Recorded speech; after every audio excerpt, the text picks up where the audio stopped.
here for these to get going, and they happen quick. All the warnings we've seen so far have lasted their full 45 minutes, but haven't been extended, except for this one off to the west, because the rotation here is just enough to drop a quick tornado and do damage, but then lift pretty quickly. So a couple of areas we're watching, 3 active tornado warnings, at least on our radar, and 1 in our viewing area for now that we're keeping a close eye on. There are a few lightning strikes in this, but not a whole lot. It's heavy rains, the main threat, strong winds, and if we get that quick rotation, that spin up, we could certainly see something do some damage. So Allie's using our correlation coefficient product. Now, we talked about this a lot in the last warning that went till 6:45. This looks at debris being lofted. The best way to explain it is all the red colors are just big raindrops. What we look for is colors starting to change to a yellow or a blue. That could be debris lofted from a storm. Nothing jumping out to me here, certainly not as prominent as the last warning, which is a good sign, but not enough to say drop your guard. Again, if you're inside this warning, take your tornado precautions. With heavy rain, this is going to be near impossible to see. I doubt we'll get a lot of confirmation on this because you just can't get eyes on a system like this when there's that much rain in this system, what we would call a rain-wrapped tornado. As this goes through its cycle, I am seeing an uptick in some of the strongest winds south of Perry Hall here. That's my area of new growing concern. If you're off to the south and west of this better. Allie, can you pause that through its loop? Clearly sampling up to 59-mile-per-hour winds. That's some of the strongest samplings we've seen here tonight. So Allie's taking a sample of the wind on our velocity product.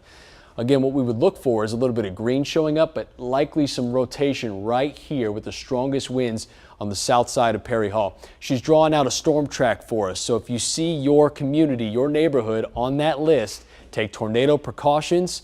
This is an area that we're watching pretty close. And I know a very populated area as well.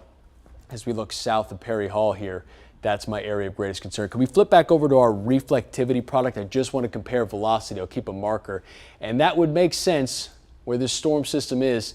Likely, if there is rotation here, what we're looking at is an inflow notch. You see how the storm starts to buckle a little bit? That would be wind being pulled into the storm, and that often creates enough rotation. Allie's circling it for us there. The strongest part of the storm, this lone cell, would be that little hook. It's messy, but it's enough showing up on our velocity product, on our wind, and on our reflectivity on the storm rain as well. Lightning strikes upticking in this. This clearly is pulsing up. It's been getting stronger with every radar scan, so I can't stress this enough. Let's take this seriously. Perry Hall, I'll give you the clear. It's not yet. White Marsh in a better spot. Thankfully, this storm just sitting north of you. But Perry Hall, my main concern here tonight is this starts to move northeast toward Joppatown too. Already be in your safe spot. Bel Air, just a heads up for now as this warning continues for at least another 30 minutes, and we're going to stick with it. These storms have been very slow moving too, which adds to our concern about area flooding. Heavy rain kind of parked in one spot. They've been moving at 20, 30 miles per hour. So if there is rotation in there, it's one that's going to sit for a bit. So we get our new radar scan here. Again, keeping an eye on what we would look for an inflow notch there. Still pretty messy, but enough to warrant some concern. With that new radar scan, Allie, can you flip over to our velocity product here too, just to make sure that that's not upticking. It's looking a little bit better. Clearly a bright spot just before that with those whites even showing up on our velocity product. Maybe still needs to catch up a little bit actually too, but Perry Hall, no doubt a noisy storm inside that tornado warning. There is rotation. If there is a tornado on the ground, which we haven't got confirmation of yet, it'd be right there in the brightest part of that reflectivity. Any damage reports coming in, Allie? No damage reports so far, Chris, just a radar indicated storm. I will say we were watching that one just outside of our area out in Frederick County, and it has expired. So there are going to be strong winds moving in from Frederick into Carroll County. So if you live in far western Carroll County, just know very strong winds are moving your way. I'll go back to that tornado warning though in our area, a confirmed tornado warning. Oh, excuse me, not confirmed. It is just radar indicated. We don't have any ground truth yet. Was located over Perry Hall, or 7 miles northwest of Middle River, moving at 15 miles per hour. That is a slow moving storm. You think about your car moving at about 15 miles per hour. It's a little bit of a crawl, but when you have storms moving like that, you get the very heavy rainfall that Chris and I keep talking about. I will say some of the communities that we're looking for that this could pass over are Bel Air South, Bel Air North, Perry Hall, White Marsh. We keep talking about, You know, there's the White Marsh Mall, that whole area, the shopping centers. Lots of people out there and about, usually this hour. Maybe if you're heading home along 95, Falston, that's more of the east of Falston, Kingsville, Pleasant Hill.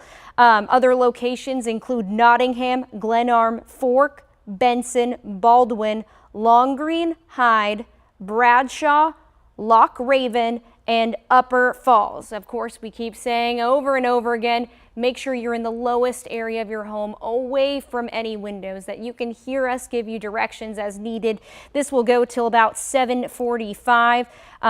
Again, another thing, this is not in our area, but we keep watching these storms. The storm in Poolesville, Maryland was confirmed, and they have eyes on that one. It is out of our area, but these storms are going to move eventually here into our area, so we want to make sure we keep a good eye on everything that's going on, Chris, because these storms have really just picked up on speed and intensity. It's a quick spin up. I think that's the really tricky part about this system is we're getting warnings coming in really quick.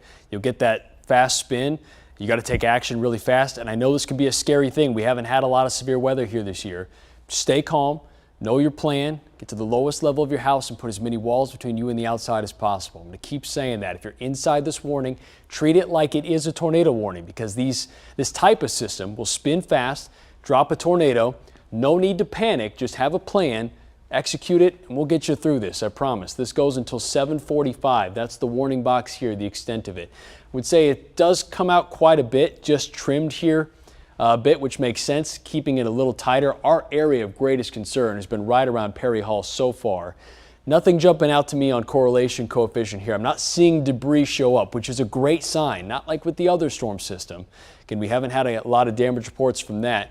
But this is sort of just enough of rotation for us to treat it like it's a full warning. I want everyone to take this seriously inside this.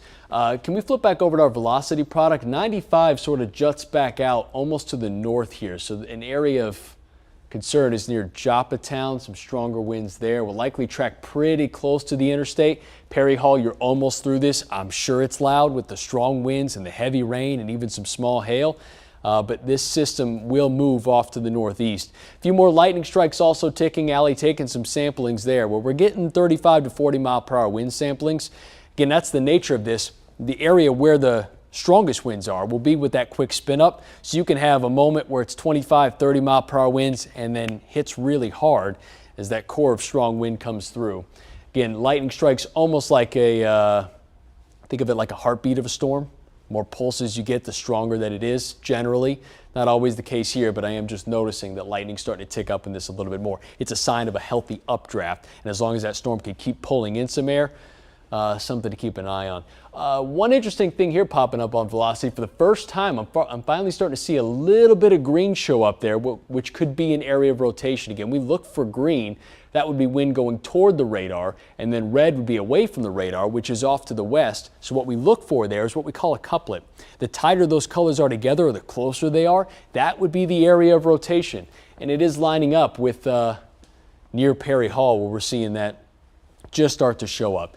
Either way, our radar signature wasn't great with our early tornado warning, and we got some pictures in of at least a funnel cloud. So these storms are spinning. There's no doubt about that. The potential's there, and even enough to warrant this warning, which should be taken seriously here tonight. Some stronger winds even showing up south here too. Can you give me just a little bit of a bigger picture here, Allie, too, to make sure that we're not missing any other warnings? I know you're keeping a close eye on the chat being issued, but again, she mentioned that warning being dropped.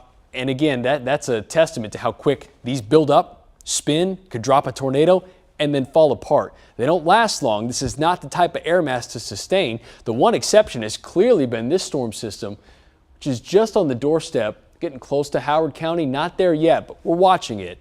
I don't think we're forgetting about anybody. I know it's pouring on the eastern shore, but the reason we're zoomed in here, that's the one tornado warning in our area. And as long as this is in place, we're going to stay with you to make sure that everyone stays safe as these storm systems just crawl.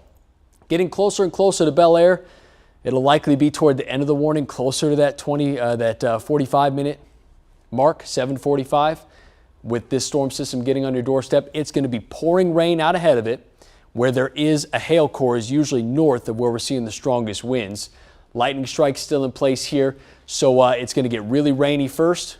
Winds will gradually increase, and then if there is a tornado inside there, it's going to happen very suddenly. That's why I want everyone to be in their safe spot here now. And if you're in Towson along 695, we zoom in here just a little bit more. I want to make sure that people that are watching are clear out of this. Towson out of the warning. If you're closer to parts of Baltimore City, along 695, right along the interstate, you're okay. Perry Hall, I still want you in your safe place. Joppatown too, Bel Air, everywhere in between, a lot of communities. Baldwin, for example. Parkville's okay, is on the south side of the system, maybe just out of an abundance of caution. Any winds off the backside of that, just stay in your safe spot for a few more minutes, but almost through. This is north of Middle River and White Marsh, in a better place. But again, if you're in between White Marsh and Perry Hall, if there is a tornado, it's likely right around here where the strongest part of that storm is. Heavy rain, small hail, strong winds, and a little bit of rotation. When we flip back over to our velocity product again, I want to check every radar scan that comes in every few minutes. This storm has been pulsing. We'll see it build up quite a bit. But again, the latest development has been that green color showing up a little bit more, which is indicating that wind is going toward the radar for a moment and then turning right back around. That's where we would look for an area of rotation. This is why this warning's in place, and it's just radar indicated. No eyes on this yet. Frankly, I don't know that anyone's going to get a good look at this. The amount of rain that's in place. It's a rain-wrapped tornado if it is in there. No confirmation yet, but let's treat it like it is. Perry Hall right in the middle of there. Some of the strongest winds in place there so far. Any updates from the National Weather Service here tonight, Allie? How are we looking? Chris, at least for right now, they are still continuing that warning until 7:45 this evening.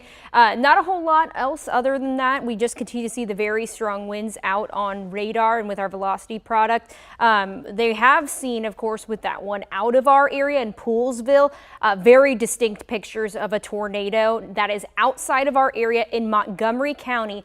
But if it continues, it will move into far western Howard County. So that's why we want to let you guys know in case it holds on. I mean, with that, they've noticed debris up to 11,000 feet in the air. And that's a very populated area, especially as it moves over the interstate. We are continuing to watch, though, the one in our area. You can see right behind me. One thing I'm going to sample in just a moment, though, is you can see just right near the bay, we are seeing some pretty gusty winds starting to move over the fringe, just right over the bay, starting to get into the land. I know that there's not as many people right along this area, of course, or some major roads, but, you know, if it does continue, it could tighten back up again, and something that we do have to watch.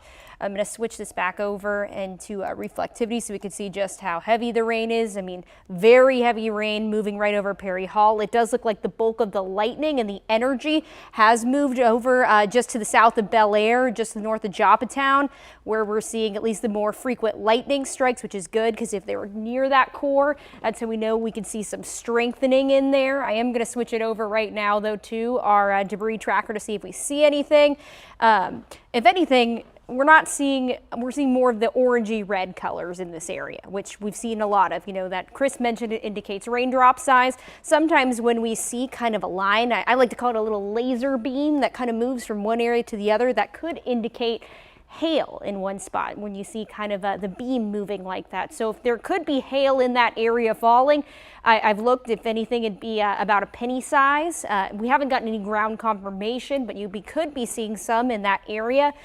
Chris, I'm going to take a look right now and see if we have any updates from the Weather Service. And right now, still not mentioning anything, but we are going to continue to track this until it expires at 6:45.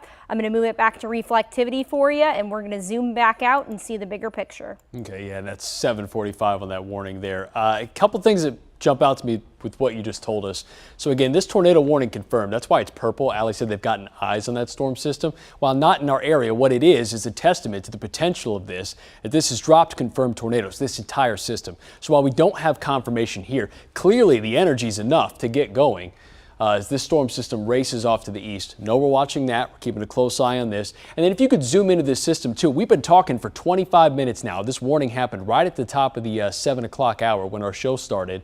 One thing that jumped out to me is how slow this is moving. So after 25 minutes, we're still talking about Perry Hall, areas just north of White Marsh and then getting close to Bel Air. So this system is crawling.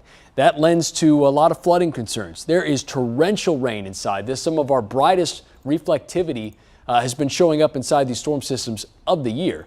There's plenty of moisture to work with, and we felt that in the form of our dew point. Allie, can you zoom into this, this storm system a little bit more?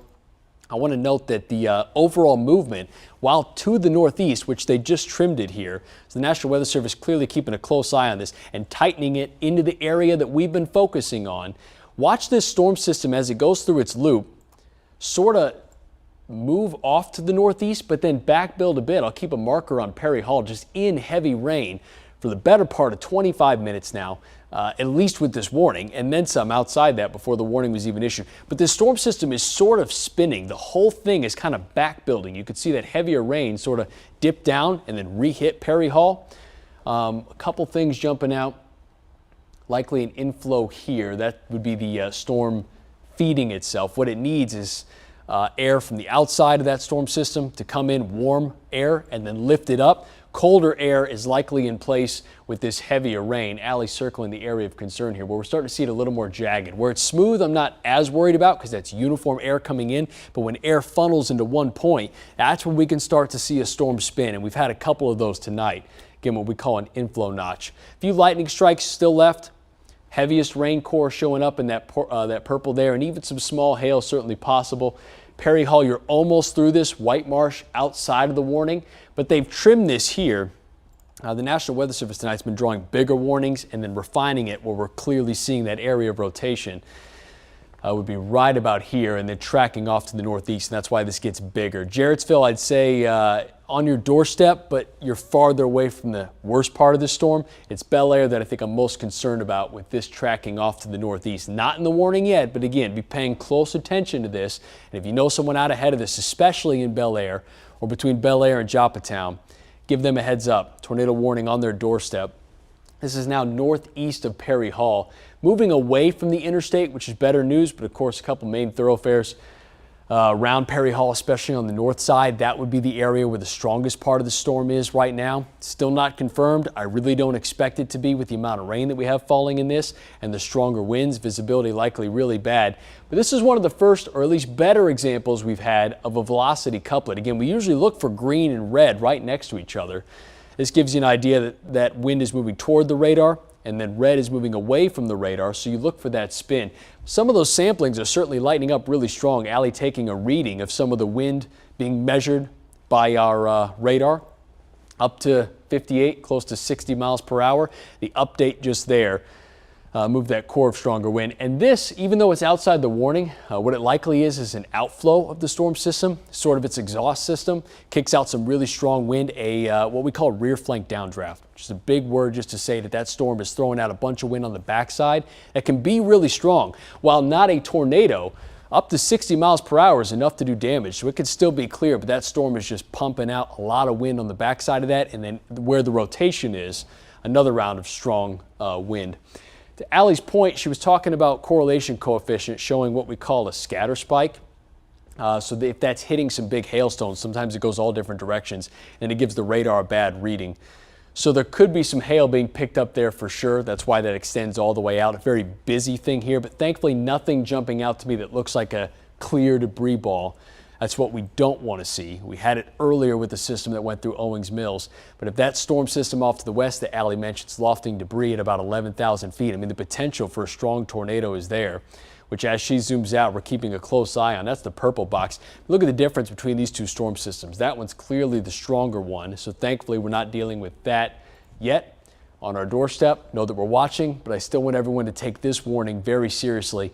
If you're in Perry Hall, up to Bel Air, Joppatown, and anywhere in between. Along 95, visibility is going to be really bad. Traffic likely stalled in many spots. Give it a minute here for that system to get out of here. Thankfully, a sharp cutoff starting to show up, but this is the second round that we've been talking about since 5 o'clock. We had our first round of storms come through, which was very heavy rain, but this part of the storm system clearly has enough spin to warrant those tornado warnings. A new warning issued, still not our area yet, likely out of caution, just given that that's been confirmed. Still keeping a close eye on that. If that does dip into our area, believe that we will cover it. Start thinking about your plan. If you're out ahead of the storm system, Columbia, Ellicott City, confirmed here again, so that tornado warning still confirmed. We'll cover that when it gets closer to our area, but I want you to start getting in the mindset, really our entire area, especially closer to the state line.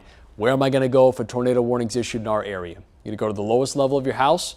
Keep in mind that there's a lot of rain falling here too, so if your basement's prone to flooding, a factor to consider. There's a lot of heavy showers inside this, and then put as many walls between you and the outside as possible. You don't want any glass because debris will obviously break that, and then it becomes a projectile. So Allie's flipping back over to our velocity product here. Just some generally stronger winds here, but our one warning still goes here for another 15 minutes at least. I'll likely see it through just given the nature of this system, the potential to produce confirmed tornadoes. At what would be that couplet looks a little bit tighter, the only area. See how everything's a sea of red? Then there's one spot where you have a little bit of green. Again, if there's spin, it's on the north side of Perry Hall now and in between Perry Hall and Baldwin. The storm's moving northeast and they've been very slow. 30 minutes now we've been talking about this storm system with just a few cities, White Marsh, Perry Hall, Falston, Baldwin, Joppatown, and then up to Bel Air. So this is crawling.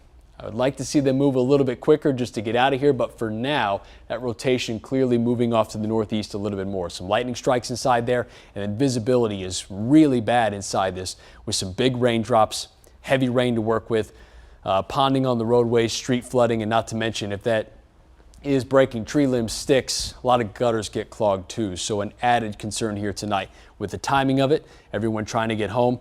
The heavy rain, and then of course the stronger winds and the tornado warning still in place. Any updates for us here tonight, Allie? Chris, they still say that it's radar indicated. No ground truth. I'm sure they're really focused on that one out in Montgomery County that is confirmed because they have seen the tornado on the ground. We're seeing social media pictures. I will say we are getting some very gusty winds moving with this, moving over Perry Hall. We have just trimmed, of course, I-95 out of the warning, but it's mirroring 95. So just, of course, to the north and west is where it is. So we were keeping an eye out on it. I'm going to name some of the communities that are impacted, but we keep mentioning this storm is very slow moving. I mean, it's moving at 15 miles per hour. You just think about your car, you know, when you're driving, basically when you put your car in drive, you're almost maybe tapping the gas just a little bit to get to 15. I mean, it is not really moving out there. So we're seeing a lot of heavy rainfall being dumped into these communities, also some frequent lightning strikes. This warning does continue until 7:45, so we do have 13 minutes left, and we will continue to track it until it expires. Radar indicated, of course. Some of the communities I will mention again: Bel Air North, Bel Air South, Falston, getting into Kingsville, Pleasant Hills. This will be noted pretty close to around 7:30. We're a couple minutes after that. Does it also include the Glen Arm community, the Fork community, the Benson, Baldwin, Long Green, Upper Falls, and Hides? Get to your safe spot, take cover now. Once the warning expires, you're free to do whatever you need to do, but make sure you have that phone ready and able to get weather alerts in case there's another warning, since we have just storms that continue to train over the same areas. I'm going to zoom back in and we can see if we have any things continuing. Oh, actually, Chris, it looks like we have a new tornado warning for Carroll County. Let's jump over to that if we can. We'll get the latest. Why don't you pull up the timing of that, Allie, and we'll zoom into it a little bit more here. Again, just crossing over to Carroll County, as Allie said, it's a testament to these storms. Now we're going until 8 o'clock here. Again, they're spinning fast. There's very little warning that they'll start to do this, and then suddenly we'll get a quick hit that this is starting to spin. So here's Westminster, Mount Pleasant, McDaniel College. This is just north of this. Heavy rain inside there. Can you pause this, Allie, and flip over to velocity? These are very tough to pick out on reflectivity because the storm looks like such a mess. But where our rotation would be right in here. This has been a signature of these storms all night. We'll get a spike on our velocity color. That's that bright red starting to show up. And then what would be a little bit of rotation here. Again, on the south side of that warning, track into the northeast. So this goes until 8 p.m. We have another about 25 minutes on this, but see how short of a warning it is? Normally we'd see these extended out really far. That's a testament to how slow moving it is. So we're talking by 8 p.m. just getting to the edge of this. As Allie draws out a tracker here, she'll do its speed on the storm system. Really the only one in target of this here now is Mount Pleasant, but I will say Westminster, especially if you're on the north side or in between Mount Pleasant and Westminster, that would be our area of concern, almost right here. If we could tighten that box a little bit, that's where I'd draw it. So a couple of tornado warnings to juggle here. We'll spend some time on this one because it is the newer warning. I want everyone inside this box to be in their safe spot. Again, take precautions with this storm. These have had a history of producing confirmed tornadoes already, and this has been an area where rotation's been pretty common. We've seen these storm systems spin up really quick. Some brighter red showing up there, even getting into that white color. That's likely up to 60-mile-per-hour winds. Even if it's not a tornado, clearly strong winds showing up on our radar, and damaging wind is damaging wind, and we're likely meeting that criteria here. Not to mention driving those heavy raindrops at a speed of 60 miles per hour gives that wind a little more density. A lot of trees have completely leafed out now. That often gives more landing area for those raindrops to pull some of those tree branches down. Allie, a couple things we could get a check on this, and even if the control room could help me out here. Any power outages being reported around the area? Are we seeing any signs of damage? I know we have a camera at McDaniel College in Westminster. That's likely just on the south side of that. But if someone could start working on that, I'd appreciate just getting an update here.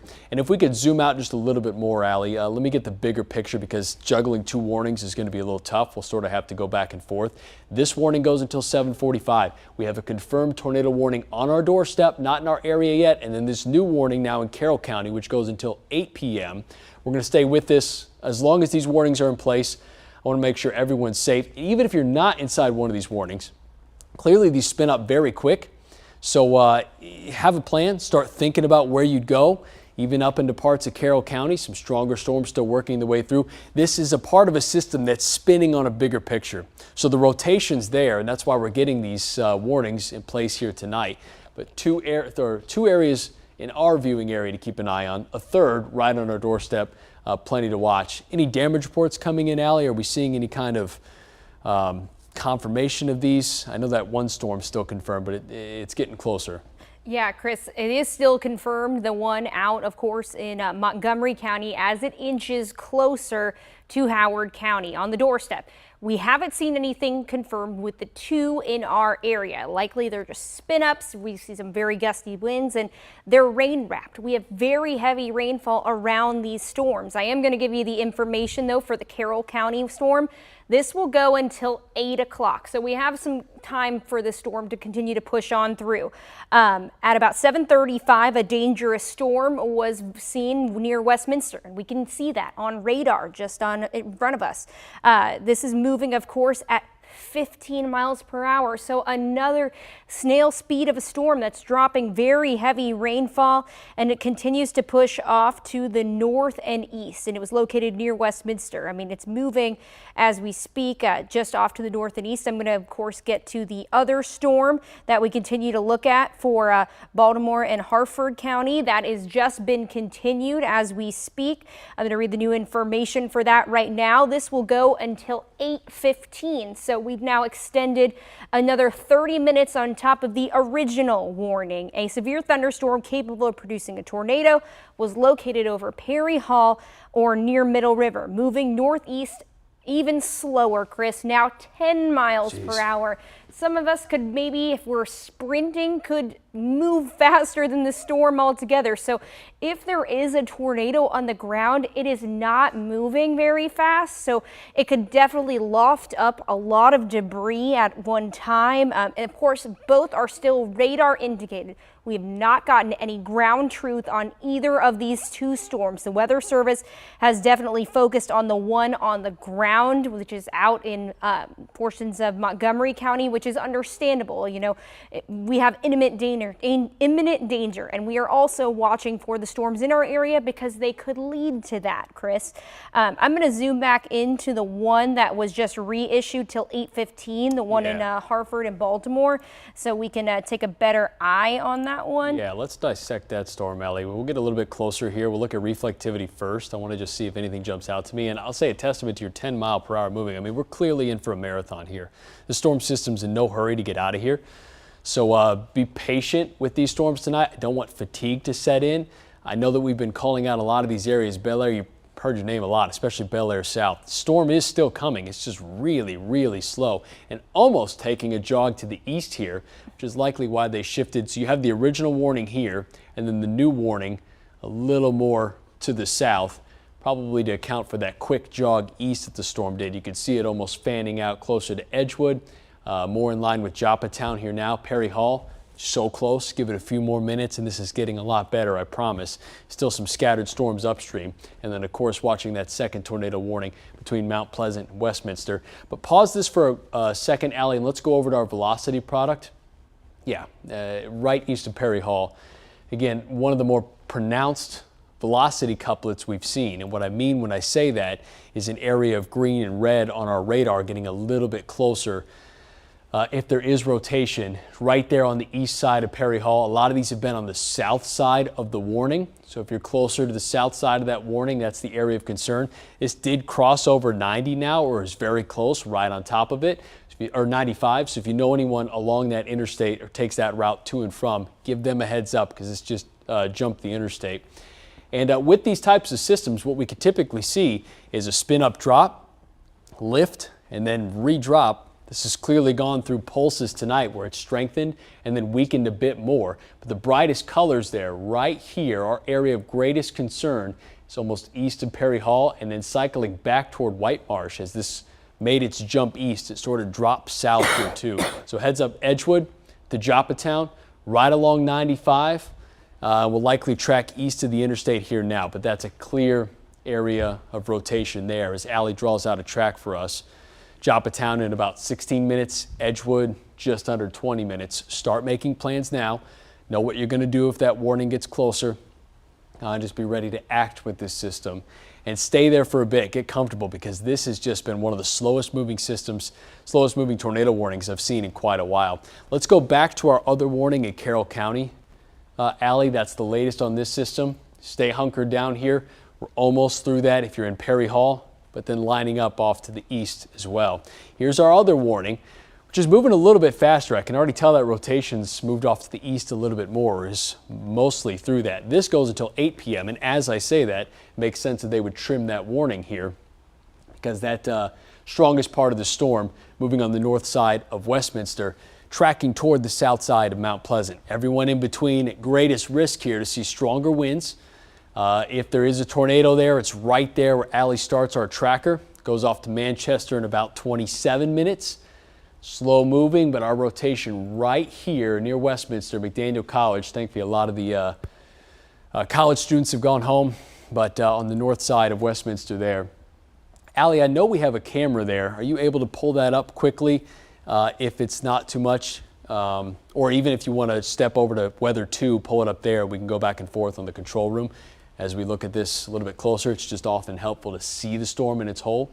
We're looking at our correlation coefficient. So this is our debris tracker. We were talking about this with our system an hour ago, which was showing up a little bit brighter. What we don't want to see is blue colors showing up, and that's a little more scattered. I'm not as concerned about that. But thankfully, nothing jumping out to me here where it's looking like debris being lofted high up into the air. This is usually a product that we use to say confirmed that we see it. And my friends at the control room, we do have Westminster pulled up, McDaniel College on Weather 2. If we could take it for just a moment, we don't need to stay on it long because I don't see anything overly concerning. But this is a camera just south of the tornado warning. We flip over here. So a lot of what we call scary looking clouds, a lot of things sort of hanging down. These are scud clouds. That's usually a feeder into this system. Thankfully, I'm not seeing anything overly concerning here, but we'll keep a close eye on this. Let's just leave that camera pulled up here. Let's go back to Weather 1 if you don't mind. Thank you very much. This is just south of that warning, McDaniel College and Westminster, so likely just out of the area of greatest rotation. But thankfully nothing showing up on correlation coefficient here. Allie, give me another bigger picture here. We're looking at a couple of different warnings. I want to make sure that we're keeping everybody covered here. with this set of tornado warnings, still the confirmed one, which has shown no signs of slowing down, and that storm system that we just looked at. So we will jump over to this as soon as that warning crosses over. If that storm's still sustaining itself, we'll be sure to get on that pretty quick. That purple flashing box, you may be wondering, this red here, that's a tornado warning. When it's purple, that's a confirmed tornado. That means that they've had eyes on it. A spotter has seen it. There's been damage reported, so we're keeping a close eye on that. Let me zoom in here a little bit more into Bel Air. And Kelly, I just want to check in with you real quick. I know you don't have a mic on. Perry Hall resident, have you heard of anything? I talked to my family. The rain was there for a while. Uh-huh. It didn't seem to be overly windy, but it moved out probably about 15-20 minutes. Okay, good. And that's great to hear. Our resident Perry Hall, Kelly Swoop, standing by, just graciously brought us water. I appreciate that. Thankfully, we're not hearing of a lot of damage reports. That's what we want, but that system did sit over Perry Hall for quite a bit. Again, right along 95, there is an inflow. It's right about here going north of Edgewood and near Joppatown. I'll be curious, Allie, any talks about them extending this warning or issuing it a little bit farther south? It almost looks like the damaging part of that storm is riding right along the southern portion of that warning. Yeah, Chris, so far they really haven't spoken a whole lot about this specific storm. I mean, we can see, of course, throughout the last couple scans that it is riding on the more southeastern portion of that box. I do want to make a note. Yes, this is the system that is out of our area, but it's eyeing Howard County. That Montgomery County Emergency Management has seen the tornado on their traffic camera at I-270 and Maryland 117, and they've seen power flashes on their camera. You don't normally see a tornado being picked up on camera like that. If you know anyone in Montgomery County, far portions of western Howard County, make sure they are aware. I mean, this is going over a major thoroughfare, and it's really causing a big scene out there, likely a lot of damage, as they've mentioned, about 11,000 feet in the air, and it's right on our doorstep. So once it continues, I mean, we've already seen it continue to move over a fairly populated area for a long time, and these are very slow moving systems. I will go back again to the one that we are tracking right now.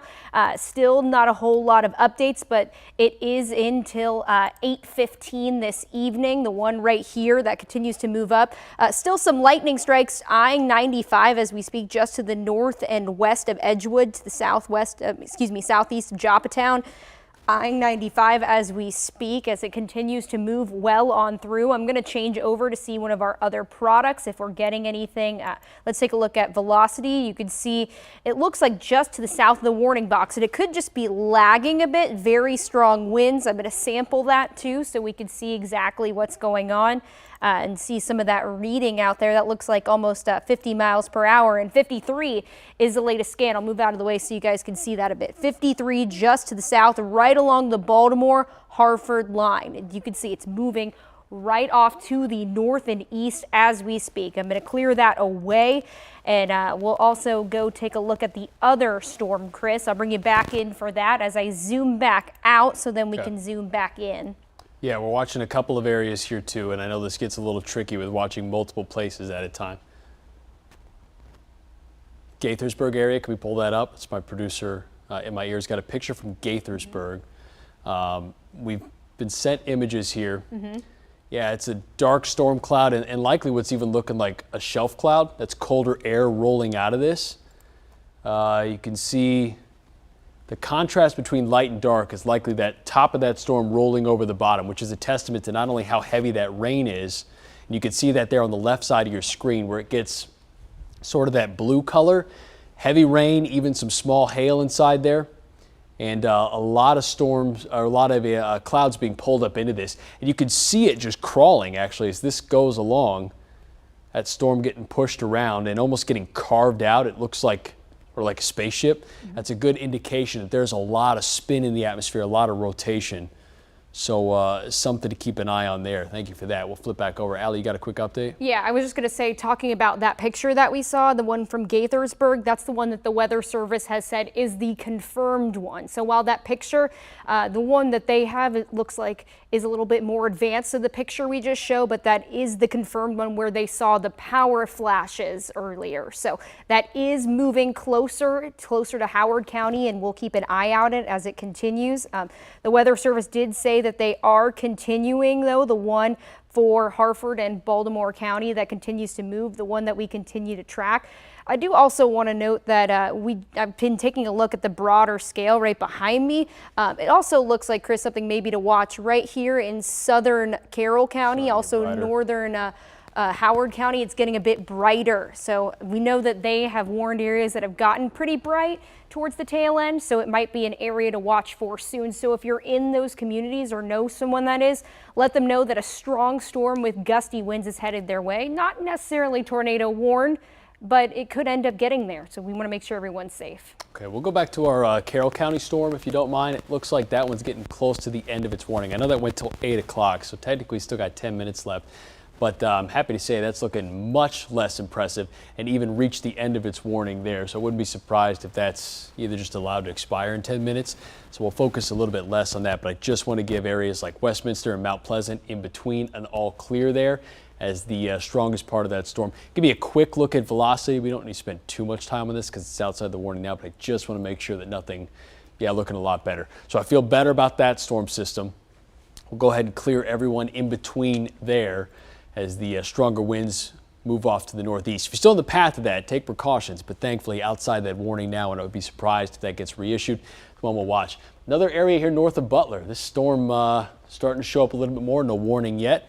Keep a close eye on that.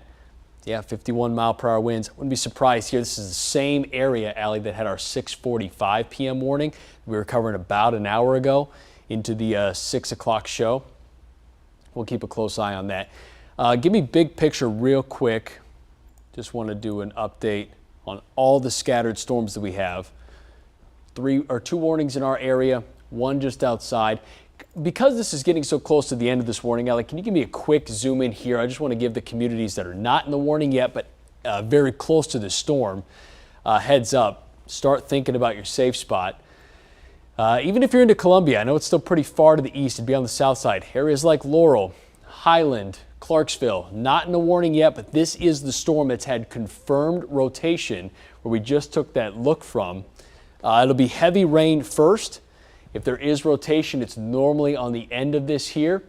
This is a supercell, a standalone thunderstorm that has been sustaining itself really well so far and is tracking off to the east, but almost sort of taking a right turn. And what we mean by that, if you track its path from west to east, if it starts to turn a little bit south, that would be the storm turning to the right. It gets a little dangerous because that means that it's spinning quite a lot, enough to knock it off track. And I would even be ready in North Laurel and in Laurel and even South Laurel if that storm starts to turn a little bit more, heads up. But that would be the south side of Columbia into Jessup eventually. The storms are moving really slow, but that's been the storm that's been confirmed, the one that Allie was talking about earlier that lofted debris up to 11,000 feet. And if we could even start thinking about traffic cameras along this path too, those live looks really help when we're talking about a rain wrap system like this. You can sort of see that signature here near Cooksville, but we're watching that close. So that's just an early heads up, not in a warning yet. If this system can sustain itself, that warning's coming very soon in the next couple of minutes. Why don't we go back to our Baltimore County tornado warning, which was looking a little bit better earlier, but still continued. You said that went again until 8:15, so still in place. And they've really tightened this up. It's an area of rotation that's relatively pretty small, but where it is spinning enough to do some damage. We could flip over to our velocity product again too. This is the way reflectivity looks. That's looking at rain total, the density of the storm. What we want to sample is some of the winds inside it, which have still been pretty bright. And if there is damage there, it's likely right around here where Allie's sampling some of those winds. As it goes through its loop, gets up to about 55 miles per hour. Even if that's not a tornado, that's still enough to do damage. Strong wind to strong wind. So heads up Edgewood, south side of Joppatown. We'll stick with that as long as that's in place, and even beyond with that confirmed tornado warning moving in. I want to make sure that we're ready to cover that in case that starts to strengthen. A lot of lightning strikes pulsing up in this. That's been the nature of these storms. With winds out of the south, they have enough to fuel themselves and then start to fall apart quickly. Hopefully that's the case here, but just crawling here tonight.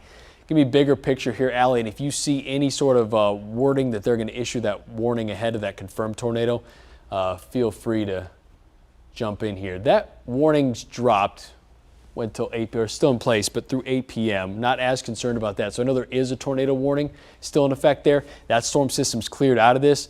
Likely got their hands full at the National Weather Service just juggling these two warnings like we are here. But I'm here to tell you that if you're in that warning, you are clear. That storm's moved well off to the east and is in fact weakened quite a bit. What often happens with a line of storms like this, so you see this sharper cutoff, it's the southern end of the storms that we often worry about. You can see the example here and here. Because these winds are being sustained with, these storms are being sustained with winds out of the south, the ones on the southern end of this line often get the strongest part of the inflow, of the energy that they need, and there's nothing really to muddy up the water ahead of it. So this is likely getting choked out by this stronger storm system, which has just been sapping all the energy. A lot of that rain started to cross over the tornado warning. We haven't seen it reissued yet. As long as they have eyes on it, they'll keep that box purple, which means that that tornado warning is confirmed. The red boxes are enough to say radar indicated. We're looking at our velocity product. It looks like it's spinning, but we don't have eyes on it yet. Allie, you got an update for us? Yeah, I have an update for you. The tornado warning that was out in Carroll County, they're going to let that one expire. Yep. So makes sense. It's already out of the box. And we just got an update that the tornado warning for Central Hartford and Eastern Baltimore is canceled. Good. So right now we do not have any current warnings in our area, but we are watching that one that is still confirmed, still moving on the ground. Very dangerous situation out in Montgomery County, continuing to eye Howard County. So if you're in, of course, southern Howard County, get ready to get into your safe spot because it's moving closer to you. We'll let you know what happens. But Chris, both of the warnings that were currently in our area are canceled. Okay, so that leaves us in a situation where we don't have an active tornado warning in our area. However, I want to stick with this just because this is a confirmed tornado and it's practically here already. I just want to stay on the air for folks that are out ahead of this system that get our signal. This is pretty much here. So let's just focus in on that storm. If you were in the tornado warning earlier, parts of Baltimore County, you're clear. Carroll County, you're clear. Everywhere else is okay. There's heavy rain for sure, strong winds. It's still enough to stay inside. But let me just see what happens with the storm system if they extend this tornado warning. It's very rare that we go from a confirmed tornado warning to just dropping it altogether. Usually there's another at least tornado warning or severe thunderstorm warning out ahead of this.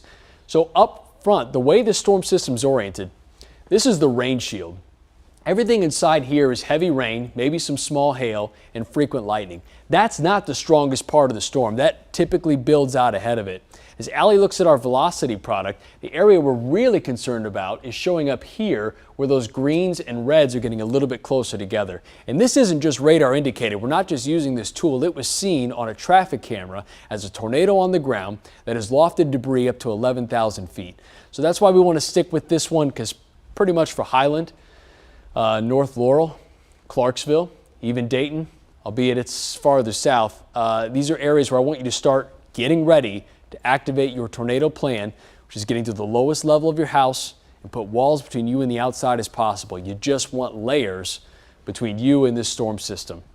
So this is moving off to the east, and what's been signature of these is how slow they're moving. So the National Weather Service likely letting this go right up to the edge because yes, the storm has crossed over the tornado warning, but the dangerous part of the storm is right here. And as this goes through its loop, Allie, if you could actually pause it, I'm happy to see that this is looking a little more ragged, thankfully not as defined, because if you go back a few frames, Allie, if you go into our radar analysis and just drag it back a few frames at a time, see how that starts to have that hook, that inflow there? Sort of wrapping around, and then as we bring it closer to our current time, see how we get closer to 8 p.m. here, starting to lift a little bit more. But these storms have been going through cycles. They'll spin up quick and they'll lift, they could re-drop. That's been the case here tonight. So if that still looks like it is spinning, they're likely to issue a new tornado warning. If they don't, we'll get you back to regular programming, but I want to treat this like it's going to be reissued just because it is a confirmed tornado that has already had a history of doing damage. I want everyone that can get our signal here, even into Columbia, Clarksville, Highland, North Laurel, and if you're in between North Laurel and Laurel, to start thinking about your severe weather plan here. Here's what's going to happen first. Rain's going to get really loud. Strong winds are going to drive that into your home. Lightning, thunder, even some small hail, and then we start to get concerned about the area of rotation on the back side of this. So that's the area here. So know that that'll be the signature of things. If it starts raining and you think, this isn't too bad, know that the storm's going to ramp up in intensity just the way that it's oriented from east to west and is moving from west to east into our area here tonight. Have they given any kind of indication, Allie, if they're still seeing this tornado on the ground? I know we had power flashes, which are transformers blowing, and as we get later into the evening, those become really bright. They look like lightning on the ground essentially, which is often a telltale sign that we have damaging wind at the surface that is a tornado. Any word there? No word yet if they are going to continue it, but still it's a confirmed tornado moving to the east at 25 miles per hour. So compared to our other storms we've seen tonight, this one is cruising out there. I mean, 25 is not very fast, but compared to what else we've seen tonight, we've had storms at 10 miles per hour. That's snail speed. Of course, we are watching that storm in Montgomery County, located over Redland near Olney, moving at 25 miles per hour. We've seen tornadoes. I've seen many on social media. I've seen videos of them popping up, the transformers blowing in the air. It's a very populated area, moving over a main thoroughfare, and it's eyeing Howard County, southern Howard County too, which I know has a lot of trees, a lot of debris, a lot of residential homes and families I know in that area. If you can move to the lowest floor of your home, I don't know if many people have basements there, but if you have a basement, that's where you're going to want to be. While we don't have the warning in effect for your area, it is moving towards there, and you'd rather be safe than sorry. And of course, in a situation like this, as it continues to move well on through, and Chris will continue to track it out. I'm going to start moving the radar again so we can see kind of the storm, where exactly it's moving to. I mean, we know it's eyeing southern Howard County, but you could see moving into over Ashton, just right along that line. It looks like we have a front with some pretty frequent lightning strikes still too. It does look not as defined as it once was in this area, but it is still there. Yeah, it's certainly looking a lot more messy, which is great as this moves into our area, but we're keeping a close eye on just the definition of this storm. And again, I just want to stick with this as the dangerous part of the storm crosses over into our area. If the warning isn't reissued, we'll get you back to regular programming, I promise, but yeah, there's our tornado warning. We figured it was coming. Allie, can you give me the latest information on that? Just go ahead and pause this and then give me a time frame and if it is confirmed or they're just looking at radar indicated. So while Allie does that, this is our area right here. It's starting to show up as more of a couplet with the latest information there. Yeah, what you got? It looks like they have continued the warning into southern Howard County. You can see that shown up on the map here. I'm going to move it off velocity because it's a little bit harder to see, but you can see that red box now includes southern Howard County and even getting into southern portions of Baltimore County and northern Anne Arundel County. I mean, we have Highland. You are right now in that area where it once was confirmed. Clarksville, North Laurel, south of Columbia, even Jessup's in that area right now too, Hanover, Elk Ridge. I mean, we're reaching the time of night where lots of people are still out on the roadways. While it's not main rush hour, people are still moving through, heavy rain, gusty winds, and we continue to see that move on through, Chris. I'm going to take a look. What time does it go to? This right now, it says it goes till 8:45. Okay. Yeah, they drew that warning box out pretty quick, but what I was almost sure was going to happen is that we were going to go from a confirmed tornado warning, right? So you have eyes on, and then when we lose that visual, what almost always happens upstream or where the storm is headed is they issue just a regular tornado warning. So that's why this box is purple, because it was observed here.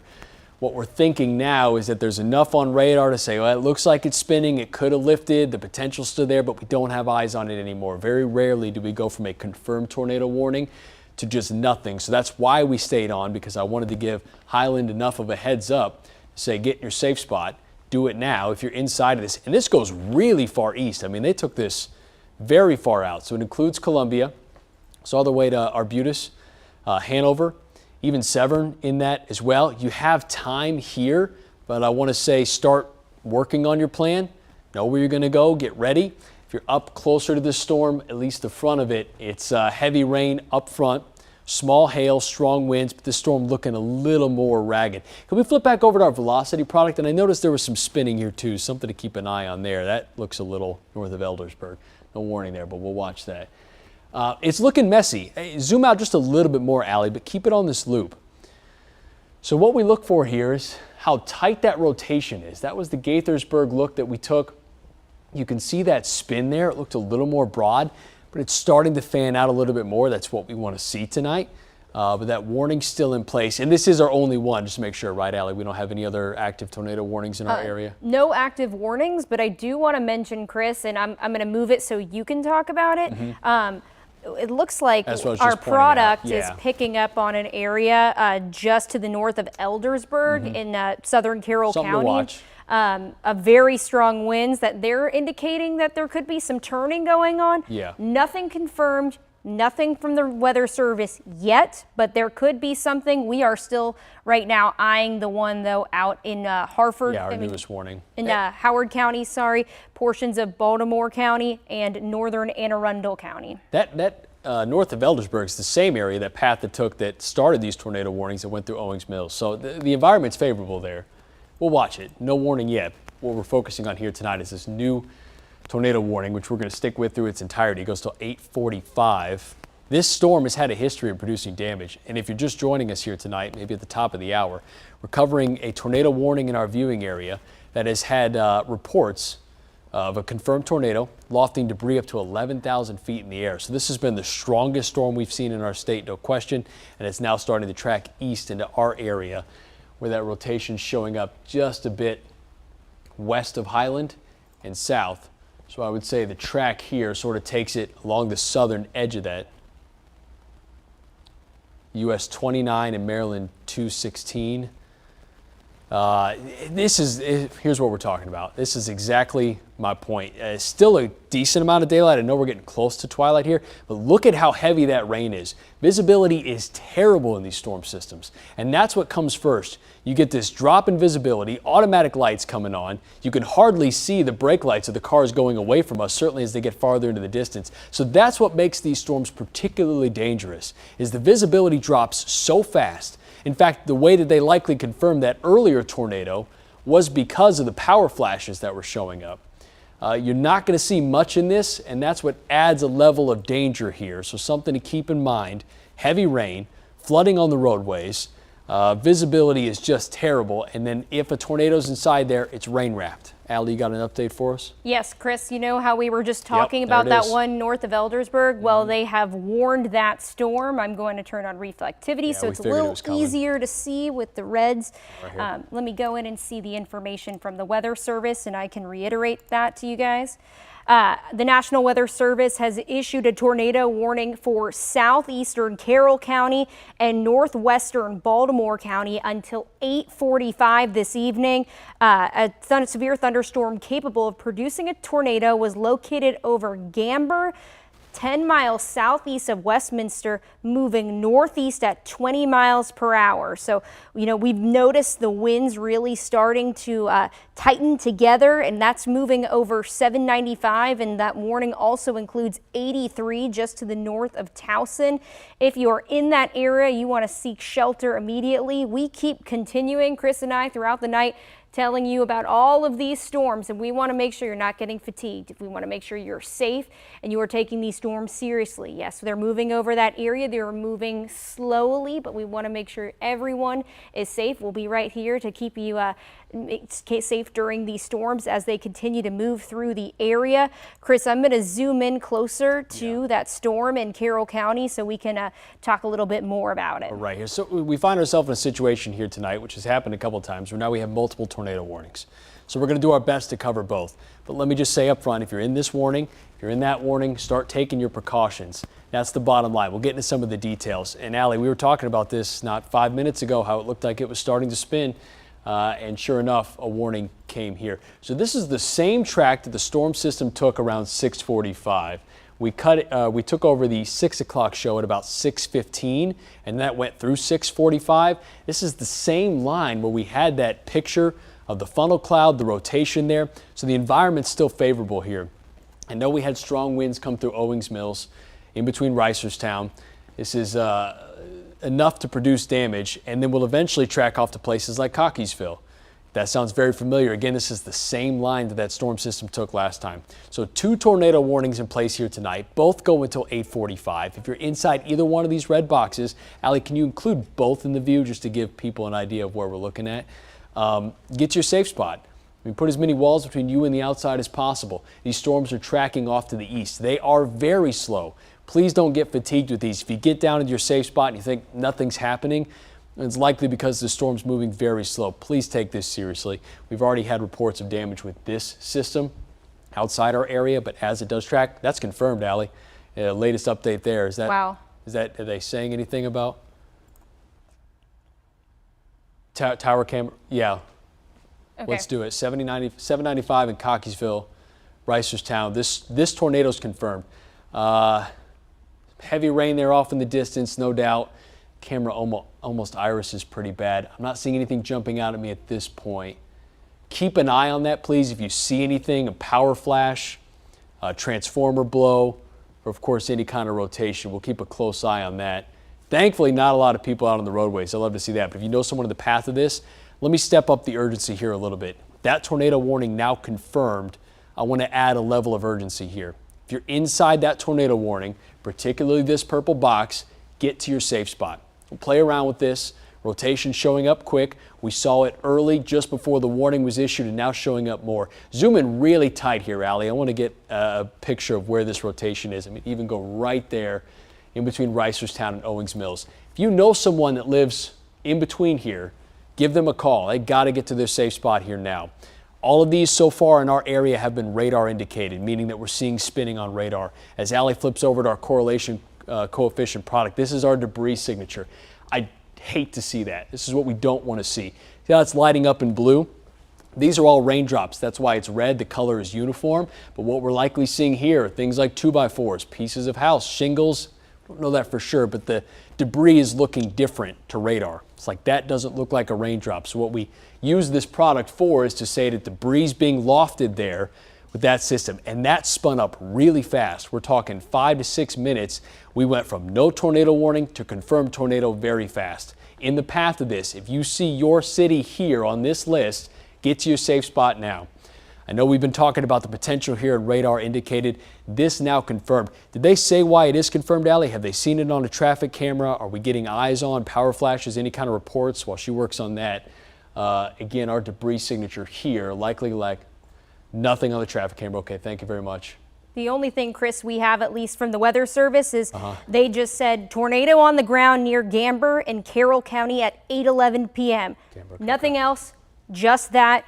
If you are in Gamber, make sure you are in your safe spot. If you are just over the border into Baltimore County to the west of Reisterstown into Owings Mills, just north of Owings Mills, this goes over 795, which is a very popular roadway. We also have the light rail that moves over there.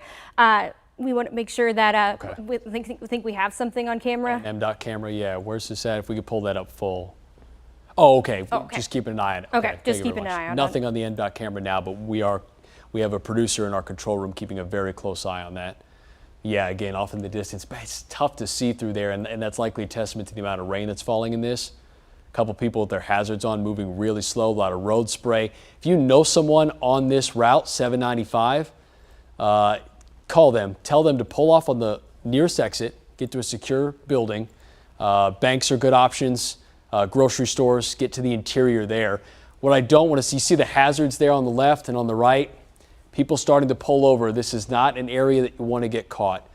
Keep moving if you can, but get off on the nearest exit and find a sturdy building with a confirmed tornado here tonight near 795 along the interstate between Cockeysville and Reisterstown. Let's flip back over to our radar product. Boy, that's getting really messy. Keep an eye on that for me, please. If you see anything, let me know.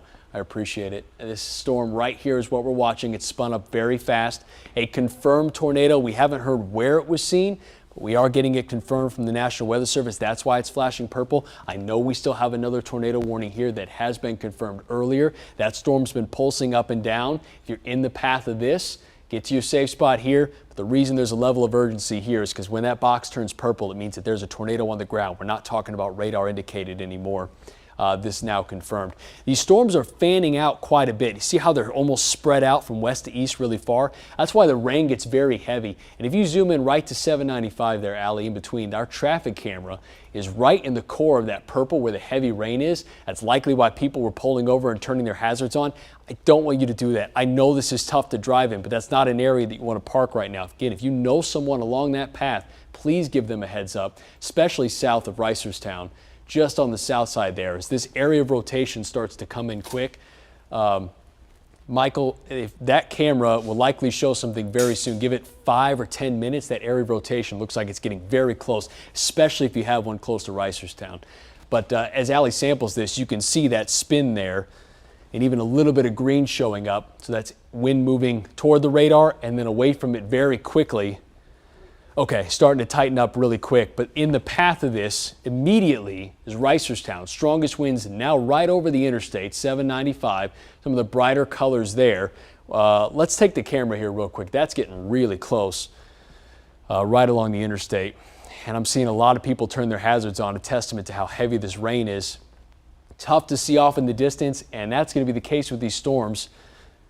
Rain-wrapped tornado inside there. It is confirmed with the heavy rain that we have. It's going to be very hard to see.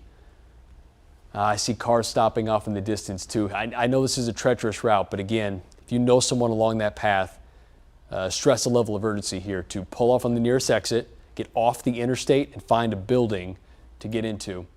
Everybody's got their hazards on coming to and from. Okay, let's go back over to radar.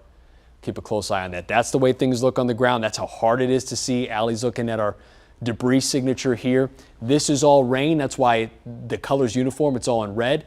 These areas where we're starting to see blue, yellow, green pop up could be signs of debris. We know there's a tornado on the ground. This is confirmed. And with debris showing up, that's where we start to get a little more concerned that things are getting thrown up into the air. There's a lag on this product very clearly because the strongest winds are crossing 795 right now. That will likely get updated here in the next couple of minutes, showing up as a debris signature here. A new tornado warning in place here now too. Okay, so this goes, Allie, you want to pull up the information on that? This is along the path that we saw earlier, right along 95, south of Bel Air. It looks like it's east of Perry Hall, moving into right along the interstate. We have one confirmed tornado warning, 2 other tornado warnings in effect. If you're inside any one of these boxes, it's a lot to watch right now, but we're going to try to cover it all. Get to your safe spot. Let's take this seriously. These storms clearly can produce damage and have so already. Allie, do you have the latest numbers on that? How long does it go till? Yeah. You can zoom in on that. Yes, so right now, the one that we just highlighted, the brand new, the 3rd tornado warning right now in our area is for southeastern Hartford County and for east central Baltimore County. This will go until 8:45. Almost all of them are till 8:45 tonight.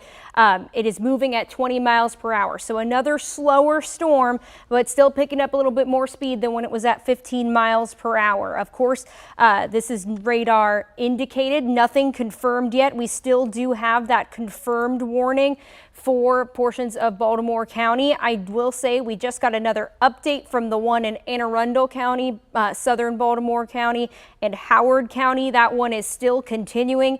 It is radar indicated near Highland, moving east at 30 miles per hour. Nothing still confirmed with that one, but we are still continuing to watch. For those in Carroll County, they are also watching, though, for the one that just moved closer to Reisterstown for flash flooding. Very heavy rainfall has moved, and we've seen on radar amounts up to 3 inches of rain, which was Allie, included in our flood watch. Yes, sorry, Chris? because that other tornado warning just got confirmed. I just saw the one in Howard County. Let's zoom on in then, closer to that it. just turned purple here. I was just checking radar in between while Allie was giving an update here. So now we have 2 confirmed tornado warnings, a 3rd tornado warning that's radar indicated. Edgewood, right along 95, radar indicated. The storm moving just south of Reisterstown, a confirmed tornado. Another confirmed tornado farther south. That looks like the area rotation's getting very close to North Laurel. That was one of the cities that we called out first, just before the warning got there. Allie, could you zoom in on this new confirmed tornado warning? I know you're getting a battery change there with the microphone. Yep, no, I appreciate it. Highland, south side of that, North Laurel, get your safe spot right now. Again, we're stepping up the urgency here because as these boxes turn purple, what that means is the tornado is confirmed. Either they have eyes on it, there's power flashes. Really quickly, Allie, are they saying, I know your mic's getting changed, are they saying where they saw the tornado? Just yell it out to me, let me know. Allie's. So far, they're saying that they see a debris signature again near Highland and Howard County. So I'll switch that over in just a moment. Okay. So and that's about it, at least at the moment. What they're likely using is their correlation product, yeah. All good. Here, I'm going to move it over to it for you. Yeah, that's our correlation product here. So again, this is looking at debris signature. It gets pretty messy out here, but what we're seeing right where that rotation's lining up is that debris is likely being lofted there. It's being lofted near Reisterstown. Really quick, Michael, you said, I'm sorry, I didn't catch that update. Yeah, wow. This is 29 north at Maryland 216. Sky is just looking black. I mean, I know we're getting into the evening. Yeah, this is near Laurel, so this is that confirmed tornado warning.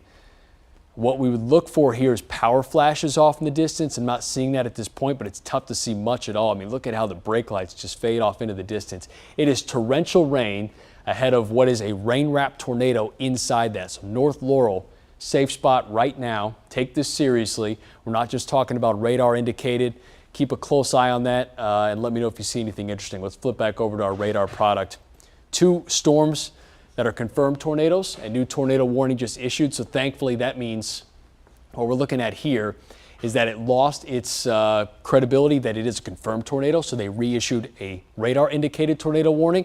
So better news for Reisterstown, but if there was a spin up, it was right over Reisterstown, still getting your safe spot if you're out to the east of that. It's places like Sparks getting close to 83, north of Owings Mills. We'll keep a close eye on that storm system, but this is starting to show an interesting signature. I know we still have one east of Perry Hall. Allie, zoom in here a little bit more. The way this is sort of starting to hook is near Highland, not far from where we just took that traffic camera. South of Clarksville, if there is a hook, it's right here. If you could pause this, I would say our area of rotation is sort of here. These storms are taking on a weird shape. It's almost like the atmosphere is spinning on a broader picture, so it's starting to turn them a little bit more. My area of greatest concern would be right here, inside a supercell that sort of starts to look like a comma. That would be the area where if there is rotation, it's right inside there. I'll hold my finger here. Can you flip over to velocity product? I just want to see if that lines up. Perfect. That is our area of rotation right here. You see how it turns green? That means wind is moving toward the radar, which is off to the west, right? And then it moves away from the radar. So the tighter that gets, that's our velocity couplet. That's our area of greatest concern. That's where they've seen a track along our debris signature, and we've seen it here as well. Lightning strikes inside that, but our area of rotation north of Hillcrest Heights, confirmed tornado warning east of Highland. This is moving off to the east. Our area of greatest concern is right here, even north of North Laurel, north of Hillcrest Heights, tracking off to the east. How fast is this storm moving, Allie? I know they've been really slow today. I think the latest was about 20 to 25 miles per hour. This storm system's in no hurry to get anywhere. So again, if you're inside this warning, I mean, even Elkridge, Hanover, Arbutus, take this seriously. South side of Columbia, get you a safe spot now. The dangerous part of the storm isn't quite there yet, but it will be soon. And please don't get fatigue on this. With a confirmed tornado warning, I can't stress enough how seriously we want to take this. Don't panic. Have a plan. Get to the lowest level of your house. Put as many walls between you and the outside as possible. Take this seriously as if the storm system's right in front of you. Did you get a speed on that, Allie? Yeah, that one's moving a little bit faster. You know, we've tracked some today going at 10 miles per hour. This one is going at 30. So okay. It is moving a bit quicker out there. We have seen the storm really tighten up. That's the one that was confirmed out in Montgomery County. We've seen video of it out in Gaithersburg. It could tighten up at any time, and it's moving over a very populated area. I mean, this area of Howard County, lots of shops and lots of homes, single family homes in that area, and trees. Anything could get picked up and lofted into the air. So we want to make sure you're in the lowest area of your home. Warning too. Oh, and another warning. Now we have 4 tornado warnings in our coverage area. I'm going to zoom out and put it on reflectivity so we could get a better look at it. Let's go to that. It's not purple, so we're not talking about confirmed. So take that here. That's the latest information with a confirmed tornado, especially if you're north of North Laurel. The Highland, safe spot now. Confirmed tornado was to the north, switched over to a regular tornado warning, radar indicated. Now we have a new tornado warning. Allie, if you could zoom in on that. We have 4 active warnings. We'll do our best to cover them all. Let me say on a blanket statement up front, if you're inside any one of these boxes, get to your safe spot now. It's going to be tough to analyze them all at the same time, but we're going to do our best. But out of abundance of caution, just get to your safe spot as we try to juggle 4 tornado warnings in our area right now, 2 confirmed. Starting to show signs of spinning. That's been the early signature of these as we see an uptick on velocity, that brighter red starting to show up. So a little bit of rotation starting to show there. I would say there's our area of concern east of Reisterstown with that storm. Here's our area of concern near Highland. So 4 areas we're watching. I know we haven't checked in on this storm in a bit. Can we do a quick update here too? That goes until 8:45 like most of them do, another 20 minutes or so. Edgewood showing signs of strengthening. A lot of lightning showing up and stronger winds inside this too. These are all winds out of the south. So as these storms track from west to east and they meet that crosswind out of the south, that's what's causing them to spin. That's got our rotation right along 95, which has been a hotbed for at least since we started these coverages back at 7. Can you zoom in here a little bit more, Alec? Just want to see if there's a clear velocity couplet here. Nothing really jumping out, but some strong winds on the south side of that. That is some bright reflectivity coming in right over Edgewood, likely getting very loud as Allie takes some of our samplings. It's been some of the higher ones we've seen, close to 60 miles per hour at least some cases, but that will track off to the east.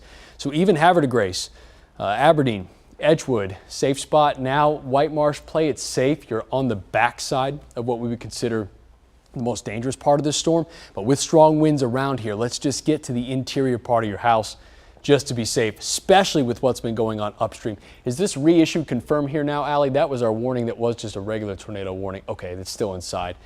There's 2 warnings here because what happened originally, this was confirmed, and then when they lost confirmation, switched over to a regular tornado warning. So that's why there's 2 there. Just wanted to make sure. There's the update on Edgewood. New tornado warning until 8:45. Give me a quick look at the communities inside there. As we zoom in, we'll watch some of the cities pop up. And this is going to be one set of storm and then another one following it very quickly. So Jarrettsville very clearly inside that. Moncton right in between. I know you're not in a tornado warning now, but get to your safe spot because there's one coming right behind this storm system. Yeah, our area of rotation will be right around here. So if you see Delta, 30 minutes, that's going to move off to the east. That's closer to the state line, so the storm system moving pretty slow. 8:45, inside that warning, get to your safe spot. That's our newest tornado warning. But let's go back to the confirmed tornado warning closer to Howard County with that getting updated there. I know that's the storm that's had a history of producing damage, lofted at 11,000 feet earlier. Starting to wrap around a little bit more. I mean, that's our area of rotation here. So it's moved east of Highland. So if you're in Highland, you're clear. I hope everything is okay. We do have a debris signature showing up a bit. That's likely why they've been confirming some of these tornadoes. So what this looks at here is how uniform things flying through the air are. If they all look the same, it paints it red. If it looks different, whether it's a 2x4 or if it's debris or if it's something that is being lofted from the ground, the radar says that doesn't look like everything else. Let me flag that as something that could be debris flying through the air. So the National Weather Service has been using this product along with us here tonight to say that that's enough to confirm that there is debris being lofted. Allie, got an update for us? Yeah, I do have an update. I will say as we were looking over that one near Reisterstown, I could tell on velocity there was actually a signature south, and now we have a 5th tornado warning just to the south, the Reisterstown one. This one is over Owings Mills. It's for Baltimore County. This will go again until 9 p.m. A severe thunderstorm capable of producing a tornado was located over Owings Mills. I mean, that's a very populated area. You have the big shopping center, Costco, Target, lots of people heading out over into that community. Lots of people, lots of businesses, and also lots of trees. So we want to make sure everyone is safe. Lowest floor of your home, away from any windows in case debris moves through. I mean, we're seeing very gusty winds. I'm going to continue to scroll down and see if we can see any other information. I will say that the Weather Service has stated they are going to continue the one that's in Howard County right now, moving over Columbia east at 25 miles per hour. I see the new warning there now. And we can continue to see that moving in. Of course, I'm going to zoom back out once again so we can kind of look at everything, Chris. So here's a look at the bigger picture of all of the different warnings we have right now. Yeah, if we could take that full, we'll just get a better look at that here. Okay, so 5 warnings in place now. We had a few confirmed tornado warnings. That's the purple box. But what's happened here now is there's not enough evidence to say that it is confirmed, so a new tornado warning is then issued. So that's why this gets so many layers. I would say that this, Allie, can you zoom in here? I know there's a lot of boxes. I just want to clear this up. We have the confirmed tornado warning, which was originally issued. That stepped up our level of urgency, and it certainly showed up on a debris signature. What's likely happening is this tornado is dropping quickly, doing some damage, then lifting back up, then redropping later. So I would say our area of focus, can you pause this, is this warning here is the newest one, right over Owings Mills like you were talking about. There is a second cell just north of that, so take this warning seriously and this warning seriously. The purple one that extends out is the old warning, and then the same case down here.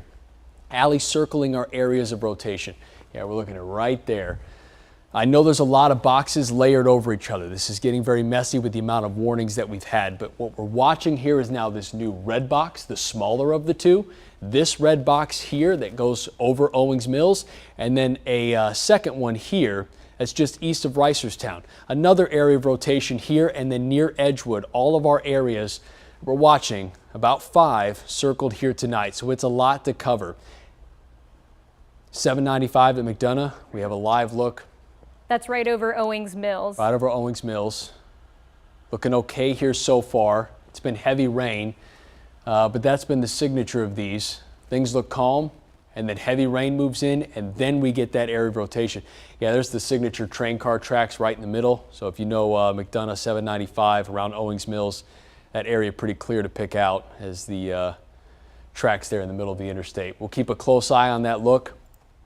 These storms move in very fast. That is showing up quite a bit on velocity. Allie, can you use our debris product to see if anything's being lofted there? Nothing jumping out, which is great news. Just want to do a quick check of all of our areas spinning. Looks okay here, still spinning. Not seeing anything jump out there. That looks all right. Only one that really is showing a debris signature, especially with that update. You see that just pulse up? Got really bright. And this is the storm that's had a history of producing damage with a confirmed tornado. So, newest warning there. If you're inside any one of these boxes, use your tornado precautions right away. Of the 5, this one's really concerning me, south of Columbia. That is our newest radar update. Can you zoom in here and just get a quick check of velocity with that newest scan? Because that debris signature is really starting to show up.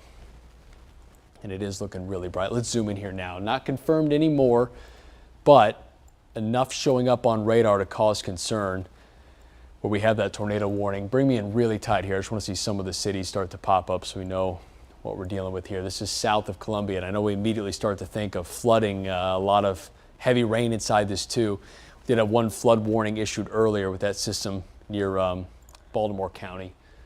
54-mile-per-hour wind sampling. Yeah, which with the debris signature showing up, even if it's not a tornado. You got a picture in this area? Okay, if we could pull that up. Yeah, well, some scary looking clouds on the distance, huh? So what we're seeing here, see that sharp contrast between color? You go from dark to light. It's likely a shelf cloud inside that.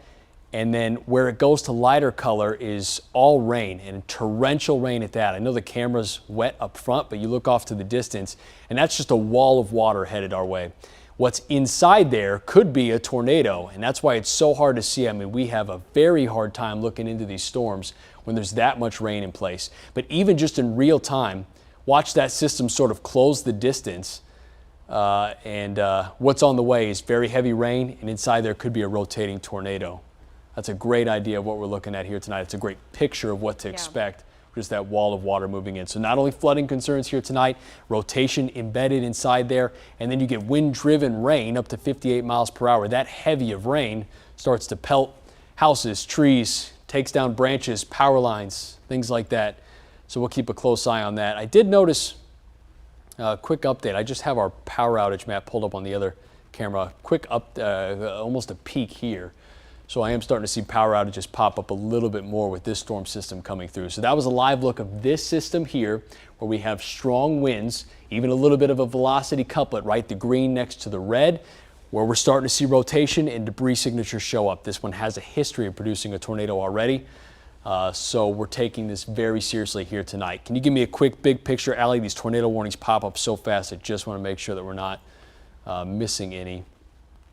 We still have the 5 that are currently in place. And this cluster a mess, but thankfully a sharp cutoff. Let me say for a timeline here, as soon as we clear this, which should be in the next hour and a half or so.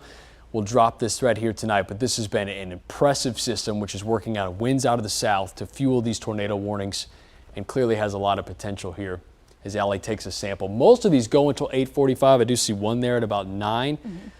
So I'm going to guess in about 10 to 15 minutes we'll start to clear some of these boxes up, but 5 active, at least areas that we're watching of rotation. More tornado warnings than that, but that's just a testament that they issue the warning, the storm starts to lift, and then redrops, so it requires a new warning. Allie, you got an update for us? Yeah, we actually have a storm spotter has located a funnel cloud near Reisterstown. I'm guessing earlier when we saw that tightening, that's exactly what they were looking for. It is, of course, moved a bit on. This was at 8:28, and it continues to move more closer to 83 in portions of Baltimore County. Okay, yeah, so thanks for that update, and that likely prompted the confirmed tornado report earlier. So let me zoom in here. Let's cover this storm that was moving east of Owings Mills. Cockeysville starting to see some heavy rain now, right along 83. I feel like I'm having a flashback to 6 o'clock, 6:15 when we had our first warning. Ran right along this track. So Owings Mills now an area that's getting hit twice. You have a camera of this area. Let's go ahead and take it and see what we see, if we can see anything. That's a good big picture. Good camera. Boy, heavy rain just across the area. These are so hard to see inside. Normally you have what we call low precipitation supercells that often is easier to see a tornado warning or a tornado inside there. That's not the case here. These are heavy rain supercells which just shroud the tornado inside there. And that's what makes it so hard for confirmation. That's why a lot of the products that we've been using look inside the storm. Nothing jumping out at me at the moment, but certainly, boy, some heavy rain inside these storm systems. And if you know anyone along this path, give them a call, tell them to pull off on the nearest exit, get to a secure building. Grocery stores are good options. I know as we get close to Owings Mills, there's a Costco nearby. There's a lot of commercial areas there for buildings and people to pull inside. Flashers already starting to come on. You can see in the outbound traffic lane there, hazards coming on, where people are starting to hit that heavier rain and then have to slow down. Don't go out if you don't need to. Allie, you got another update for us? At least not necessarily an update, but something that I have noticed that we should look at right behind me. The storm that was over Reisterstown, the one they saw that funnel cloud, it doesn't look like it is as tight as it once was, but the one over Owings Mills has really tightened up. Of course, that's where we mentioned, there's those shopping centers. I know there's a lot of car dealerships over there, and also a lot of residential homes. And then once you start to move just to the east, then you get a lot of trees. I know there's some horse farms over there. That could, of course, produce a lot of debris that then will eye closer to 83. I also want to mention right here, I'm going to actually move this way so we have a better way of seeing it. The storm that's just to the south of Edgewood, we're seeing some pretty lofty velocity scans. I mean, the purple color could indicate wind gusts up to 60 miles per hour. I'll take a scan of that just now so we can see a little taste of what we're looking at wind gust wise. 59 miles per hour just to the south of Edgewood, moving into Harford County. I'm going to clear this out of the way. And Chris, I'm going to see if we have any more information that's come in yet. Okay, while you check on that, we'll go back to full screen just to look at all the different warnings that we have. If you see anything, especially any confirmation of damage, let me know. So Allie was talking about the tightening of rotation here, watching another area here where these storms are moving really slowly. Our latest tornado warning starting to show some signs too, but that storm looking a little more ragged. Reflectivity product, nothing really looking overly concerning, but of course we know it's just being hidden by all the heavy rain inside there. We even had some flooding concerns right along 95, close to Aberdeen, where we have all the lightning and heavy rain. That storm system's parked. I mean, we've been talking for the better part of a couple hours now, and that hasn't moved a whole lot. Our debris signature is still showing up pretty bright here inside that tornado warning south of Columbia as that moves off to the east. Was a confirmed tornado earlier, thankfully not getting a lot of confirmation here, but as we start to get later into the evening, way past sunset here now, these are going to be harder and harder to see. as we go into the night. Visibility becoming a big problem, confirmation less likely, but it doesn't mean that they're less dangerous. Allie? Yeah, I have an update. The one that was in portions of northeastern Baltimore County moving into Harford County over Jarrettsville, that one has expired. Okay, so that one should be going away soon. We also just got in, literally right this moment, a flash flood warnings in effect for Cecil County and Harford County. That does include portions of Aberdeen, Bel Air, Perryman, Perryville, Bel Air, Havre de Grace, and Port Deposit. We just picked up so much rain. It's been indicated that almost 2 inches have fallen in this area so far. Yeah, that's the area I was just pointing out inside that heavy rain. I'm not surprised to see a headline issued there. We're talking about right here. That's the rain shield of the storm system. So these supercells, how they're structured is you have rotation typically on the eastern or the western end, and then as you go farther east, that's the rain shield out ahead of the storm, which produces really heavy rain in a setup like this because we have so much humidity to work with. We're just wringing out a wet towel all in one spot, and these are really struggling to get going. We're under the influence of a warm front, so winds are coming in out of the south. So that's why these storms aren't tracking. They have no push from west to east to get moving. As the cold front comes through tomorrow, it's going to clear a lot of this out. But until then, these storms are just not moving a whole lot, especially on the front end. There's very clearly a boundary here pushing these storms farther. Some of the stronger storms have been on the back end of this, but as those start to catch up, hopefully they'll steal energy from each other and then get over the water and likely lose some steam. That's the hope here tonight, but until we get to that point, let's continue to take every one of these tornado warnings seriously. This one canceled. We're in good shape there. That was near Jarrettsville. If you're still in Edgewood, Aberdeen, along 95, especially south of 95, that's the area of greatest concern. Flooding up front and then rotation on the back end of that. And then we had this storm spinning on and off. These aren't long track sustained tornadoes. They drop, they do damage very quickly, then they lift, then they re-drop later. That's why we have so many warning boxes in effect tonight. It's sort of a game of whack-a-mole just to try to keep up with every warning that pops up here. But we're doing our best to cover them all as this moves in. This is getting very close to 695 here, Allie. This storm almost jogging a little bit farther north. We zoom in here a little bit more. It's getting to the end of its warning. I wouldn't be surprised to see a new round of warnings issued, and then suddenly we'll be in a case where Baltimore City is under a tornado warning. You're not yet, but start thinking about your plan here. I know we're getting into the densest population of our viewing area, so I want to make sure that we're covering everybody as this storm tracks off to the northeast, and especially as this area of rotation just west of Elk Ridge starts to track farther east. A debris signature very clearly showing up there. What we're looking at here, that bright blue, is the radar indicated that there could be debris being lofted pretty high up into the atmosphere. So Arbutus, heads up. We have a live look from Elk Ridge. Let's go ahead and take that because this storm's getting very close to that area. Tough to see off in the distance, really heavy rain in place, and a lot of people out on the interstate. I'm really hoping that we can get people off the roadway tonight. Just give it about an hour or so and we'll start to clear the storm system.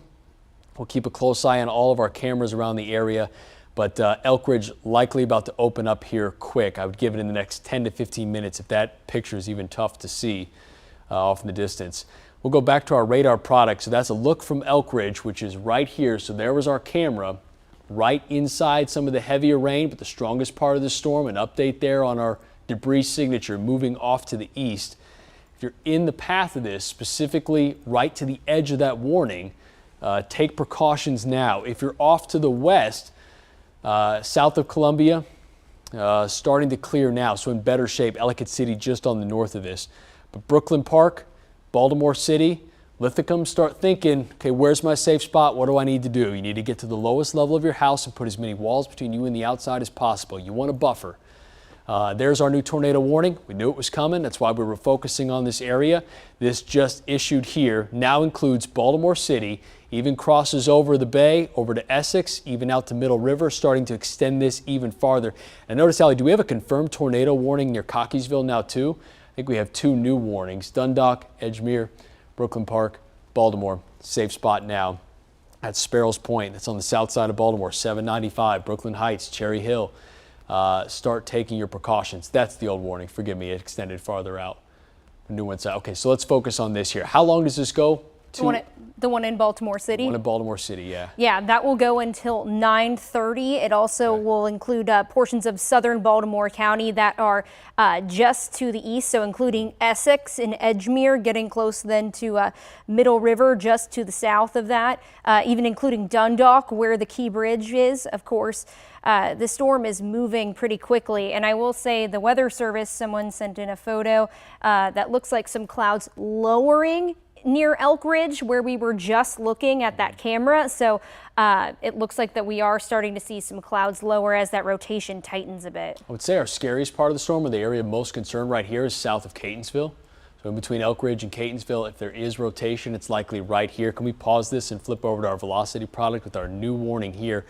Gets a little more narrow, sort of like a funnel. Yeah, so this is the area that we're watching some of the strongest winds and even a little bit of spin. That's going to track off to the east. So this is downtown Baltimore here. Can we do a storm track on this, Allie? I know we have a lot of communities in the path of this.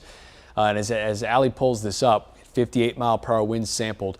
If you see your city, your community show up on this list, and it's going to be a lot because, again, this is the biggest part of our viewing area, at least where the most amount of people live, safe spot now. And I'm even talking Middle River, which is 26 minutes out, but Lithicum, Lansdowne, Baltimore Heights, Brooklyn Park, Baltimore, Dundalk, Rosedale, Edgemere, Essex.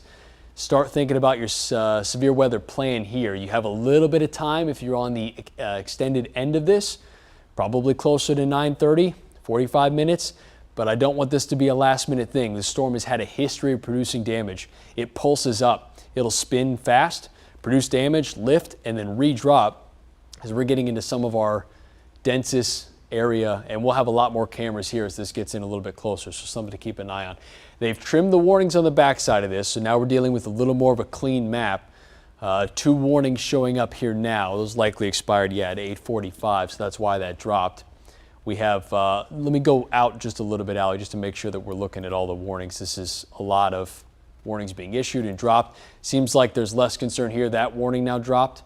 So we have 2 tornado warnings in effect. Neither one confirmed, which is great news, but I know that we're going to get a lot confirmed here as we go into the evening. Again, we've lost sunlight, so these are harder to see. And not to mention, just with how heavy this rain is, it's going to be impossible. I mean, they're rain wrapped inside there. Our best bet is to use our radar tools to look inside this storm system. So now we're going to focus on these 2 storms. Can you zoom in and just kind of cover the area with both of them? I'll try to do both at the same time, because I know we're getting into areas where a lot of our viewers are. Cockeysville, south near Timonium, right along 83. Heavy rain inside there and maybe even some small hail. Some of our brightest reflectivity just at a glance is right there. And then another tornado warning, which now includes Baltimore City. This one just issued and is looking a little more ragged, thankfully. But again, that's what these storms have done. They've pulsed down and then they'll build back up. And the southern end of a line of storms like this can be worse. Okay, we have a picture of Arbutus at I-95 and 695. Look at how the visibility just gets so bad and the traffic is crawling. It's likely a lot of ponding on the roadways here. It is very, very heavy rain, and it's wind-driven heavy rain. So you have rain particles getting pushed 55, 60, 65 miles per hour. And then if a tornado's hiding in there, it'll show up very suddenly. We'll keep a close eye on this, but that's right near the area of rotation. Look at the semis just crawling. I mean, nobody's moving inside the storm system with the strongest winds now in place. A lot of hazard lights. We've been seeing that across the board. These are not your garden variety thunder showers. We're talking really strong storms and enough to cause some rotation. Keep a close eye on that for me, Maddie. If you see anything that jumps out, let me know. We'll keep going back and forth. That's a look from the ground. We'll go back to our radar image. Again, that was Arbutus, so where we were taking a look here, that was on the ground. Here's our rotation, likely just about to cross over to Brooklyn Park, Cherry Hill. Can we zoom in even a little bit closer here, Allie? Let me, I know we have a lot of neighborhoods and communities around 695 that start to pop up here. Arbutus right on your doorstep, even almost tracking closer to Brooklyn Park, Brooklyn Heights, Cherry Hill, eventually Dundalk.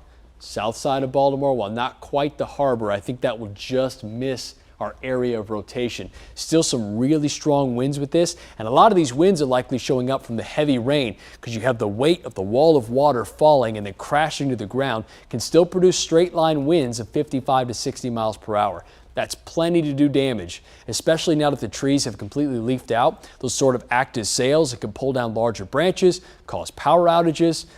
In a case like this, and we have gotten some reports, at least across our area, of power flickering, but right here would be our area of concern. Can we check our debris signature just to make sure that nothing's really popping up there, although I suspect that it would. Right near Lithicum, east of Elk Ridge. Again, we've been trying to get a good look inside this storm. It is really hard with the amount of rain falling.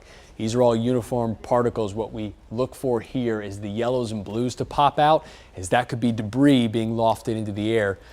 With what is likely some rotation inside there. These storms are spinning like a top here tonight as we have the wind out of the south and the storms move west to east. It's a crosswind enough to start to rotate them. Let's zoom out a little bit more, Allie, and just check both of our storms. Just keeping an eye on a separate map. 2 tornado warnings. How long does this one go till again? 9 o'clock, so we got about 10 minutes left on that. You know, at first glance, can we zoom in here real fast? I'll do a really quick update and just look at velocity. I want to see if it's still rotating as much as we get to the end of this warning. We'll likely have to start thinking about a new warning being issued. It's looking better, but yeah, there's our area of rotation. Mays Chapel, likely getting pretty close to Sparks, south of Cockeysville, about to cross 83.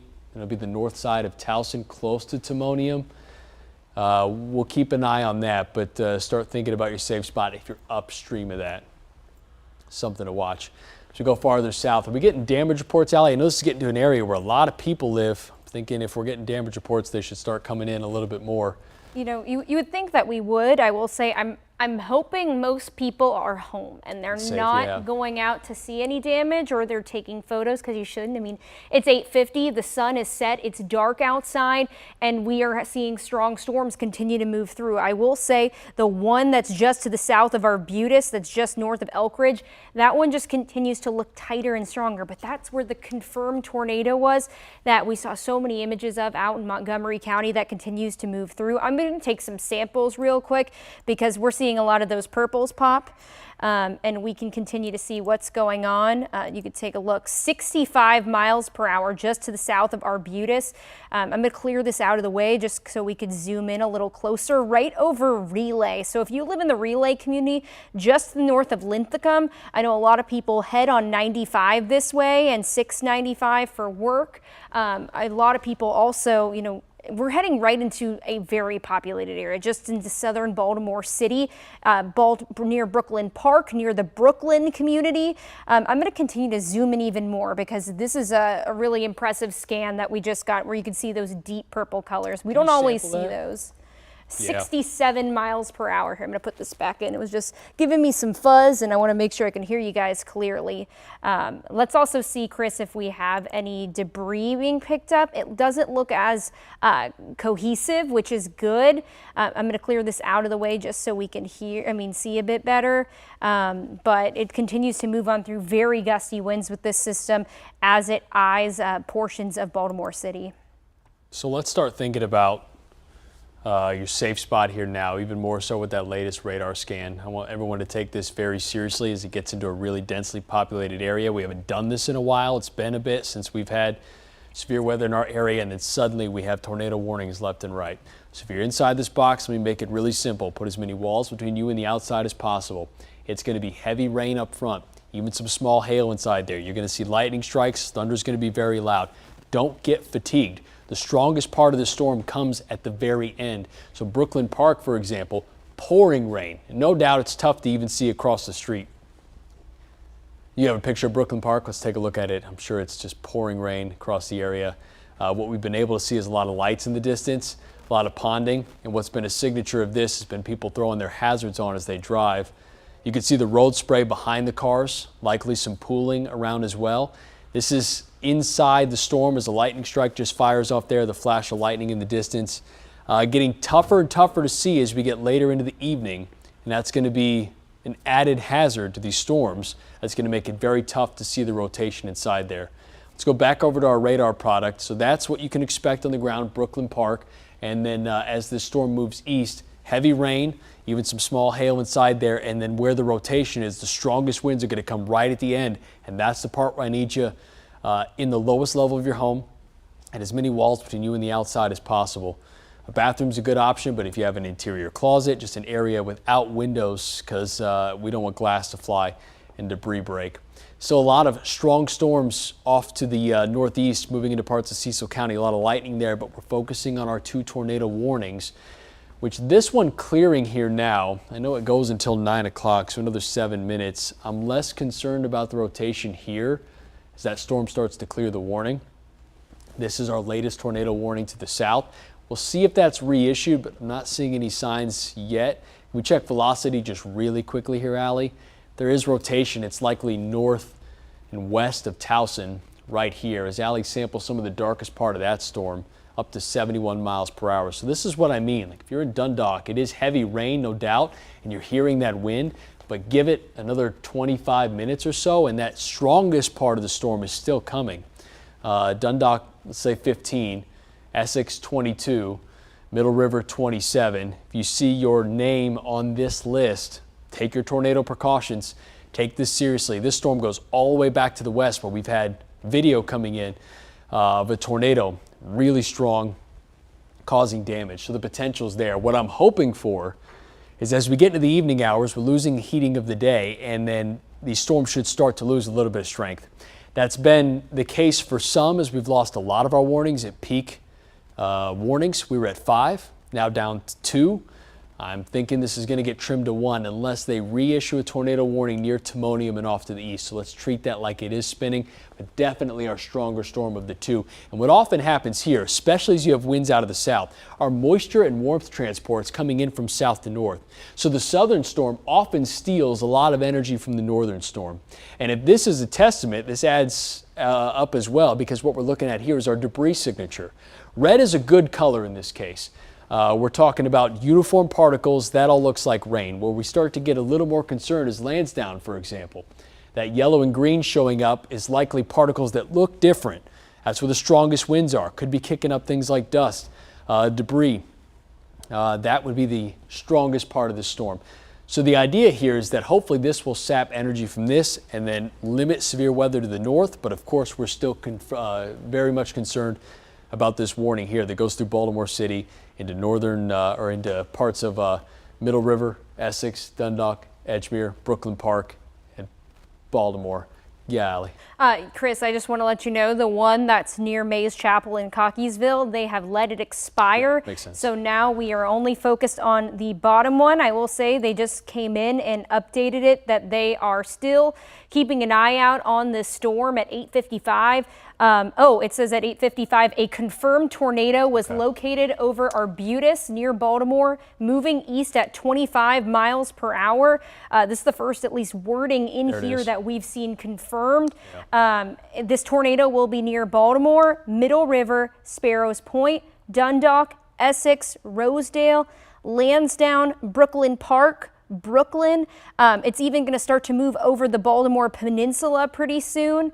And so if you're in any of these communities, you need to be in your safe spot now. The tornado has been seen. So that's why our box now switches to purple here, so you can see the difference. This was a radar indicated. This has been expired. We're going to focus on this last. What I want to add a level of urgency here again. Every time these boxes turn purple, which means we have a confirmed tornado, the debris signature is very clearly showing up there.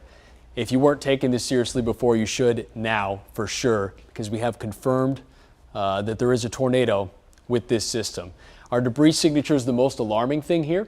What's showing up between Lansdowne and Brooklyn Park is an area where debris is being lofted.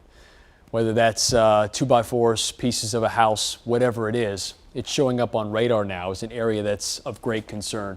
This is tracking off to the northeast. This is getting into some of our most densely populated area where most of Maryland lives. So there's an added level of urgency here. This is a scenario that you don't typically see, a very rare setup, but one we don't want to see, of course. A lot of concern here. They've already warned ahead of this. I'm going to guess that's in anticipation of the fact that we have a confirmed tornado here. Is that correct, Allie? It just says that a severe thunderstorm near Middle River. I'm wondering if check our velocity product. Yeah, through the velocity product. I'm going to change it back. You can see very strong winds right there. Okay.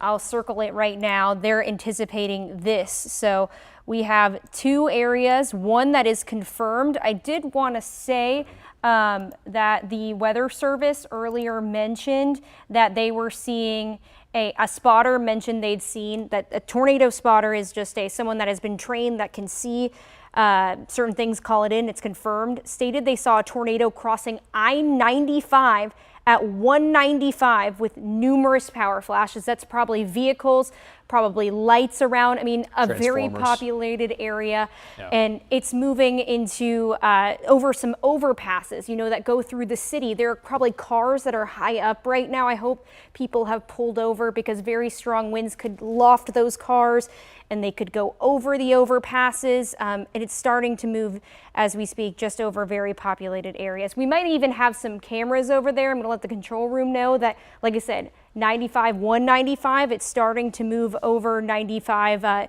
into southern Baltimore City as we speak, so that might be something to look for. Okay, so there's a serious level of urgency here, and I don't want anyone to panic. I know this is a very scary situation for a lot of people because we don't do this a whole lot. Don't panic, have a plan. We're gonna get you through this. We have a look at 95, 395. That rotation right inside there makes it so hard with some of the raindrops on the camera lens. Looking off into the distance. I'm seeing a lot of flashes. Tough to tell if that was lightning or a power flash. This is 95 at 395. A lot of traffic, and you get into a situation where a lot of these interstates get elevated. Not the case. Camera starting to shake there just a bit, likely winds picking up. Confirmed tornado in this area. I can almost see some definition in the cloud cover on the horizon where we likely have a lowering, what would be a shelf cloud associated with the front of this, and then inside there will be the tornado warning. Winds are going to get strong here. I didn't mean to interrupt you there, Chris, but where the circulation is located, it is moving over the water. So we'll have to see what happens. I saw a power flash, I'm pretty sure, in the distance there, Allie. We'll have to look out there and see if we see anything. See under the words, yeah, yep. I do see right under the words. Can you pop me up in front of this image? Is that possible? I want to point something out. If not, right under I-95 South. Can't do it. But the top left of your screen, we just saw 2 flashes there. So what we use with a nighttime tool like this, a tornado will come through and blow up transformers. It's a brilliant flash. It even looks like lightning. And it could be lightning strikes here, but that's often a sign that there's strong enough winds to blow up a transformer on the ground, and that's almost a sure sign that we have a tornado.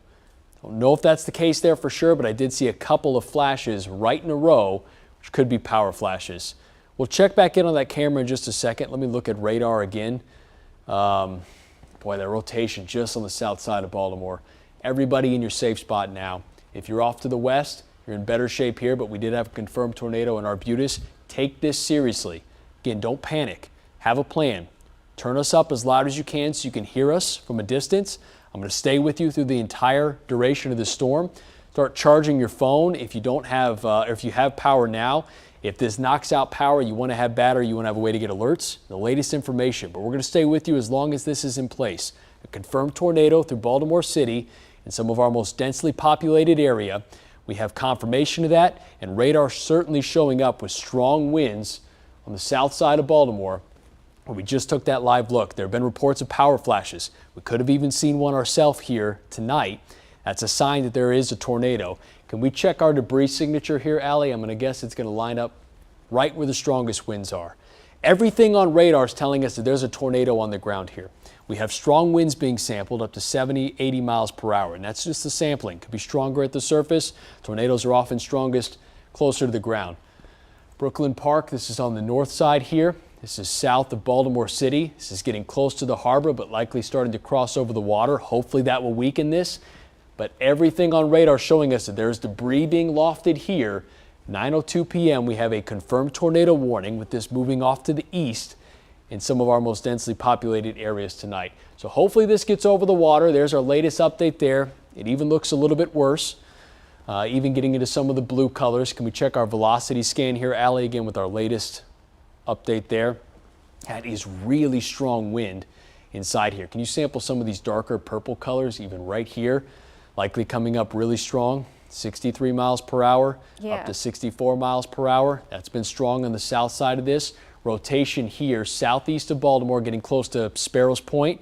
Will eventually cross over, likely go north of Dundalk. This is very close to, of course, the Key Bridge collapse. It would be right here, the area just north of there, crossing over north of Brooklyn Park, and we'll get over the water. Hopefully that will weaken it. This storm has really fueled itself strong. That live look, is that showing anything else that we're seeing concerning? Can we take that one more time just to see if there's any more power flashes? I'm seeing less definition in the clouds off in the distance, still some really heavy rain in place. That's moving through. Okay, let's go back over to our radar image.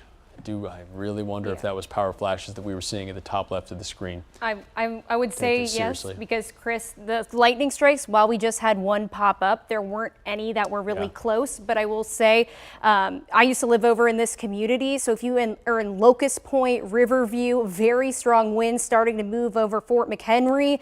Then it's starting to eye portions of Fells, getting into Canton, Highlandtown, portions of Upper Fells moving through. Then you get closer to Hopkins, right over 95. I mean, there are a lot of row homes in this area. And the good thing is I know a lot of the row homes have basements. So make sure you're in the basement of those row homes as you speak.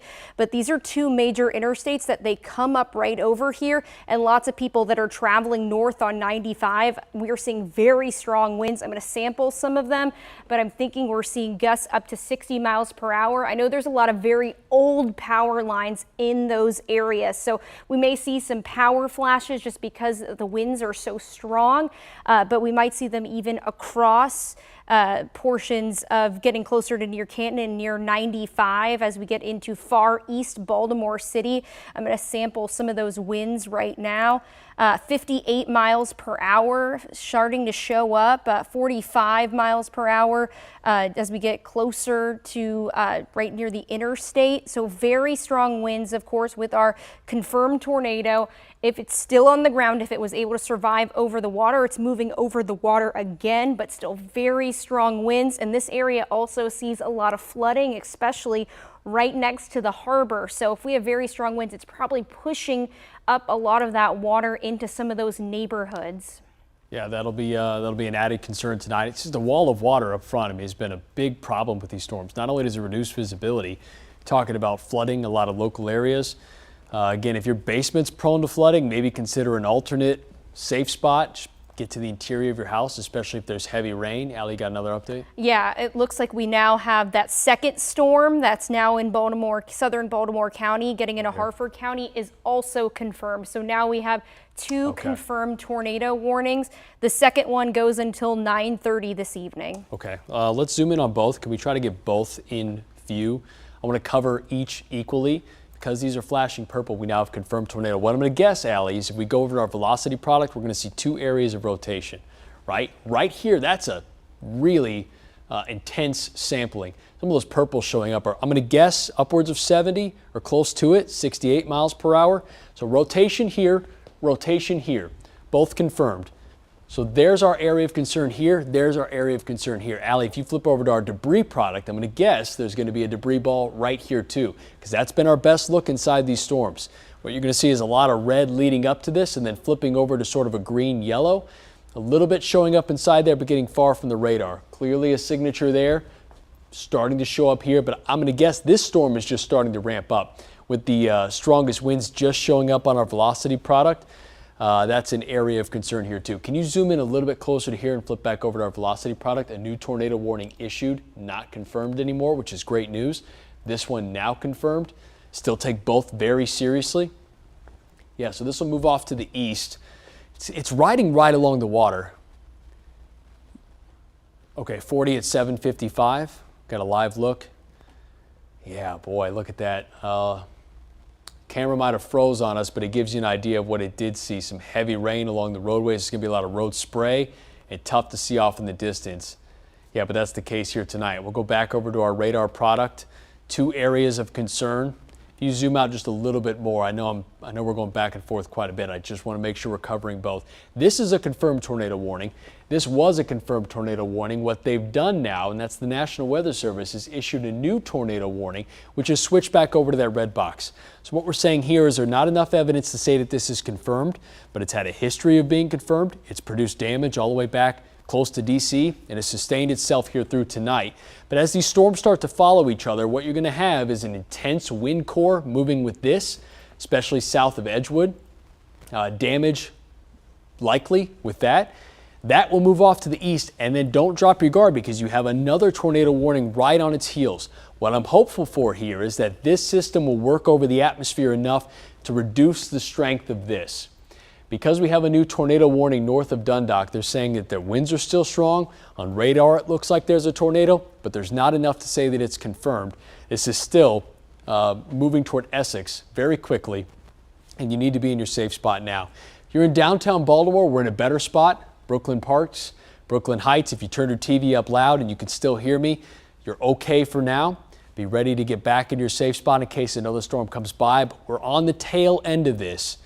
We're seeing the light at the end of the tunnel, but I don't want people to get fatigued. I know we've been covering this for hours now. These storms are still as strong as they ever were, and in fact, these are some of the most impressive velocity scans we've seen in the past 3 hours that we've started this coverage. So those darker purples are really strong winds inside that. Part of that might be a testament to it getting over water. Allie, what I'm going to guess here is she's looking at our debris signature, what I'm just thinking of, because that's getting into an area right along the coast, right along the water. Hopefully there's nothing to grab there. There's no debris to loft, but there's still rotation there and likely still a tornado tracking right along the coast here, especially south of Edgewood. So as this continues off to the east, even tracking a little bit farther north, it's an area we're watching that goes through 9:30. And we're going to stay with this confirmed tornado warning as long as it's in place, along with this secondary tornado warning, which is moving east of Baltimore, getting closer to Essex, Rossville, for example. Just a couple of places, if you live anywhere near there, south of Perry Hall, which we were calling out much earlier. These storms running right along 95 now, tracking off to the northeast. What's the speed on these, Allie? I know a lot of these have been slow tonight, which is added concern. These storms have been a little bit faster, up to 30. Where are we at now? Yeah, the one that's over Baltimore City and portions of southern Baltimore County, that's moving at 25 miles per hour. So it is moving a little bit faster than some of the storms tonight, but I will not say it is not a rocket out there. It is slowly moving. And you know, Chris, we earlier had that flash flood warning for Cecil County. We are still going to see very heavy rainfall across a lot of these areas. I'm actually going to switch our product right now to reflectivity that shows heavier rainfall, and we know when we see those purpley red colors, that just indicates very heavy rainfall at certain times. And you can see purple just to the south of Edgewood continuing to mirror 95, but just to the south along the water. And you could see the one out in southern Baltimore City. It's basically right now in Baltimore County, right just to the south of Rossville and Essex. You could see some of that heavier rain bands too. And this is just going to train over this area. So it means that we will just see continued heavy rainfall over the same areas, Chris. And, you know, that's just not good, of course, when you see so much rain over an already inundated area. Yeah, we call it training because you think about like a train car, right? They're all linked together, and that's sort of what this looks like. You have one car here, you have one car here. The problem is, as Allie mentioned, when they go over the same area, this is already soaked, fully saturated. So then you add another round of rain on top of that, the second rail car coming over. That starts to create some flooding concerns when they follow each other like that. Can you give me a slightly bigger picture here, Allie? I know we've been really zoomed into this area because that's where we have our tornado warnings, but I want to make sure if someone else is checking in, hey, what about my area? It's really loud here. I see a lot of lightning on the horizon in Perryville. If you're in Elkton, Cecil County, it's pouring rain, as Allie mentioned, the flooding concerns there. The reason we're zoomed in here is because we have 2 tornado warnings, one confirmed, one radar indicated that was confirmed that moved through Baltimore. We are certainly looking at the bigger picture because these spin-ups happen fast, but so far we're zoomed in here because that's where our 2 warnings are. Let me clear areas in right downtown, especially if you're off to the west, and then off to the west, Eldersburg, Dayton, Severn, in good shape here now tonight. The warm fronts move through. We're almost there. Hang in here. Don't get storm fatigue with these. I know it's been a lot in one night. We've gone most of the year without getting a tornado warning. We had one last week, but now it's been incredibly active, getting up to 5 at a time here tonight. We're getting a whole season's worth in just a few hours, where we've had confirmed tornado reports here through the evening hours.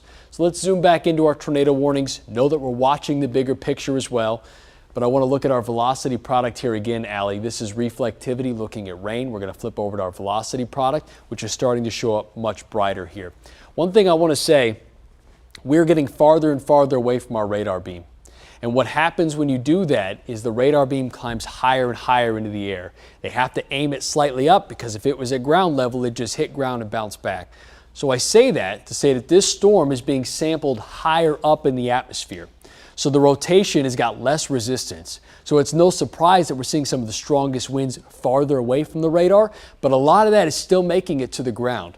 While it may not be up to 70 miles per hour, still close to 60, and the confirmed tornado inside there has the potential to produce damage. So that's why we're seeing this light up a little bit more. It's just something to take in mind as we dissect this storm and look inside it with a couple of lightning strikes.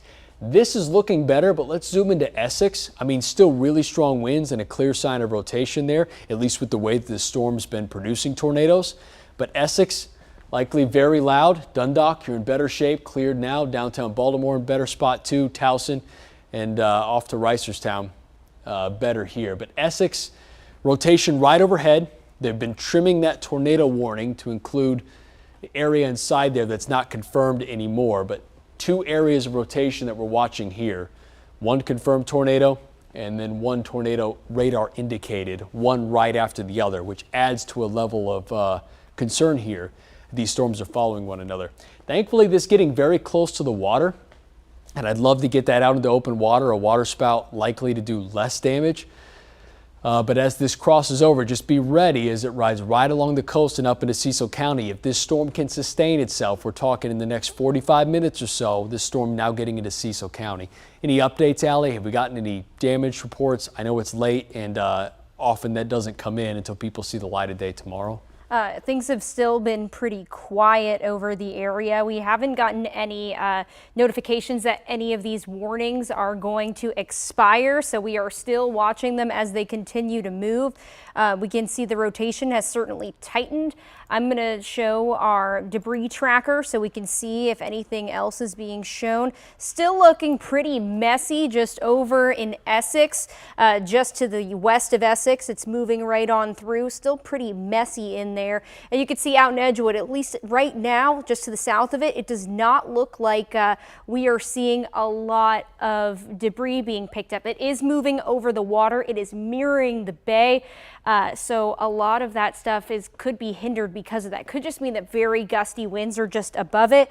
And at least that's better than having a tornado on the ground. I'm going to look and see if we have any updates coming. It looks like we are still continuing to monitor the storms as they go. Nothing showing up, at least for right now.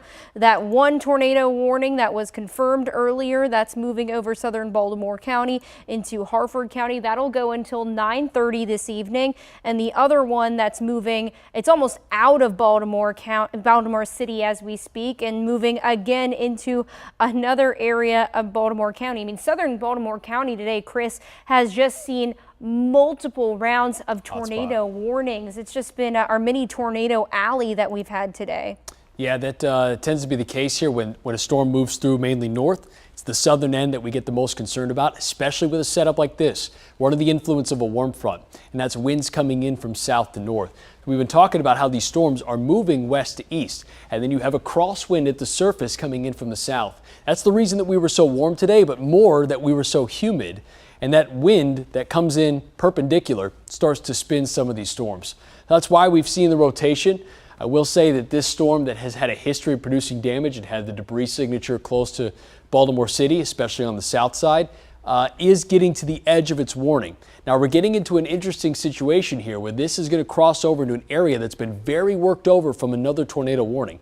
So it'll be very curious to see if they extend that, and there's very clearly some inflow here. I mean, the storm is wrapping around and pulling in air on the backside of that. These storms, even on a micro scale, spin counterclockwise, even as Allie drew that.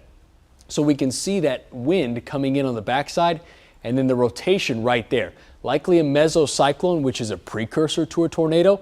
And even if that tornado is still inside there, that's where the rotation would be. But we're starting to get these tornado warnings bumping into one another. An area here of great concern, clearly a lot of velocity showing up there, stronger winds.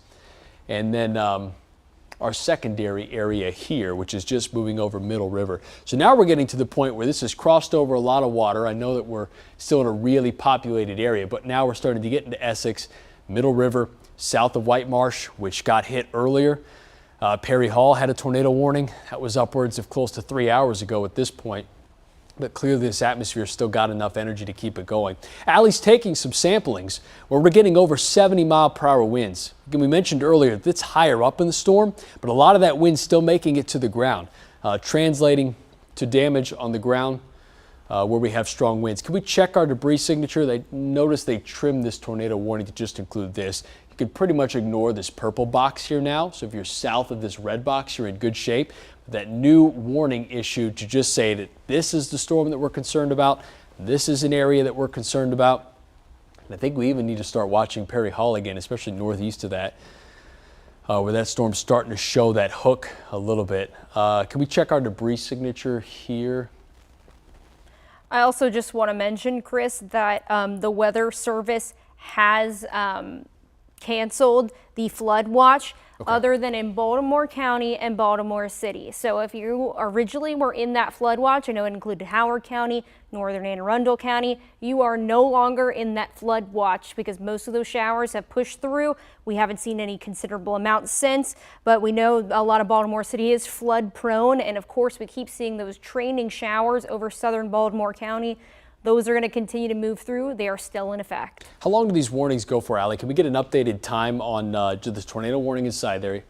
9:30. So we're getting close to the end of that, which makes sense because the storm's almost crossed out of it. Both go to 9:30. So we got about 11 minutes or so left on both of these warnings. We'll see if they can sustain themselves. This one is still looking pretty impressive, and this one is still showing signs of velocity up to 70 miles per hour. I'm likely to think if they stay on this track, we'll see those warnings reissued. What I'm really keeping a close eye on is how this storm is going to sustain itself in an area where there's already been a lot of rain falling. So this is our debris signature, still showing up near Essex, but getting pretty muddy. Nothing jumping out as much as it was before. You can see just how noisy this gets. But if there is rotation, it's right here, what looks sort of like a comma, right? So the storm hooks. Typically, you'd see a supercell rotated a little bit more this way, oriented in a different way. But because these winds out of the south are turning these, that hook almost wraps around the top and is feeding itself all the way around up south and into that. So what will happen, the most dangerous part of the storm is right here. You're going to get heavy rain and you get a moment of clearing. That's often a shared experience with people that get a tornado, is that it's torrential rain, then it goes quiet, and then the tornado comes in, which would be right there. But it is windy all around Essex, especially on the east side. That's the strongest part of the storm. Two areas here, 1 and 2, which Allie's sampling both of them, both coming in at about the mid-60s. One good sign here is that that's sampled down. We were getting 70 plus earlier. Now looking a little bit better, even as we get farther away from the radar. That area of strongest winds is starting to leave the tornado warning. What I would guess is that there's going to be a new tornado warning issued more east of this. Can you go back a few frames and then come forward? I just want to get an idea of the movement of this from west to east. It's been tracking northeast at first, bring it a little bit farther, and then almost started to jog east a bit or run out of this warning. Maybe it's the way the warning's issued, but almost a jump there. So what I wouldn't be surprised is to see a new tornado warning sort of trimmed here. Betterton, heads up. I know you're outside the warning now, but that's the direction that the storm is tracking. And if winds are turning this storm more to the east, could start to take this storm east as well. That would be better news for Edgewood and Aberdeen, but treat this like it's tracking off more northeast. Most of these storms have been moving 25 to 30 miles per hour. An occasional lightning strike in there. These storms haven't been the most impressive lightning producers, but they have had strong winds and then quick spin-ups. That's been the nature of these. Very few of these have been long track. There have been some exceptions, but we are seeing them spin quick, drop a tornado, lift, and then redrop. That's why we've had so many warnings at any given time. Zoom out just a little bit, Allie. We'll get a more of a bigger picture. Any other warnings or things to be concerned about? I know these two have been the most impressive cells here late this evening. And we're almost there. The sharp cutoff right here. We get west of this. we're in better shape. But for now, watching this closely, and I know we haven't been calling out Cecil County or much of the eastern shore yet. These storms are getting close. We're not out of the woods. As we get later in the day, I'd hope that they weaken. Any word, Allie? So far, the Weather Service is just continuing to monitor both situations. I do know the one that is closer, of course, to Cecil County, that one's moving over the water as we speak. So if anything, it could be producing a large water spout if anything is having some ground truth, or it could be weakening because it is moving over the water, which is good. Yes, we've seen up to 60-mile-per-hour gusts, but it's moving over an area that is definitely less favorable. It's looking more like a fish storm out there, if anything. Yeah, that'd be the hope, but of course a quick jump across the bay and then we're talking about respinning over land. I'm very curious what's going to happen here. So we're still seeing it, albeit much more ragged signature. Essex, you're in better shape now. As this crosses over and moves into the old warning, both are going to drop in about 6 minutes. So we'll plan to stay here at least 6 more minutes. I wouldn't be surprised of the two to see this one warned, but we'll have to see how well this storm can hold together moving into the path of an already confirmed tornado warning. The purple box there flashing. See how this is jumping out? We talked about this just a moment ago. Almost tracking due east. So I would almost say Betterton, the path of this, and even getting into parts of the eastern shore. Area of rotation likely here. And Allie, we may want to start thinking about jumping back and forth between our Delaware radar and LWX just to get two different perspectives of these storms. We're sort of in between radars. You get to the eastern shore and then you get farther away from both. So we sort of look at both radars just to get an accurate idea of what we're seeing inside there. So Allie's going to flip back and forth. That's still really messy. This is our Delaware radar, I imagine? Yes, this is the Delaware radar. So that's why the colors flip, because now suddenly winds are moving toward this radar. But I'm not getting a great picture there. I still think LWX is better, but just something to keep in mind. We'll bounce back and forth between both as we get farther and farther away from our Baltimore-Washington radar here. This storm's sort of starting to tick up. Your pictures in Aberdeen. Let's go ahead and take a look at that. Looks like some emergency vehicles there on the roadways. Very wet pavement zooming out here just under the light. There's a testament to how heavy this rain is. It's sort of hard to see in some of our cameras, but usually under a light you get a better picture. Emergency vehicles blocking off the roadway. Wow, look at that flooded intersection. Yeah. I don't know for sure, but it looks as if that car is stuck there. That's Bel Air APG Road. If I just got a quick look near 40. Oh man, heavy rain, clearly a problem here tonight. Doors open on that car. Turn around, don't drown. I don't know the situation that this person is in. They very well could have got swept up in heavy rain, but let's use this image as an example tonight to say that don't try to cross these flooded roadways. Looks like an officer is there helping him. Not only putting yourself in danger, but also people have to come rescue you. Again, I don't know the situation. I'm not trying to shame anybody. That's not the point here. What I want to say is that if you come across a roadway like this, don't try to cross it. You don't know how deep it is. You don't know what's inside it. Could be active live power lines, could be nails, could be debris. This is US 40 at Maryland 132. Rain still falling and very clearly a drainage problem where we've had strong winds. What happens is a lot of tree branches break, a lot of trash gets pushed into storm drains, and then it all backs up and floods very quickly with systems that are dropping 1, 2, 2.5 inches of rain per hour. That live look tonight, likely a common scene across our area here. Allie? Yeah, Chris, so earlier, we were looking at that storm over Essex. Well, we have just seen a new tornado warning, and it's basically a continuation of the confirmed one that was over Baltimore City. The National Weather Service in Virginia, of course, that covers our area, has has indicated a radar indicated tornado warning for central Harford County and southeastern Baltimore County. This will go until 10:15, so we're tacking on another 45 minutes almost for these warnings. It's moving east at about 20 miles per hour. And for those who are in the path, that includes Middle River, Essex, but looks like we are just to the east of Essex, Bowley's Quarters. This also includes the Martin State Airport, Chase, the Edgewood community, and even getting into Joppatown and southern Nottingham. So a lot to keep track of here. I'm waiting for 9:30, which will clean up a lot of these warnings. I know this gets really messy. Let me try to paint the picture like this. So we have our confirmed tornado warning here, which the rotation is now leaving it. I wouldn't be surprised in the next, call it few minutes, Allie, if there's not going to be a new tornado warning right about here. And then this warning you can ignore. This was the confirmed tornado warning that came through the city earlier. That will drop at 9:30. They're likely just letting it expire. 2 minutes, that purple box is going to be gone. This red box is going to be gone. What we're watching here, I'll try to outline it for you, is this new warning right here. There's our area of rotation. This is over the same area that got the first round of rotation, which was a confirmed tornado.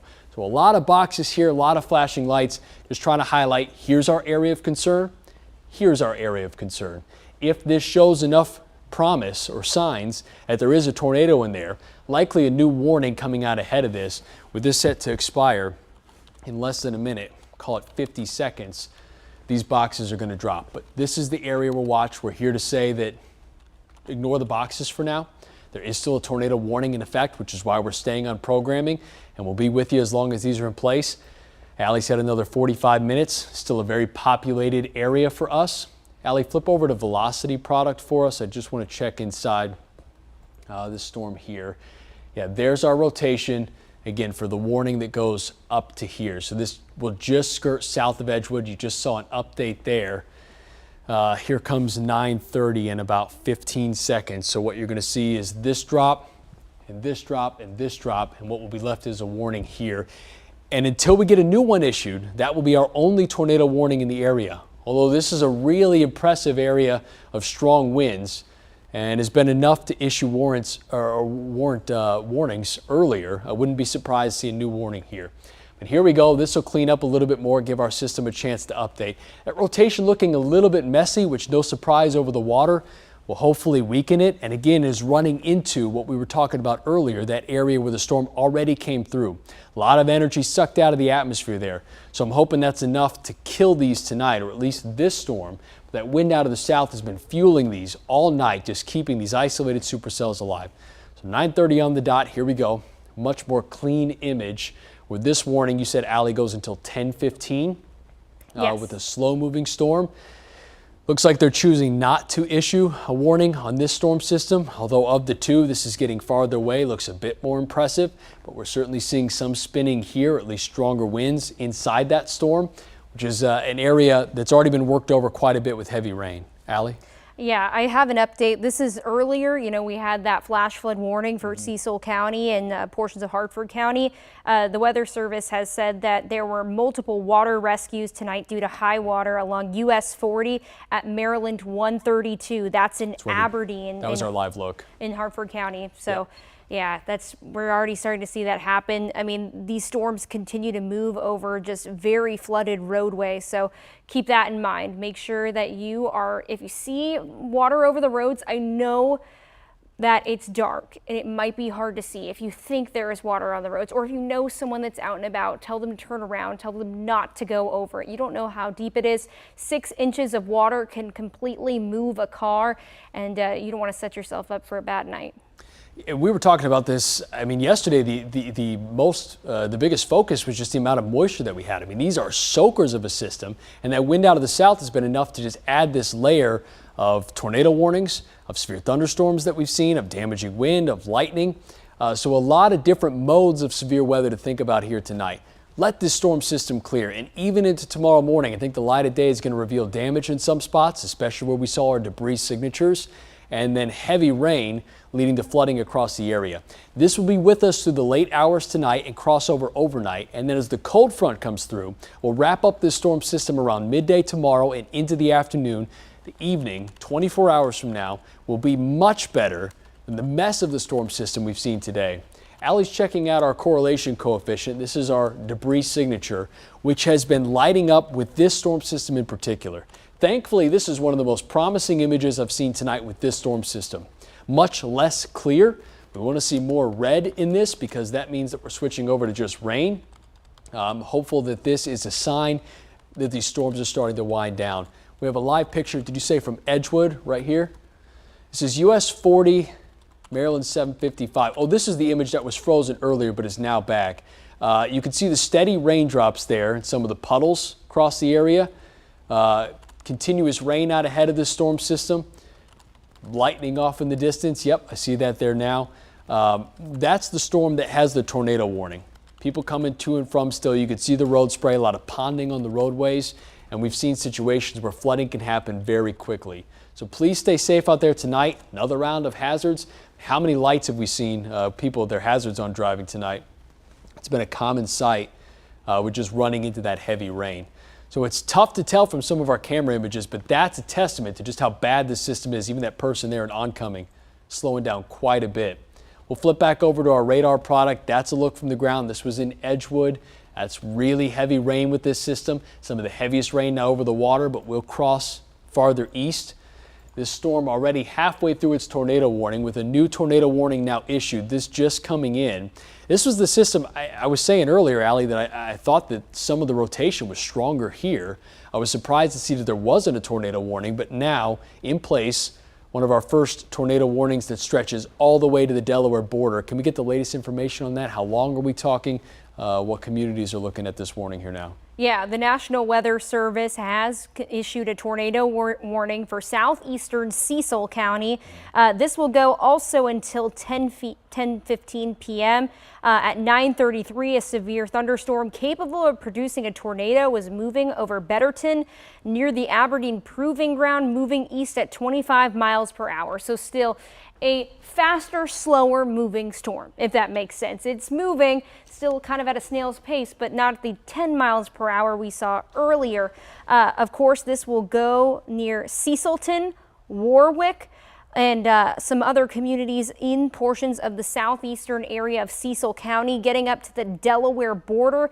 And we will continue to watch this storm as it moves through, Chris. Let's zoom out a little bit more here, Allie. I want to get a slightly bigger picture.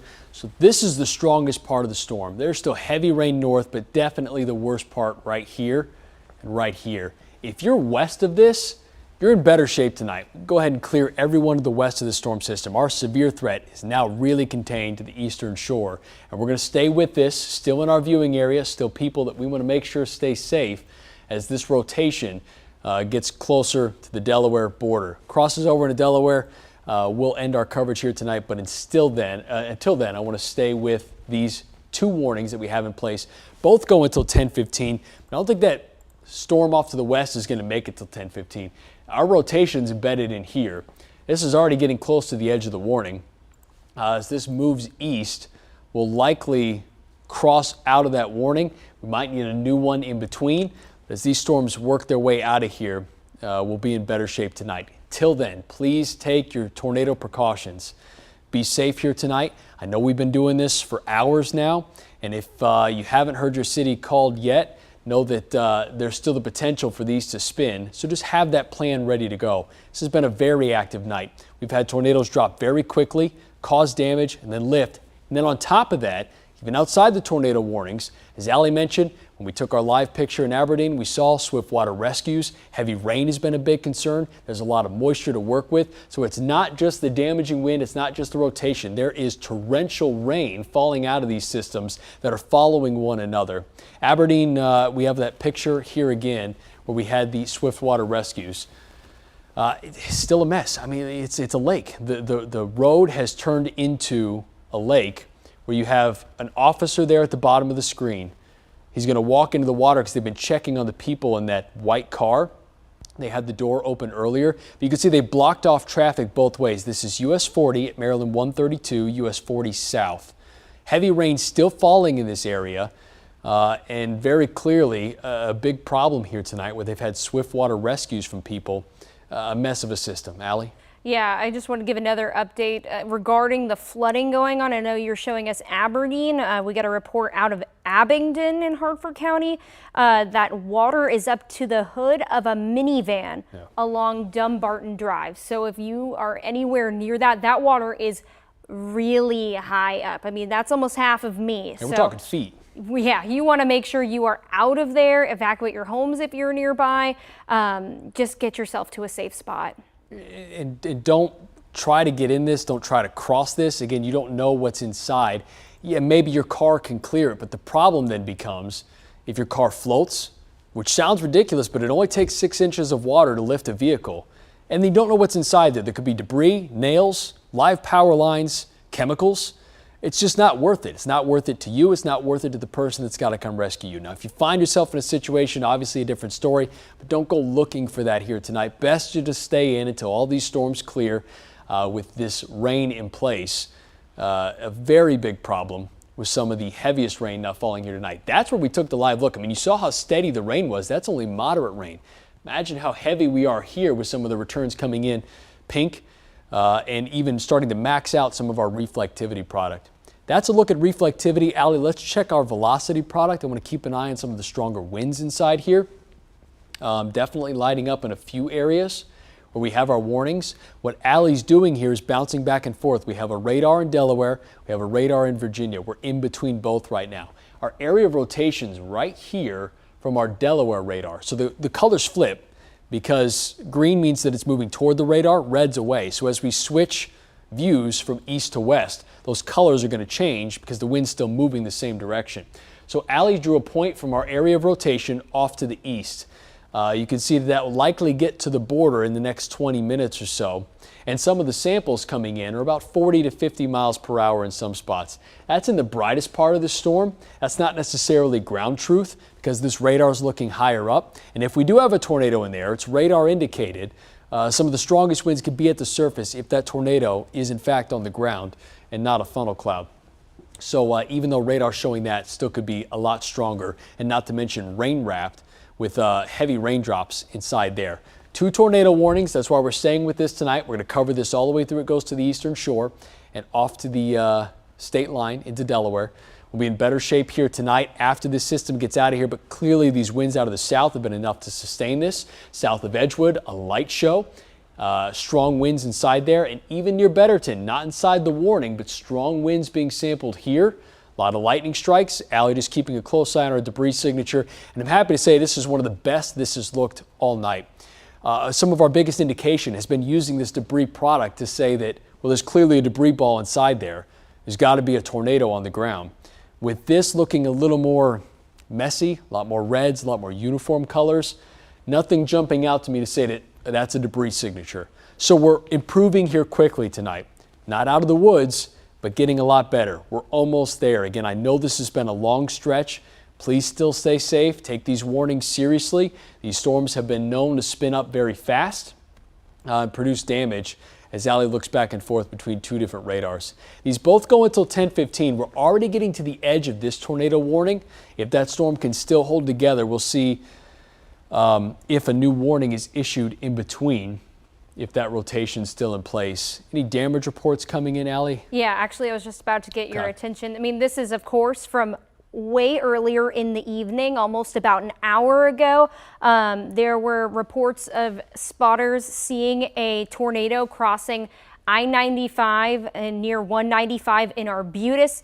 Numerous trees and power lines were down in that area, and we also got several, at least the Weather Service confirmed several videos of a tornado on the ground in Columbia. So portions of Howard County getting into Baltimore County, it's just been a mess this evening. And the good thing is at least tomorrow we hopefully get some breaks and are able to clean up after this.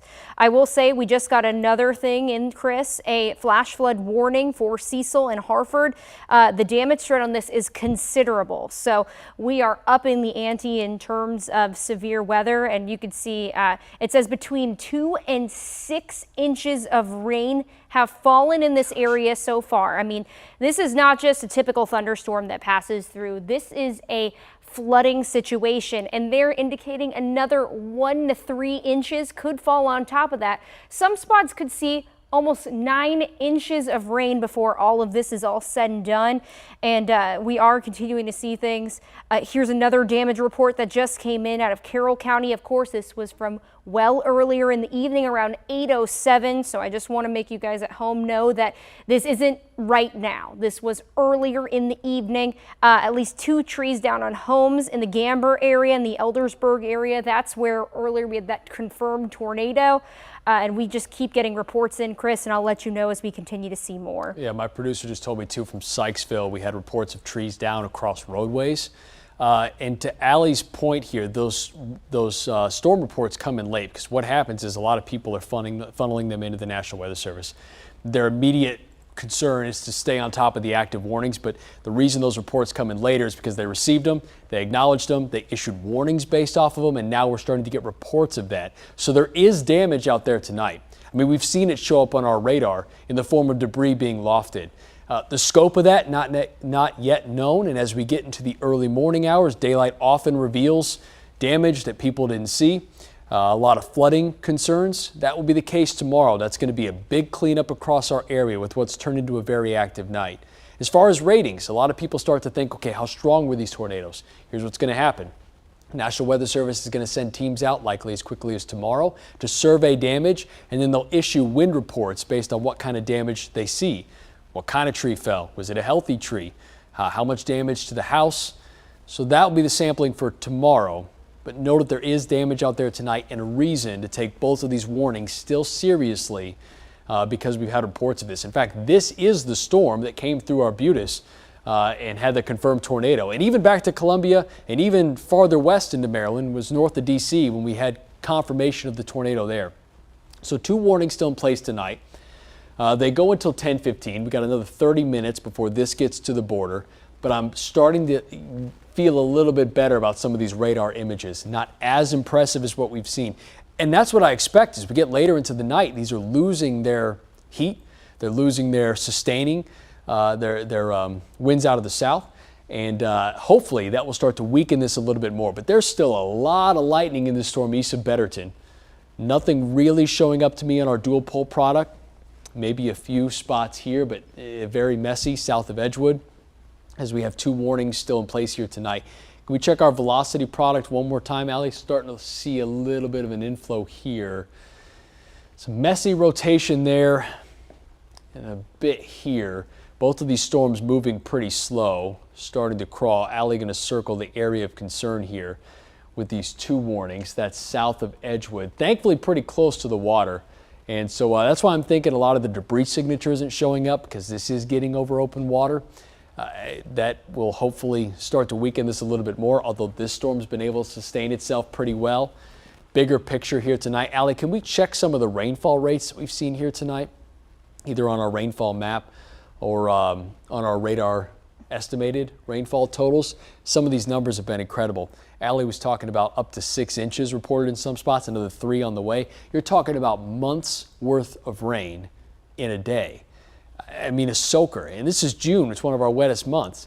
But incredible to see these numbers. So this is our 3-hour rainfall estimate. So this is a radar estimate. This isn't necessarily coming out of a rainfall gauge.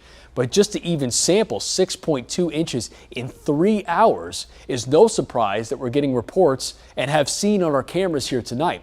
Swiftwater rescues in areas like Aberdeen. I mean, up to 4.5 inches in 3 hours is torrential rainfall, and we're not done yet. So there are so many threats with these storm systems. Tornadoes obviously a focus here, but flooding was a concern. As far as early in the week, we had serious concerns about the amount of water that was available for the system to use, and it's very clearly showing up here. We had dew points in the 70s today, that all being squeezed out and causing some problems here tonight. Stay inside if you can. This is not a night that you want to go out, especially if you're in the area where these storms have been training. You see how there's sort of a bloom here? What happened is one storm followed another storm, followed another storm. We talked about training earlier, like on a rail car. As these storms follow one another, you never get a chance to deal with the water. Strong winds back up a lot of storm drains, and then we get these heavy rain problems where we've had swiftwater rescues in Aberdeen at least. I got to imagine there are a lot of emergency crews out tonight. that are too busy to report in, but certainly dealing with a flooding situation here this evening and a tornado situation earlier where we had confirmation and even saw debris show up on radar. 2 warnings still in place here tonight. We're looking at the 3-hour rainfall totals. A lot of lightning strikes inside this, getting closer to the border. These 2 storms have just been hanging on with enough rotation to warrant this warning that goes until 10:15 for both of them. Any new updates here, Allie? I see a new tornado warning just issued there on the south side. Yeah. This is the Betterton. This is the one we've been watching very closely. I was thinking that the rotation looked much more impressive here. Can you give me the latest numbers on that and just zoom into our new warning here now? Yes. This is a 3rd tornado warning now in effect. Here, I'm going to zoom in as we speak. I'm going to actually take off the lightning really quick so it'll make it easier to see. I do think that one that was near Betterton, they definitely moved it up a little bit more north. That rotation jumped up a bit, and so that makes more sense. You could also see the one just to the south of Edgewood. It also says that the Weather Service is going to extend the one in Mount Holly, which is in New Jersey, is going to extend that into Delaware. So as that strong storm continues to move through, we'll see that continue to move, Chris. The tornado warning in Cecil County, that is near Betterton, 9 miles southeast of the Aberdeen Proving Grounds, continues to move at 20 miles per hour. It is radar indicated. Nothing confirmed on the ground, but we are seeing very strong signatures continue to move on through. The dangerous storm will be near Cecilton around 9:55 this evening, and then getting near Warwick's and continuing to move through as we get to about 10:05. Allie, I just got a report from our producer. Box Hill North has confirmed swiftwater rescues as well. It's going to be a common sight across the entire area. I'm sure emergency crews are just slammed right now with people reported trapped in high water with that much water falling. Can you check both of our radars just to get an idea? Looks like there's some rotation here, but it looks pretty messy. I know it looked more prominent on our other radar, LWX, but this is getting farther and farther away. I would say our area is almost here. So what I'm going to guess is that there's 2 tornado warnings here, where this area of rotation started in the northern warning, dipped a little bit farther south, so a new warning issued to then capture our area of rotation here. That's moving off to the east, and we'll be slowly drifting that way. Can you take it back a few frames and then up to current? I just want to see the direction that this went over the past couple of radar scans. We've been watching so much. That was I was talking about this earlier when it crossed over the warning and then went near Betterton, strong winds there, and then they issued a warning to sort of catch the rotation there, but it kind of stayed farther south, as you mentioned, and that's going to be tracking east. This looks pretty messy, but again, pretty far away from the radar. Let's flip back over to our Delaware radar just to get 2 different looks. There's clearly our rotation, and maybe showing up a bit there, and then still pretty impressive here, although that's looking a little more broad, which is good news. You want those colors farther apart, I mean that the system's spinning, but it's starting to spread out a little bit more. When it starts to rotate and it's really tight, that's where we get a tornado warning. But again, rainfall, a big concern here. Handful of tornado warnings, which we're going to stay with or as long as they're in effect. Everybody in the path of this, get to your safe spot, lowest level of your house. Put as many barriers between you and the outside as possible. Treat this warning as if it's a confirmed tornado. It's a radar indicated, but these spin up very quick and then get confirmed. And then heavy rain still a big concern here tonight. Let's check our reflectivity product one more time, Allie. Allie getting the latest information there that goes until 10:15. So again, we got another 19 minutes or so on that. Swath of heavy rain here with this storm system. Starting to take an interesting shape, sort of turning more into a bigger blob system, where they were isolated before, looked a little more impressive. Not enough to drop your guard for sure. There still are a few inflows showing up here. With our latest radar scan, I would say our area of concern right around here. And this pretty much clearing the warning. So I would say they're going to likely let that expire at 10:15, but that storm system pretty much out of that warning. This goes all the way, this heavy rain goes all the way up into Cecil County, Elkton, northeast, Chesapeake City, even back to Perryville, Aberdeen, where we've had swiftwater rescues, Perryman, Betterton, all heavy rain associated with this, and a big concern for flooding here tonight, which is an added factor on top of the fact that we've had strong winds and confirmed tornadoes across our area, enough to loft debris to show up on radar. We're talking high enough for the radar beam to see it and confirm that there is in fact debris being lofted. But a big concern here tonight's a lot of our rainfall totals, which continue to fall and add upwards of 3, 4, 5, 6 inches of rain in many spots. Allie, flipping over to our 3-hour rainfall product. The swath of heavy rain here jumps out at you right away, but even some of these yellows, even some of the darker greens are way more than we would get out of a regular system. I mean, I know that we're clearly focusing on the heaviest rain here, but 1.7 inches of rain is still impressive. 2.4 is still incredible. And it just lends testament to 6.1 inches in Joppatown, a torrential amount of rain. More than we'll see in any storm system likely the rest of the month. In fact, you could probably look at past Junes, and I bet there were many Junes that we didn't get that total over 30 days. So some really high rainfall numbers on top of the fact that we have tornadoes. This is likely causing a lot of emergency crews to be spread pretty thin. Be mindful of that tonight. I'm sure they're responding to trees down, which we've gotten reports of, swiftwater rescues, which we've seen on camera here tonight. A lot of different hazards with this system. Do we still have the Aberdeen look? I just want to get a quick update as we talk about rainfall totals and some of the heaviest rain falling. I know we had swiftwater rescue there earlier. If we have that image, I'd love to take it. If not, that's okay, but we did see emergency crews, specifically a couple of police officers trying to help someone out of the water. Allie, you got an update for us? Yeah, I just got another update that was about 15 minutes ago, that the Aberdeen Proving Ground recorded a wind speed of 71 miles per hour. So very gusty winds. Hurricane strength is 75, and we are almost near that. Yeah, and that's been an incredible amount. Oh, it looks like they brought in some kind of tow truck to come get that white car. So earlier we saw the doors open there. That tow truck likely equipped to deal with it. You can still see the rain falling underneath the lights there. Looks like they're going to get that vehicle out of there. At the very bottom of the screen, you could just see the red and blue lights flashing. They have that road closed both directions. There's the emergency, the police vehicle in the oncoming, and then the lane that we have the perspective from right at the bottom closed off. It looks like they have an emergency vehicle there to get that car out of there, and hopefully they got that person to safety, but a lot of people having to take different routes tonight. So this is one example of a swiftwater rescue that we've seen on camera. This is likely a common sight across our area tonight with the amount of rain that's fallen. We'll flip back over to our radar product. That image on the ground in Aberdeen, where heavy rain's still falling. I mean, that much rain's falling all across the areas shaded in deep red here. We have 3 tornado warnings still in effect, and they go until 10:15 tonight. So we got another 15 minutes or 20 minutes or so until those clear. This warning, the storm has cleared that, so they'll let that expire. So if you're south of Edgewood, if you're inside that warning, you're in the clear for now. In fact, for the rest of the night, because these storms are right at the tail end. Anything west of here is in much better shape. Joppatown, Perry Hall. But right up to the border, we have 2 radar indicated enough rotation to say that a tornado warning could be inside there. It's nothing confirmed, and I don't think we're going to get confirmation much for the rest of the night because these storms are really hard to see inside. We're talking rainfall rates 2.5 inches per hour.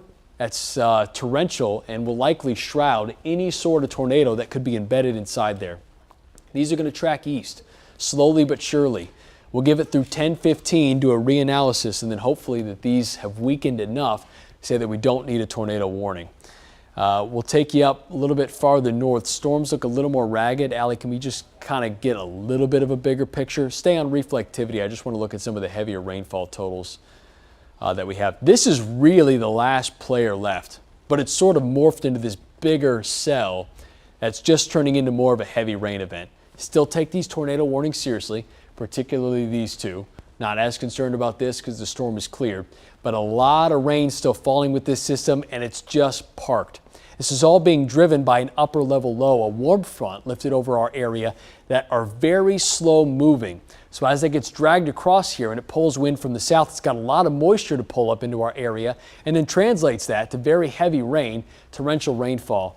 Allie, any thoughts on the system here tonight with this cell still parked over our area? Yeah, they're continuing both the warnings. They haven't said anything much about them so far, and I've been looking over from what's been shown at the National Weather Service for Baltimore, Washington, and the one in Mount Holly, New Jersey. That does include the Kent County warning out of Kent County, Maryland. We also still have the one in Cecil County that's continuing. The one in Cecil County is still till 10:15, so we have another 18 minutes left on that warning, and then the one in Kent County also till 10:15. The one in Hartford also is for 10:15, but that storm looks like it's almost out of that area completely of the polygon, so I would not be surprised if they cancel it pretty soon, at least in that area. They likely continue, though, the ones across the eastern shore, at least the northern eastern shore, because those systems look to be a little bit better out there. I am going to move it back to the velocity product so we can see how they're looking.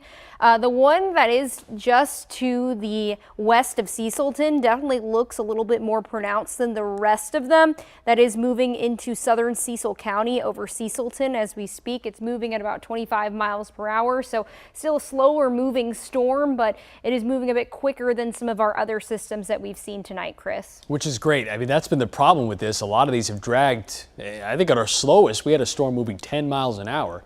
And that's led to the problem of the flooding that we've seen because these storms are just parked. They're in no rush to get anywhere. So to see these speed up is a really encouraging sign. I mean, to even move at 25, 30 miles per hour, I'll take at this point. We just need this to get moving with the heavy rain. A couple of areas of rotation, as Allie was mentioning. Looking pretty messy here, but we're getting into sort of a radar dead zone, far from both. That's why the tornado warning is still in effect and should be treated very seriously. Stay in your safe spot here. I know we've been talking about Betterton a lot. In better shape now. Go ahead and clear that area. Anything west as far as rotation is good, but flooding still a big concern here tonight. That's very clearly going to be our focus as we get into the late night hours and certainly for our 11 o'clock show. Water's going to take a while to drain out of this. Nothing really showing up on our debris signature. What we'd look for here is holes that lined up with velocity rotation or where winds are spinning. If you get any kind of different color, then we're starting to think about debris being lofted, but just not the case here. So thankfully, we're starting to turn a corner here. I don't want to say completely drop your guard, we're okay, but finally some better signs here tonight. What's been a very active night. At times, up to 5 tornado warnings, many confirmed here tonight with this system spinning away. Still a lot of heavy rain to work with, and a lot of this not even showing up as hail because it's been so warm. Because we have dew points that have been really high, or the measure of moisture in the atmosphere, a lot of water to work with, and this system's been fully wringing it out and then following one another too. These were 2 separate storm systems. That's why the warning is even here, because this was a separate storm than this. But as this is sped up, kind of hit the back of this one, hopefully it'll get it moving, but that's going to be a long stretch of very heavy rain that will likely cause flooding concerns. So Cecilton heads up. If Aberdeen is any kind of testament, note that this has the potential to flood roadways very quickly. Turn around, don't drown is the takeaway here tonight. If you come across a flooded roadway, it is absolutely not worth it. Maybe you think your vehicle can make it, but if it hits something buried in the water, there's an active power line, you don't know what kind of chemicals, it's just not worth the risk. Find an alternate route, or better yet, just stay inside tonight. Let this storm system get out of here. There are going to be a lot of emergency vehicles all over the place tonight, and I think it will be a while before they can respond to everything.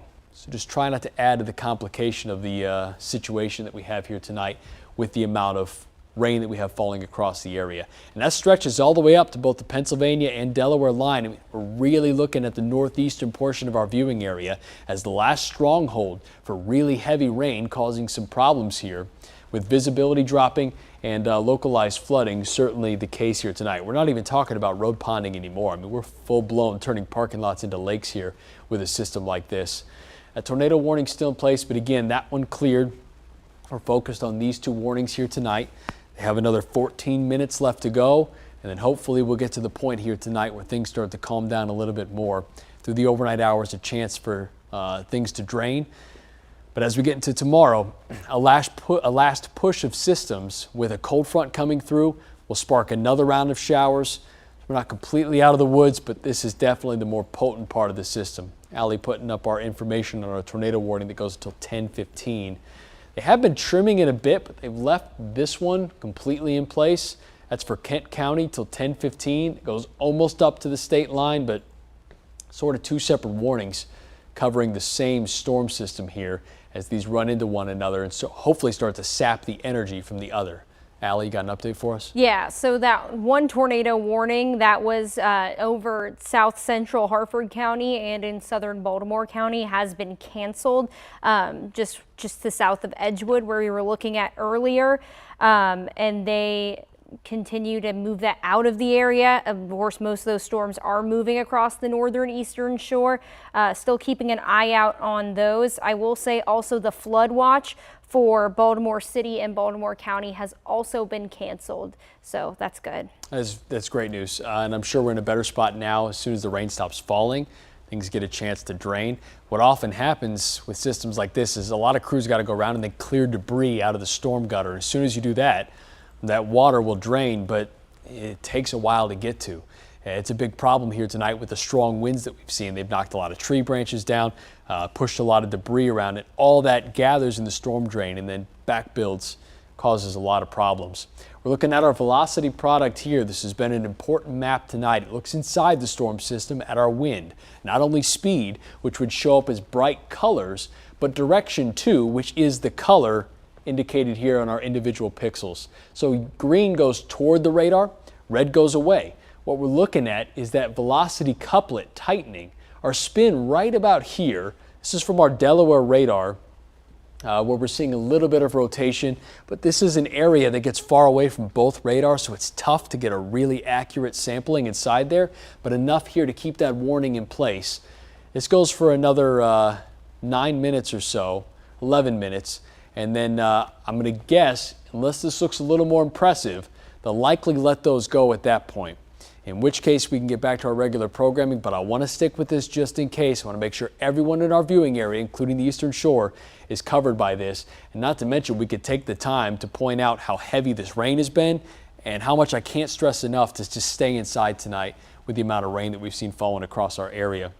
This will easily smash the record for the day. I have no question about that.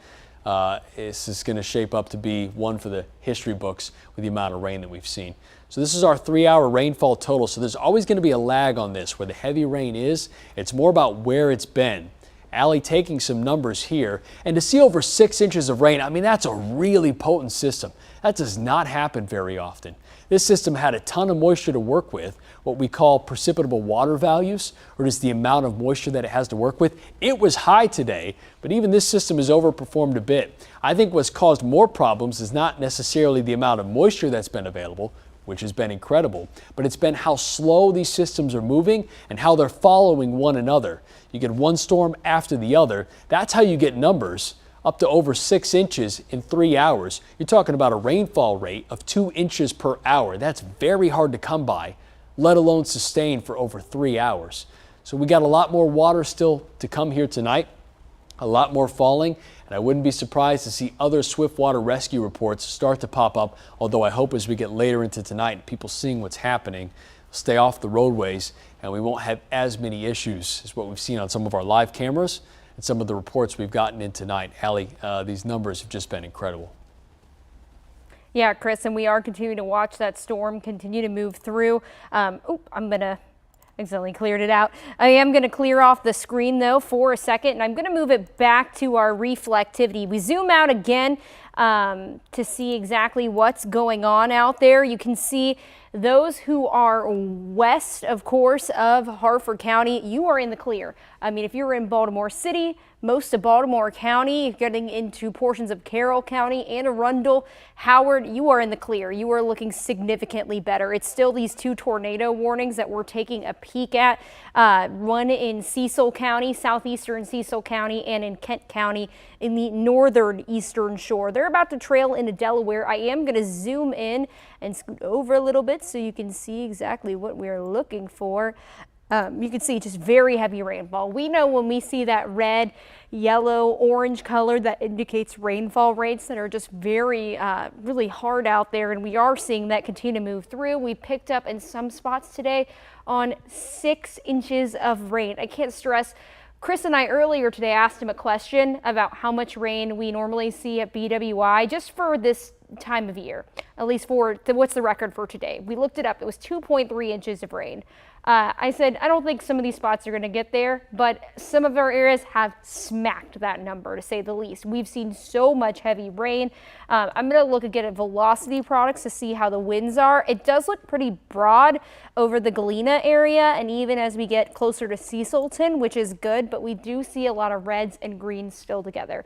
We know when we see red and greens like that at any point it could tighten back up and then create a tornado on the ground. We still have not gotten any confirmation that one is actually on the ground, but we are seeing, of course, a radar that has indicated that there could be. I am going to move back again to our product that does show debris. Excuse me, and you can see really not impressed with anything on this map right behind me. We see just typical reddish maroon colors as we get in the Cecilton and Galena area, and it looks pretty good, and that's a great sight to see. It looks like we are not picking up any debris off of the ground, at least for right now. And as we get into the rest of the evening, you could just see heavy rain continues to fall. Chris, I'm going to look real quick to see if we have any updates from the Weather Service. Okay, great. While you do that, we'll take our radar screen back full. Again, watching these 2 warnings. Just about 7 minutes left to go on this, and then we'll be in much better shape tonight. Hopefully these warnings will drop. What we'll then focus on, or have been focusing on, is the amount of rain still falling out of this. Clearly a flooding situation set up here tonight. Plenty of water still to work with in the next couple of hours as this slowly drags off to the east. If you're west of this system, and Allie, if we could even go to our entire DMA just to get a bigger picture, we're really focused on the northeast part of our viewing area, which has had some of the most impressive storms. So here's the sharp cutoff here.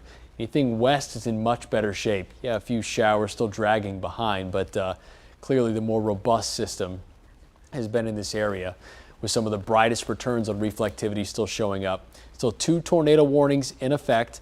Hopefully we'll start to get trimmed here pretty quick. We've got another 6 minutes left to go, but clear skies, or at least drying skies now in Baltimore, back toward Severn, where we had some reports of confirmed tornadoes and damage come in. Allie, got an update for us? Yeah, I do have an update. The tornado warning that is in Kent County, they are still continuing that till 10:15.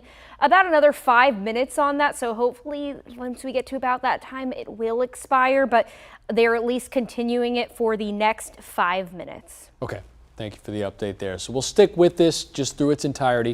I want to make sure that this doesn't spike up anymore. I really feel like we're in a much better spot than where we were in the previous hours. This is the Kent County one, the one on the southern end. It goes until 10:15. Area of rotation was embedded inside there, but what's happened is we had 2 individual cells. One kind of bumped into the other and they've merged into one larger. So sort of losing that organization, but stalled out here right on the state line. I think a bigger concern, even inside these tornado warnings, is just the amount of rain falling and the flooding concerns that will go all the way up right into the state line near Delaware. Heavy rain inside there, visibility going to be a problem. Flooded roadways going to be a major issue. And if you have a house that's prone to flooding, this is the night you really need to take extra precautions and make sure everything's okay in the basement. Just double check to be sure. Aberdeen showing signs of getting a little bit better. At least the rain's starting to spread out a little bit more. So I know that area needs a big break. We've seen a lot of flooding concerns there. Allie, taking a look at some of our velocity products, which a new tornado warnings just popped up right inside there. That's in Cecil County. That goes until 11 p.m. It's tough to see the rotation inside there. Let me drop this box here, Allie, just get a better look at this. Flip back over to our other radar product. This is the new warning here. Yeah, some rotation inside here. Nothing really jumping out to me. I mean, some stronger winds, but we're really far away from the radar here. This now includes Elkton, Chesapeake City. If you're inside this warning here now, a new tornado warning issue that goes for another 49 minutes. It'll take us right up to 11 o'clock where we have this warning in place. Hopefully this storm can move a little bit farther east, start to weaken a bit. But with that new warning, Allie, they mentioned any signs of rotation, any reports?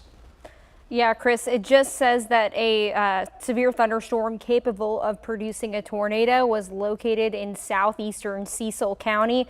This will go until 11 o'clock this evening. So, Chris, we're about to go on almost 5 hours of telling you guys about these storms. It is moving northeast at 30 miles per hour. So this one at least is cruising a bit more than some of our other storms that were moving at 10 miles per hour this evening. The storm will be near Hollywood Beach at 10:20 p.m., near Elkton around 10:30, near Brantwood at 10:35, and other locations that could be impacted by this tornado warning include Chesapeake City, Maryland. And like I said, this is moving at 30 miles per hour. It is radar indicated. Nothing has been confirmed on the ground. I know this area is a little bit more rural, but of course, make sure you're in the lowest area of your home if you are impacted by these areas. We are continuing to monitor the storm. Yeah, this is an area that's seeing heavy rain here too again tonight. It's the same problem that we've been having is visibility issues. If there is rotation inside there, it's going to be very tough to see. Likely back here, some stronger winds showing up, but again, we're getting so far away from our radar beam that it's looking higher and higher up in the storm. So it's tough to get a really accurate sampling, but if even a piece of that 83-mile-per-hour wind can make it to the surface, then we got problems. If it's tracking northeast, that's got to be the area of concern, likely working its way up the bay. We'll be close to Elkton, northeast, just south of that. The warning's in place. And then Chesapeake City now included in that too. Can you take us through a loop here, Allie? Just go back a couple of frames and maybe zoom out a bit so we can get the bigger picture, see where this rotation starts to show up. Allie's taking us back to the timestamp here. It goes back to 9:49, but she'll bring us closer to current. We're watching for any signs of rotation. That was our old warning. It started to fall apart a little bit more, but may have held on enough along the water, yeah, to tighten a bit and start to strengthen. So if that works its way northeast, a lot of these channels and bays, hopefully it can stay over the water and not cause any damage. But Cecil County, a new tornado warning that goes until 11 p.m. tonight. We're going to see a lot of these warnings drop off here in just a bit. In about 30 seconds, we're going to lose these southern warnings because there's just not enough evidence there to say that there is a lot of rotation. National Weather Service office may issue a new round if something jumps up. Clearly enough here to warrant a new warning in Cecil County where we have an area of rotation starting to pop up. Thankfully, nothing showing up on our debris signature. That's usually what they've used tonight to say that this tornado is confirmed. We've had reports of it. Not the case here this evening. Thankfully, not a confirmed tornado, which has been so common here this evening, but at least radar indicated enough. Any word from the National Weather Service office or Allie, thoughts on the velocity product where we had that rotation? Yeah, the Weather Service has still yet to say anything. I'm assuming, though, that they are expiring the southern warnings because we haven't seen, yeah, there they go. And they just disappeared as we speak. So they are gone. We do have, it looks like, one larger polygon, but it does encompass most of Cecil County, includes Elkton, Chesapeake City. I'm going to zoom in a bit so we can see exactly what we're looking at, just to the south of northeast. Moving over the water, too, but very gusty winds at times. I'm going to move it back to our velocity product where you could see really gusty winds kind of moving into the westernmost part of that polygon. It's over the water right now, so a little bit more of a fish storm out there, but as it starts to move back over land, we could see that tightening up again of rotation, maybe the potential for a tornado once again. I'm going to move it back to our reflectivity. This is our product that shows rainfall rates, and you can see again very heavy rainfall, that purple color starting to move across the eastern shore where we're already seeing just very heavy rain. I'm going to take a look again at what the Weather Service is saying, if they're saying anything at all. But we just have seen so much heavy rain that continues, Chris, and it's really been messy. But again, this tornado warning for Cecil County goes until 11 o'clock. So we got another 44 minutes where we're going to talk to you until we hear that the storm is done. Yeah, we just want to make sure that everyone in our viewing area, including Cecil County, is safe. I want to treat every warning equally here tonight. So as long as this is in place, we're going to stay with you. That's our obligation here to keep everyone safe inside these warnings. Enough rotation here to cause some damage. I mean, we've seen samplings on our radar up to 83 miles per hour. So enough to cause some concern as this tracks off to the northeast. The heaviest core of the storm, actually even stretching back toward Aberdeen Proving Ground, which had reports earlier of heavy rainfall and even some stronger winds, is moving off to the northeast. So what's going to happen here is rain's going to gradually increase even from what it is now. And I know it's been very heavy, getting stronger and stronger. And then we have our core of wind starting to show up more here. Thankfully, with that latest radar scan, not as impressive, still very strong, at least farther away from here. But that orange color sort of jumped out as, boy, that was getting really big. I imagine some samplings here. Allie's switching back and forth between our Delaware radar, which is what we're looking at now, and our LWX radar. Some samplings there in the 30s, but that's really far away. It looks even stronger as you look at our other radar product, but that's looking higher and higher up. So we're sort of using both. We have radar coverage here. It's not as great because you just get farther and farther away. But if samplings are coming in at 72 miles per hour, I mean, you're talking about the potential for these to be incredibly strong, even if that's higher up in the air. Allie, I wonder if you almost draw this way up to Elkton, we'll get a better idea of some of the communities that'll get hit here, because I think Cecilton, this will likely skirt the north end of you, just with the direction that this has been moving. You almost take it up to Chesapeake City. Just to get an idea of the timing, that's about 27 minutes from now. So even though this warning goes up until 11 p.m., just given the speed of this, closer to 30 miles per hour, we'll hopefully get to the border by the time we get to 10:40 or so, just before 11 o'clock, if that system can hold together. So this is a tornado warning that goes until 11, but if this can move faster, which we really need this to get moving, it's been stuck. We're talking ending this by the time we get to 10:40 or so, the last bit of this rotation. But these storms spin up quick, and this sampling likely taken as it was over the water was a bit weaker, and then when it crossed over to land, picking up enough energy again, starting to rotate a little bit more. Some of the storms on the southern end of this have been a little less impressive, so thankfully, it will likely draw energy from that as those storms start to die. Can we zoom out a little bit more and flip over to reflectivity? I just want to get an idea of how this whole system looks, because it's been a mess. This is starting to look a little less defined, where we had individual supercells earlier. Now they're starting to catch up with one another, but this has just been parked right over the eastern shore. The weaker part of this system, albeit heavy rain, is right along the state line. You can see now that because this is the southernmost end, it's now being fed by those southerly winds, and that inflow then taking in a lot of wind from the south, which is bringing in a lot of moisture for this system to work with, a lot of heavy rain, and enough here now to spin that storm and prompt the tornado warning that goes until 11. Includes Elkton, northeast, just north of this out, but this is all Cecil County right up to the Delaware state line. If you're inside this box, time to take your tornado precautions. Just be safe with this. We don't have confirmation on it, and we haven't been getting a lot in this area, confirmation that is, but enough on radar to say that, okay, it looks like the storm is spinning. There certainly could be a tornado inside there. Let's take this warning very seriously and just be safe, and not to mention with the amount of rain that's falling, an added hazard here tonight. As we continue to watch our latest updates.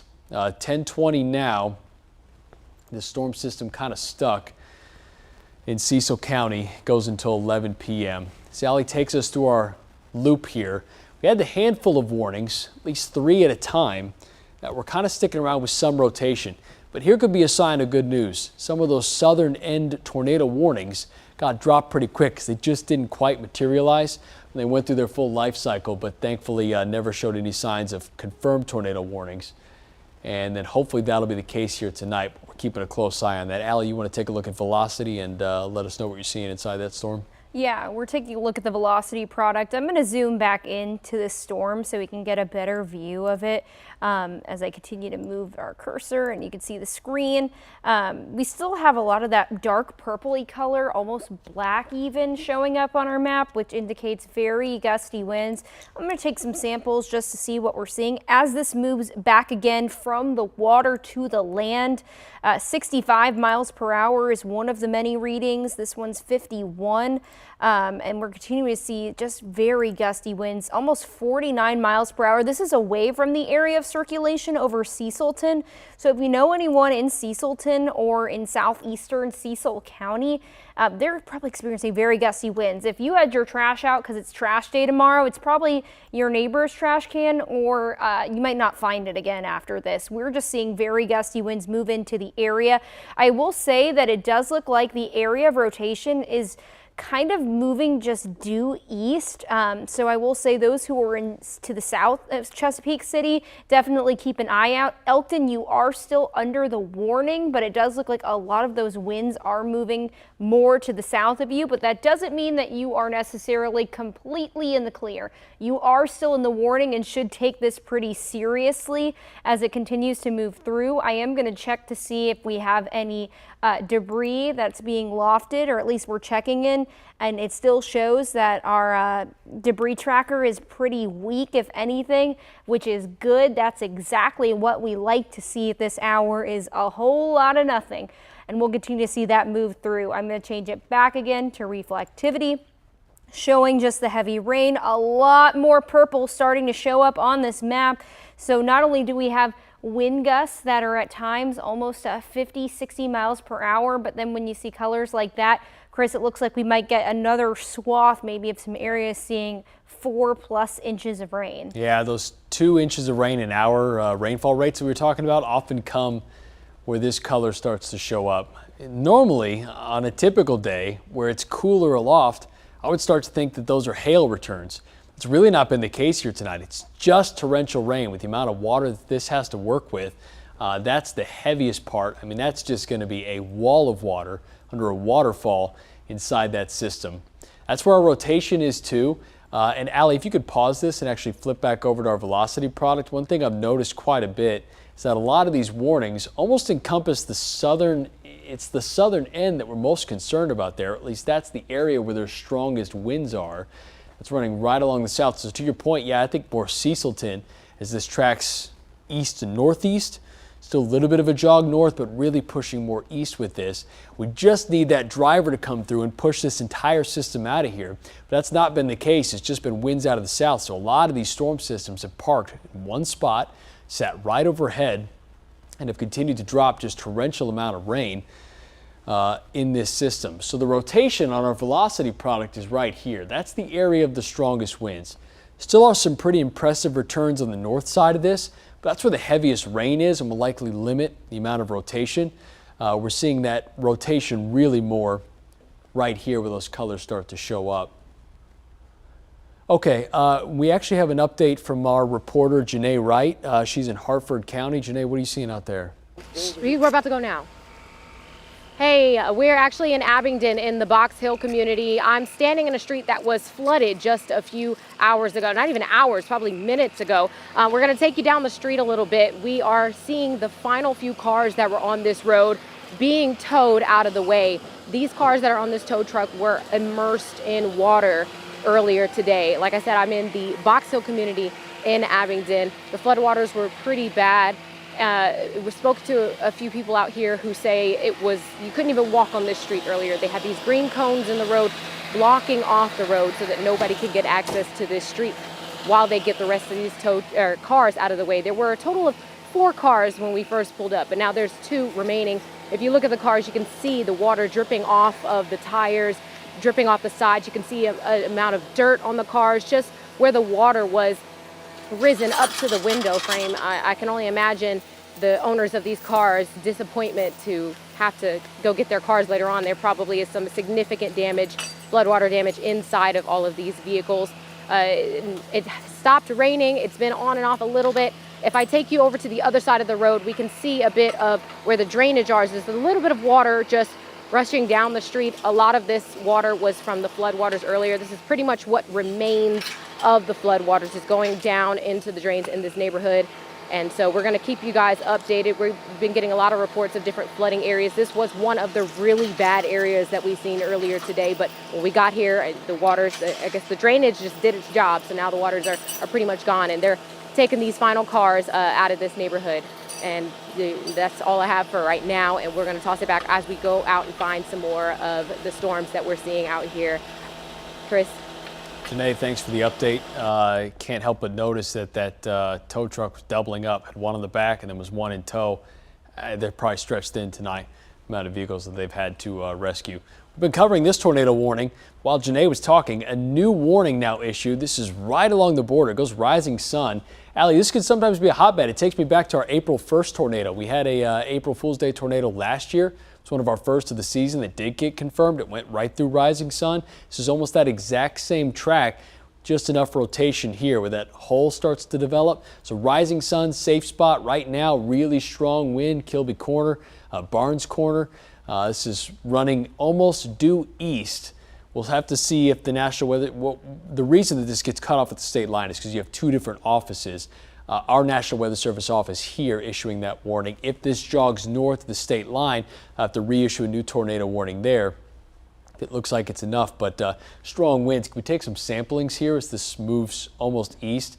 And do you have any kind of idea, Allie, what are they saying, the speed that the system is moving? Off to the east? Yeah, I can read this off for you. The National Weather Service has has indicated a tornado in portions of northwestern Cecil County. That'll go until 11 o'clock. At 10:24 this evening, a severe thunderstorm capable of producing a tornado was located over Rock Springs, Maryland, or 10 miles north of Havre de Grace. Moving east, another slow one, Chris. 15 miles per hour. So another slow moving system. We've sampled some of those winds, 57 miles per hour, right over the Kilby Corner area, heading right towards rising sun. I was thinking the same thing. You know, last year, April Fool's Day, I remember it's the first storm of the system. I mean, we saw that one right over rising sun, and it looks like, again, another system over that area. And we still have 2 tornado warnings in effect right now that go until 11 o'clock this evening. Of course, we're also getting some reports of some damage. The 440 block of Cowhide Circle in Baltimore County is reporting damage to homes in that area. I've also seen some other spots near Middle River where numerous homes and trees are down and numerous homes have been damaged because trees are down in that area. I mean, it is just a messy evening out there, Chris, to say the least. Also, of course, one of the other weather services, the one in New Jersey that does cover the Eastern Shore, continues to monitor the northern corner of the Eastern Shore. And while the environment is becoming less favorable, it still remains, it still looks like we could see some residual instability. So that's why we could see some strong thunderstorms moving through and why they continue to keep the tornado warning in place. And I don't want to get fatigued here. I know that we've been talking about so many tornado warnings tonight. Treat each one like there is a tornado inside there. I don't want anyone to drop their guard, and I want everyone in this red box taking their tornado precautions. I know we've been saying it a lot tonight, but still the potential here. Again, the hope is that these systems start to weaken a little bit more, but I think just given the nature that a lot of these storms have already produced confirmed tornadoes, the potential's still there tonight, especially in areas like this one that haven't had a lot of activity yet, at least in the form of severe weather. Certainly plenty of heavy rain, but that thin tornado warning going till 11 p.m. Not seeing a lot showing up on our debris tracker. This has been the same case. I think a lot of it just picking up some of the heavier rain and then fanning out a little bit more. So thankfully nothing lighting up there. That's what we want to see. Allie, if we could zoom out just a little bit more, let's look at both warnings because we do have 2 in place, both of which go to 11 p.m. and are pretty much exclusive to Cecil County. 2 separate warnings, both going for another 29 minutes, both tracking east. This one a little more northeast. This system has just been stuck. Allie, can you give me a 30-minute loop just to see how active this has been over the past 30 minutes? And the system has just been stuck here for the better part of half an hour now. Feels like a lifetime ago that we were talking about the system in downtown Baltimore, but still with us right up to the edge of our viewing area in Cecil County. 2 tornado warnings in effect, both of which need to be taken very seriously with the potential to have a tornado embedded inside very heavy rain. It's going to be impossible to see in a night like this, unless of course we get power flashes, but no reports there. with heavy rain being a big concern and even some lightning strikes. You saw Janae's report there where we saw swiftwater rescues. That's still the potential here ahead of this where we've had heavier rain. And Allie, that's even more impressive. What numbers are you seeing there? Yeah, you can just take a look out. I'm going to clear this box out of the way. You can see right along the state line. So northern Baltimore County, even northern Hartford County, starting to move into northern Cecil County, just to the south of Delta. We're starting to pick up some really heavy amounts. I'm going to go ahead and sample some of those so we can see exactly what's going on. Just to the south of Delta, 4.8 inches of rain that's been indicated on radar, 4.3 in portions of northern Hartford, and in far northeastern portions of Baltimore, it's 3.4 inches of rain. Guys, that is a lot of rain, if anything. I mean, some of those we see maybe throughout a couple of months. I was taking a look at the drought monitor earlier today, and I will say none of us are in a drought whatsoever, but I think the next time we'll be in a drought will probably be months after the amount of rain that we've seen. Still looking at some of the totals. This is in portions of Hartford County. We can see 6.7 inches of rain indicated on radar. I mean, that's just not a slow amount. I mean, 6.5. These are multiple months worth of rain in some of these locations. You could see 2 starting to move into Cecil County. I'm going to clear these out of the way so we can again see the bigger and better picture.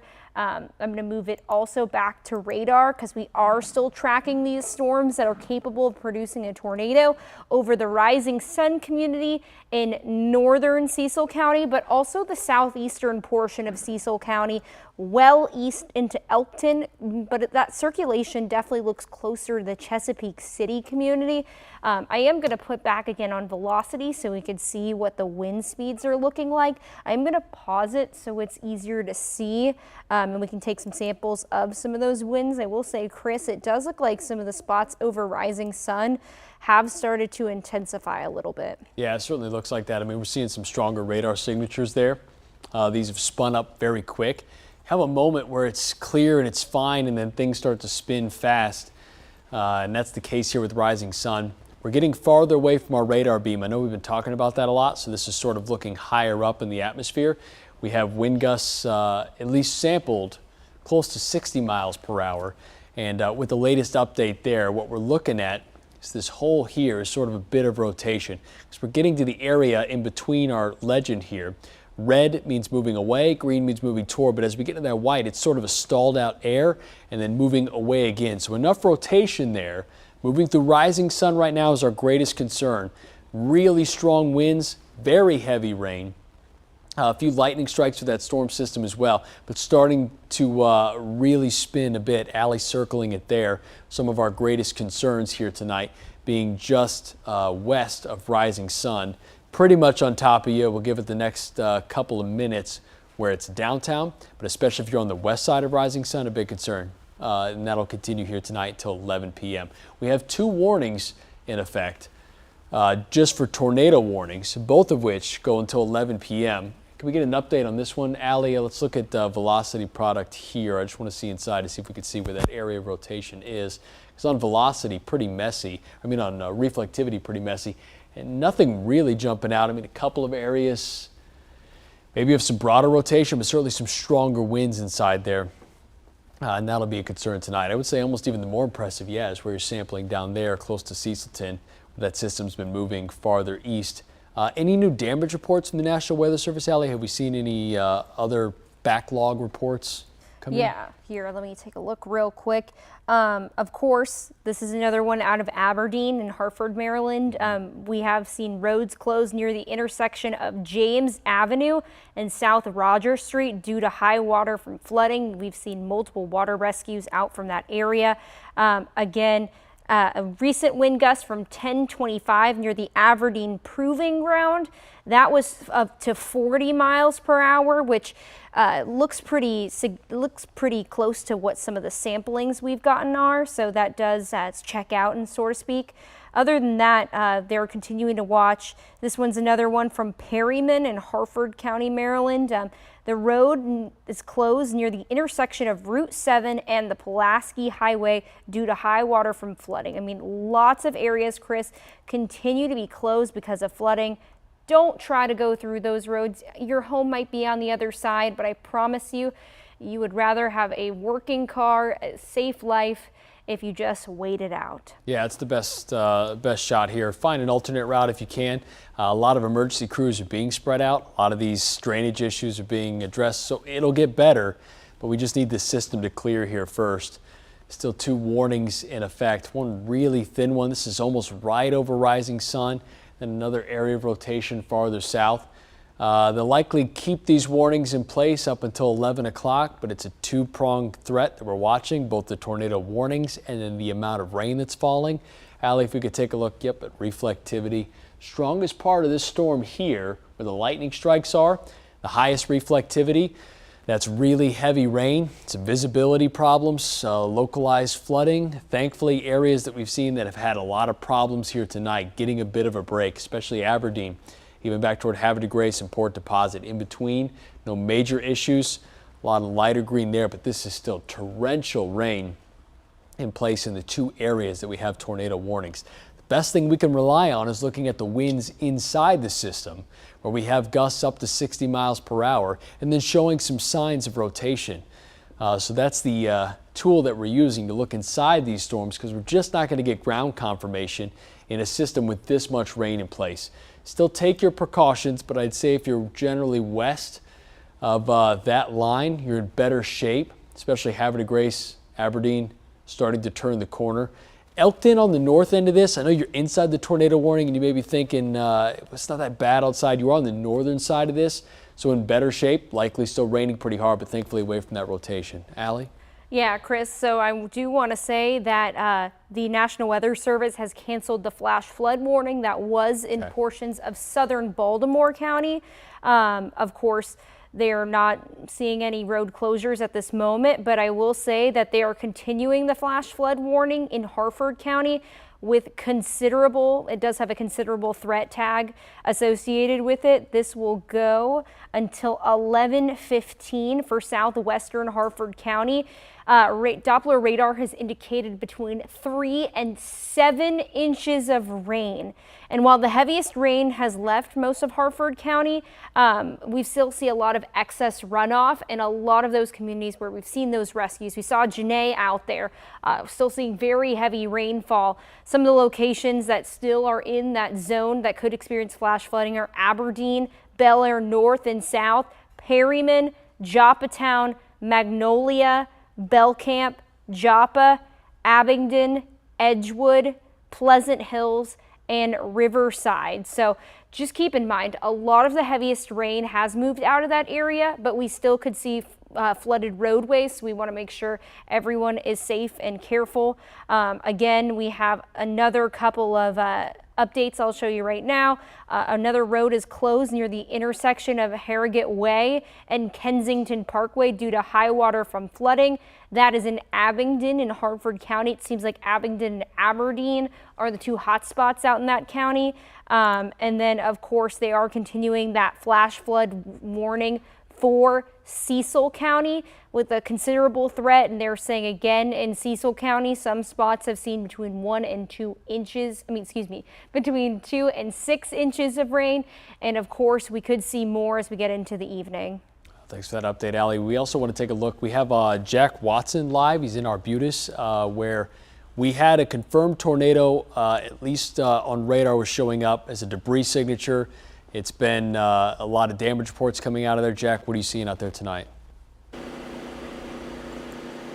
Hey, Chris. Yeah, definitely a scary couple of moments this evening as we saw those tornado warnings come in. And like you said, this is one of the places where on the weather team's radar we saw the tornado touchdown. This is Francis Avenue here in Arbutus. And what you can see over here, down power line, according to a police officer back there, this is what you get with these storms and their power.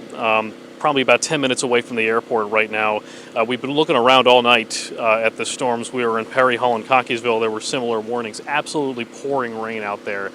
Not safe to drive. We did pull over, thankfully, and waited the storm out up there. We also checked out Brooklyn Park as well. Saw some downed tree branches there. Seems like almost all of our area was in some way impacted by these storms. There's going to be these damage reports coming in throughout the night. We're going to keep you posted here on Channel 2 and on our website, WMAR2news.com, as we assess the situations here in Anne Arundel County, Baltimore County, and all the areas which have been affected by these massive Wednesday night storms.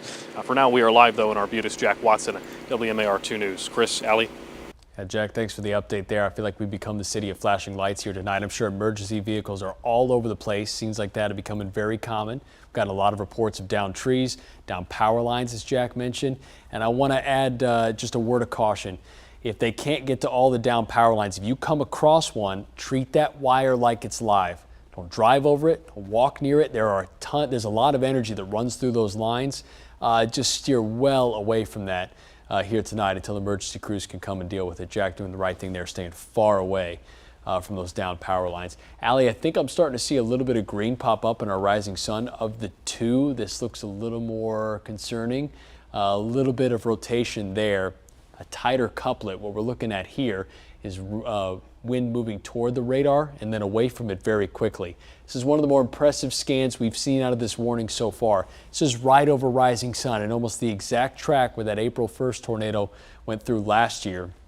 Not seeing debris show up, but a word of caution with this product is that because we're so far away, debris would have to get lofted pretty high for that to show up on the radar scan there. But certainly, at least sampling higher levels, that would be our area of rotation. The National Weather Service here trimming this tornado warning right up to the edge. So they're going to keep that warning right along the edge of where that rotation is. So that's almost a drop off in the data there because that's wind sort of getting stalled and then blowing away again, and a sign of rotation there. I would say that's our area of greatest concern. Rising sun, safe spot right now, should be there already.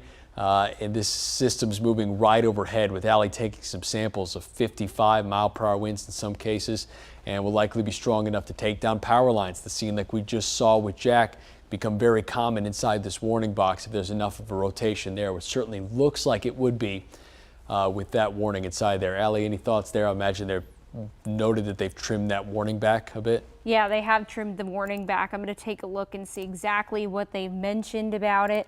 And it does says that they are continuing the tornado warning until 11 o'clock for north central Cecil County. Again, another slow mover moving at 15 miles per hour. I don't think I've ever seen storms move so slowly that are able to produce to produce potential tornadoes. But if you are in some of those communities like Rising Sun, Barnes Corner, just to the north of Greenhurst, just to the south of Calvert, Fairfield, Zion, right up to the PA state line, you are right in the chance of seeing a potential tornado. I mean, we've seen so much damage across Maryland, also very heavy rainfall, so two not very great situations out there, but continue to be in your safe spot until 11 o'clock. We will continue to keep an eye out on the storm. I am going to zoom out for a moment here so we can see exactly what's going on. And you can still see we do have that other warning in southeastern portions of Cecil County. I will take a peek at that one too so we can see what's going on closer. It does look again like the storm is just really tracking due east just to the north of Cecilton, almost out of the warning polygon, but there could be a little bit of a lag there just to the south of Chesapeake City, heading into Delaware as we speak. There is a few lightning strikes that are just to the south of northeast. You can see where we've gotten them popping up recently, so it could be that the top of that storm might be strengthening, but we hope at least this hour we're losing a lot of that daytime heating, and hopefully those storms will soon start to calm down and break up a bit. Yeah, I think at this point we're going to see this out until 11 p.m. certainly with this warning. This one's showing more signs if there is rotation inside there. Some really strong winds on the south side of this. A lot of reflectivity showing up there. I think of the two, that one looking a little more concerning. So I just want to stress here more and more, rising sun, safe spot right now with that rotation inside there. Enough to warrant that warning. Really skinny, pretty much just including rising sun. Can we zoom in here a little bit more and see if other communities pop up to the east of there? I know this starts to skirt northern Cecil County, which starts to get a little more rural, but there are a few areas, Calvert, for example, inside that, Fairfields, Zion, as Allie mentioned, this tracking almost due east is going to be an area of concern right inside that. That rotation, at least showing up on radar, is right over rising sun. There's often a little bit of a lag because scans come in every 5 minutes or so, but that could be an area that we're watching very closely as this area of spinning gets closer and closer to the east. If that can hold itself and sustain, we'll likely get a new warning out ahead of this that could go to the state line, but this is tracking almost due east and is moving really slow, as Allie mentioned. So that's why this goes for another 13 minutes, but it's such a small warning box. Normally we see these stretched out quite a bit because typically we're talking about tornadoes tracking at 25, 30 to 40 miles per hour. It's just not the case here tonight. The strongest part of the storm, again, right over rising sun and likely off to the east here now with these latest radar scans coming in. There were some signs of rotation there right along the state line. You can almost see it right here over rising sun. Hopefully it hasn't made contact with the ground. It's certainly looking strong enough on radar to keep that warning in place for now. That goes until 11 p.m. tonight. We're going to stay with these warnings. As long as there's a tornado warning, we're going to stay on air with you. North of Greenhurst, just out of that warning. And then Fairfields, Calvert, Zion, again, be taking your tornado precautions now with this system tracking off to the east. Allie, any thoughts with this system here tonight? Yeah, the rotation definitely continues to look a little bit more broad. I do worry that the system is tracking more due east than it is off to the northeast. If it goes northeast, it gets out of Maryland and then it gets out of our area. We want the people in Maryland to stay safe and to continue as we see the storm move through. I'm going to take some more samples. I will say that, of course, we did get another damage report. This was of tornado damage in Baltimore, Maryland, and it says that multiple homes have been damaged on Cowhide Circle. Again, one of the many damage reports that we've seen so far. I am going to move the polygon out of the way, but we do have a tornado warning in effect still until 11 o'clock this evening. It just does not continue to move. I will say that our debris tracker is continuing to at least look very light, so not a lot of lofted debris in the air, so it looks like we probably have a lot of upper level rotation instead of lower level, and we know once it becomes low, then we could start seeing debris up in the air. So at least there is that. I am going to take a quick scan at our southern system, see if it's showing anything. It does look like we kind of have that little laser beam kind of like image. I will say with that southern storm, we aren't seeing a whole lot of damage in the area, at least reports now, but we know we'll see them eventually. It does look like just to the south of Chesapeake City, maybe we're seeing some stuff in the upper atmosphere, but again, we are just very far away from our radar site in Northern Virginia, so it makes it really difficult for us to see. But if you are in Chesapeake City, just to the south of Elkton, we want to make sure everyone is still in their safe spots.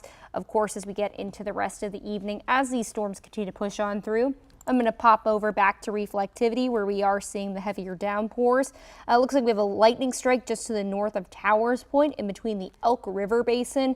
Still very heavy rain for Chesapeake City, also near Battery Point Farms. You can see some of that purple color that just indicates very heavy rainfall for our tornado warning for portions of southeastern Cecil County till 11 o'clock this evening. Again, 2 tornado warnings for Cecil County. One in the northern portion and one in the eastern portion. Both will go until 11 o'clock. To the start of our 11 o'clock show.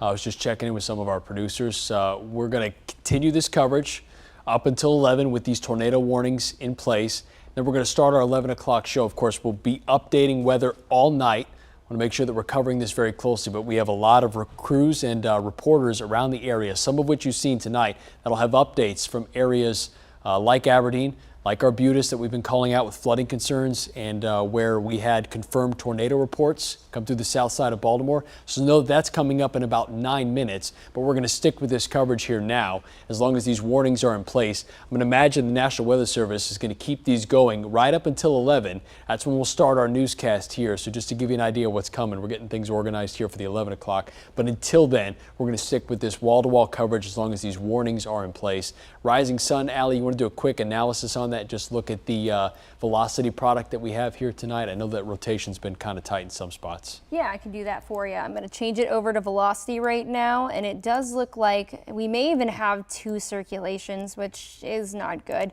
But it could just be that it's so broad. It looks like we have some higher wind values to the west and to the southeast of rising sun.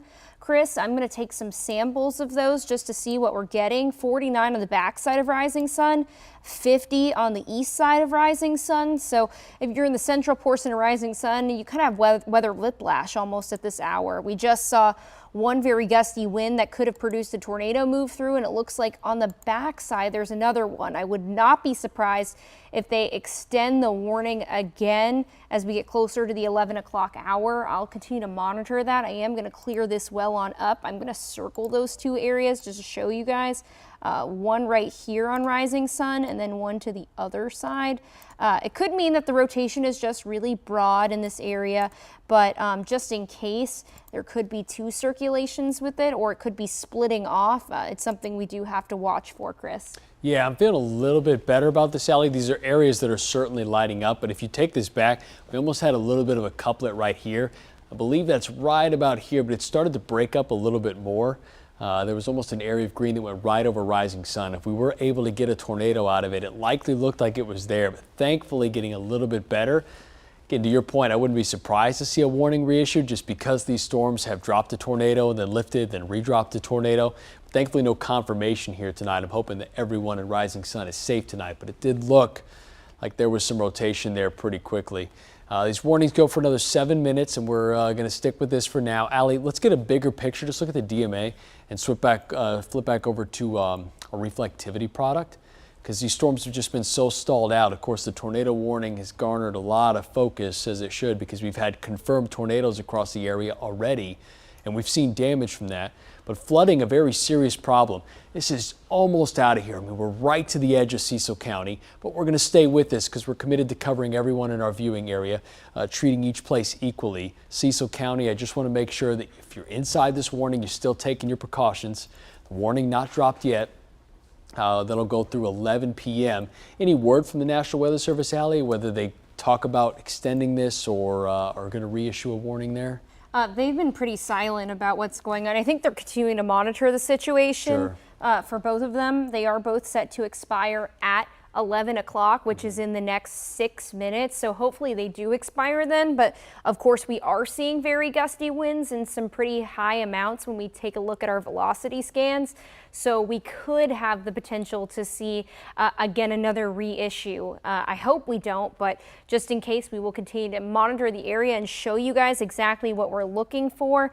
I'm continuing to update what the Weather Service is saying, at least at this hour. I mean, we've lost a whole lot of the daytime heating elements, and our instability is starting to wane a bit. So, when we get that, we hopefully can get some breakups in these storms, and then finally they'll start to dissipate, but they've just carried also so much rain with them. I'm going to zoom back into one of our areas that we are paying attention to, and that's again in northern Cecil County. Again, we have another system in eastern Cecil County. Cecil County is really just seeing a whole lot of action, at least at this hour. I'm going to move this just to the right of me so you guys can see it a bit better. But if you're in rising sun, just to the south of Chesapeake City, you want to make sure that you are in your safe spot, because we are just seeing very strong winds from time to time. They could produce a tornado just right over my shoulder. So keep that in mind. While it looks very broad, very gusty winds are out there. So any debris like tree branches could become projectiles. We could see some very gusty winds, continue to move well on through into the portions of the northern eastern shore. I'm going to look again and see if we have anything showing up on our debris tracker, and it still looks like a whole lot of nothing, which is great. Exactly what we love to see at this hour, because it has been just really messy out there and very heavy rain. Chris, I'm also going to push over and see some of those rainfall totals so far. It still looks like in a lot of those spots we have picked up on 5-6 inches of rain. Yeah. I'll do some scans for you real quick. It's incredible that 5 to 6 inches, Allie, is lower than what we've seen, but I mean, up to 7 has been just remarkable. I mean, I can't stress enough how high that is. This is all radar indicated, what it's sampled or what it estimates that's fallen over the past 3 hours. But to even get numbers that high on a radar estimated analysis is just incredible. I mean, a very strong system with a lot of rain to work with, and continuing here tonight. Both of these warnings go up until 11 p.m. We got a few more minutes left on that. We're going to stick with this coverage right up to the start of our newscast. At 11, we'll start our 11 o'clock news. We'll do another analysis on radar, and then we have updates for you across the areas. If you're joining us a little early for the 11, and you're wondering what's going on, of course, we've had storms across the area. We still have active tornado warnings, which is why we're sticking with coverage. It's been since 6:15 since we've been covering these warnings in place. Still 2 left, and I want to make sure everyone in the path of these are in their safe spots. So as long as you see us, if you're in Rising Sun, know that tornado warning is still in effect. Elkton included in this, although the strongest part of the storm has been south. Then we'll do another radar analysis at the top of the 11, and then we'll get into some reports around our area of the damage that we've seen. We've seen it on radar. I've seen some of the images here tonight. They're incredible, and we'll have reports for you coming up in just a few minutes, but I just want to let you know that that's our plan here for now. For the next 2.5 minutes or so, we're going to stick right here covering this. And Allie, you got an update for us tonight? Yeah, I do have an update for you. It's more so due to flooding concerns, and earlier our flash flood warning for Harford County has now been canceled. The one for Cecil County still stands, but now there is a flood warning for Harford County. This will go until 3 o'clock this morning. Again, Doppler radar has indicated between 3 and 7 inches of rain has fallen into some of those communities. We've had multiple road closures due to high water and even multiple rescues. So we are continuing to watch that. And you can also see right over my shoulder, this is not flooding related, but the National Weather Service has continued that tornado warning into Delaware. So hopefully they are going to let the one in Maryland expire within the next 2-3 minutes. Yeah, that's the hope here tonight. I mean, we're certainly trending that way. I would like to think that the later we get into here, these storms have been weakening, and that's been the case, but not enough to completely drop our guard. I mean, with these warnings still in effect, let's treat them seriously. We'll stick with you for another couple of minutes here, about 1.5 minutes. As long as these are in place. On the bigger picture here, here's the warning that Allie was talking about. As this crosses over into Delaware, where that area of rotation is, that'll be out of our viewing area. So we're not going to focus on that tornado warning as much. But I know a lot of people that obviously live in the Eastern Shore, know a lot of people in Delaware, so give them a heads up. This tornado warning is now crossed over state lines and is working north of Middleton. But we're going to keep focused on our area where we have our tornado warnings in place, particularly Rising Sun. And as that area of rotation moves in, it's looking a little bit better. Allie, can we do a quick update? Let's check Rising Sun here while we got about 45 seconds left on this tornado warning. We'll see if they reissue anything. Nothing jumping out to me. I mean, this is looking a lot better. Still very strong wind, still very heavy rain. There are threats with this system and even a lightning strike, but thankfully looking better than where it was earlier. Hopefully that means there won't be another warning issued. Want to be done with this system tonight, but either way, tornado warning or not, heavy rain has been a very big concern here, where we've seen flooding problems here through the evening hours and into tonight. Heavier or brighter velocity scans show where some of the stronger winds are. Some of those have been more impressive. We'll give this about 5 more seconds where we start to see this warning in place, and this will expire here as we get into our 11 o'clock hour. So we've crossed over there now. I'll see if these warnings drop, but we'll keep a close eye on that. Allie, let's reset, go to DMA and back to our reflectivity product. We're getting ready to do another quick radar update as we start our 11 o'clock newscast. Just getting ready to launch here, getting everything organized. There go our 2 warnings.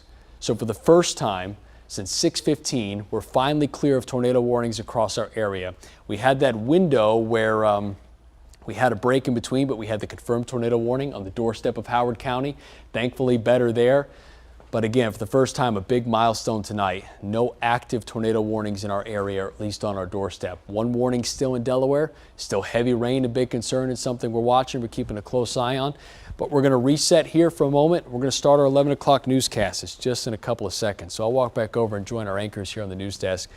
Jamie, Kelly, just an incredible night. I mean, we've had tornado warnings, flooding concerns, just an incredible system. You guys were absolutely phenomenal tonight. Yeah. As far as our coverage, you and Allie on for 4.5 hours. Yeah, I've never seen anything quite like this. Never seen a night like this. In terms of a system. Never. And I've never seen a 7, performance that you and Allie did to keep us safe. Yeah. And we don't know how many lives you saved tonight, but a lot of us went to the basement because of it, and maybe that saved our lives. And all over the state. You know what I Yeah, mean? Talking right. about from Montgomery County Yeah. all the way up to Cecil County. Thanks for covering Kent. Yeah, Often absolutely. they are forgotten. Yeah. We covered them tonight. Wall to wall on our DMA, we're going to stick with any tornado warnings. And thanks to Allie, shout out to the team here. It's been incredible. I mean, what looked like a potential for a tornado just turned into, as you mentioned, 5, 6 warnings at a time. So this has been an incredible system. Thankfully, we're warning free here now. That doesn't mean we're necessarily out of the woods. The flooding problem has been a big concern. So for the next minute or so, we're going to do another quick radar update, and we're going to get some of the images tonight here, right? We have reporters all over the area covering this system. So let's take a look at our radar image, and Allie standing by has been incredible tonight, helping keep an eye on things. So we've been doing this a lot, but thankfully clearing. I mean, it's into the corner of Cecil County. Now clear off to the west. Allie, I saw you had damage reports. Can you pop that up again? These are local storm reports. Look how many are tornado warnings or confirmed tornadoes. Look how many are wind reports. We had flooding concerns. All these different threats with this storm system. That's just been incredible. Able to sustain itself over 4 to 5 hours. Allie, can you click on some of these reports just so we can get an idea of what we were seeing? There was the confirmed tornado in Columbia. There was another confirmed tornado in parts of Westminster. At least 2 houses damaged, several videos of tornado on the ground in Columbia. This is the case all across our area tonight. This wasn't one isolated storm. I mean, it was all over. We had tornado reports in Arbutus. Jack Watson there tonight. So we have updates coming from there too. This has been an active system, an impressive system with the amount of rain that's falling and the damage reports that we've gotten. This will continue tonight, and you may be thinking, okay, how strong were the tornadoes? Everybody always wants to know the EF scale. The National Weather Service is going to send people out tomorrow. They are going to be very busy. They have to survey damage and look to see, okay, that looks twisted, that knocked a house siding off. That will determine the wind speed and therefore give it a category. The latest update here tonight, before we get into all the damage coverage, is that we are warning free. Still some heavy rain in Cecil County, but turning a corner. For a look at what happened tonight, Jamie Kelly. All right, and actually some of it first started, one of the first tornadoes was in Poolesville. We'll take you to Montgomery County now. Some amazing video of a tornado touching down there. Take a look at this. This is from Pete Peringer from the Montgomery County Fire and Rescue Department. I mean, actually seeing video that was sent to him of one of the first tornadoes touching down in the night. You talked all night long about the cloud coverage out there. No, the dark and the light. Yeah, I mean, that's a scary. You see the contrast there. That was the confirmed tornado. I remember we were watching that one, Poolesville, come in, and we're thinking, okay, Howard County, get ready. We're thinking Columbia, Laurel. This is the area that we're most concerned. That one, that storm cell went on to be the Arbutus storm. We had a confirmed tornado there. To see a confirmed tornado warning in downtown Baltimore, that's just worst case scenario for us. You know, that's where I really need people to be taking their tornado precautions. But it's video like that we were like, okay, not just a warning here, tornado on the ground, but some incredible images. And actually had one in Arbutus. Yeah, actually, Arbutus, what you said, Relay too, right? Relay had, yep, was a warning. Cockeysville, was that a confirmed one yet? There was a confirmed tornado warning up to Cockeysville, but then it turned into a regular warning. Radar indicated. We'll have to see damage surveys. I think the light of day is going to reveal a lot with this system. You're going to see a lot of down trees, power lines, a little bit of everything. Jack Watson's for us in Arbutus tonight. I know there's a lot of flooding, a lot of down trees and power lines. Jack, what are you saying there for us tonight? Hey, Kelly, yeah, definitely a scary couple of hours this evening as we saw, like Chris said, about 5 or 6 tornado warnings at a time in our area, and definitely credit to Chris and Allie for keeping us all safe with their coverage. I'm going to step out of the frame here so you can see where we are on Francis Avenue in Arbutus. That all the way down there, this is about as close as we can get, is a downed power line. We're seeing reports of more of those in this area, as well as power outages, roads being blocked. Again, Francis Avenue in Arbutus, probably about a 10-minute drive away from the airport. We've been looking around all night at the storms, driving all over the place, all around the Beltway. We were in Perry Hall and Cockeysville, where there were similar warnings, absolutely pouring rain, just really tough to drive in. I took that video on my phone there. We also checked out Brooklyn Park, further south. Seems like all of our area was in some way impacted by these storms. There's going to be damage reports coming in throughout the night. Crews out here say they'll be here as long as they need to, but thankfully dry at this hour in Arbutus for those crews to continue working. We're going to keep you posted here on Channel 2 and on our website and our social media. Just find WMAR2News.com. For now, we are live in Arbutus. Jack Watson, WMAR 2 News. And we have been watching the high water in Aberdeen all night long. All night long. Take a look at some of the flooding that's been going on out there. We had Janae Wright who's going to join us here in a couple of minutes, but you said it was all flooded out, right? Yeah, what did we say, 5 or 6 inches in some areas? We had our radar estimated totals at times was peaking at around 7 inches in 3 hours. Wow. An inch an hour rainfall rate is incredible. We're talking about 2 plus in an hour. It's just not enough to keep up. And the biggest problem we had here tonight was the wind combined with the heavy rain, because it knocked down a lot of tree branches. All that gathers in the storm drains, and then that's where things start to flood, and we have bigger concerns there. But yeah, I remember pulling up that camera here multiple times tonight, seeing police officers wading through the water, trying to get a car out. Flashing lights because the cars were driving so slow. We were the city of flashing lights tonight. Hazard lights from cars getting stuck on the highway. Emergency vehicles rescuing people from the water. Fire crews, EMS tending to people with trees down on roadways. Shout out to all of our emergency personnel tonight. They're going to be very busy even into tomorrow morning. This has been an incredible system. So now Janae Wright, she is in Abingdon. We're going to check in with her after the break, but she is in a neighborhood where their cars were flooded so badly up to the windows that they had to bring in 2 tow trucks just to get out some of the cars. We're going to check in with Janae in just a minute. Yeah, so it's plenty to keep an eye on here tonight. We wanted to look one more time at our radar updates here. We did a quick analysis there up front where we had the tornado warning still in place. But again, something that's been equal. Oftentimes when we do severe weather coverage, it's tornado warning is the immediate, we get in, that's the immediate threat to life. But there were 2 prongs here that we were covering equally, and that was the impressive rainfall totals. Allie set us up here on a 3-hour rainfall rate where Janae is. Watch this peak. This is looping over 3 hours. Gets up to 7 inches of rain in 3 hours. I mean, just to put that into perspective, we don't see that in an entire month. We got that in one night. Rainfall continues here tonight. Thankfully, we're getting a little bit of a break, but things started to clear a little bit more. Allie's flipping over to our storm reports. Again, it's been a handful of damaging wind, confirmed tornadoes, and a lot of the flooding problems have been around right along 95, where we have some reports of flash flood in Abingdon. Again, that's where Janae is. We'll have an update there. She did a hit earlier where there was debris on the car from the flood waters all the way up to the window.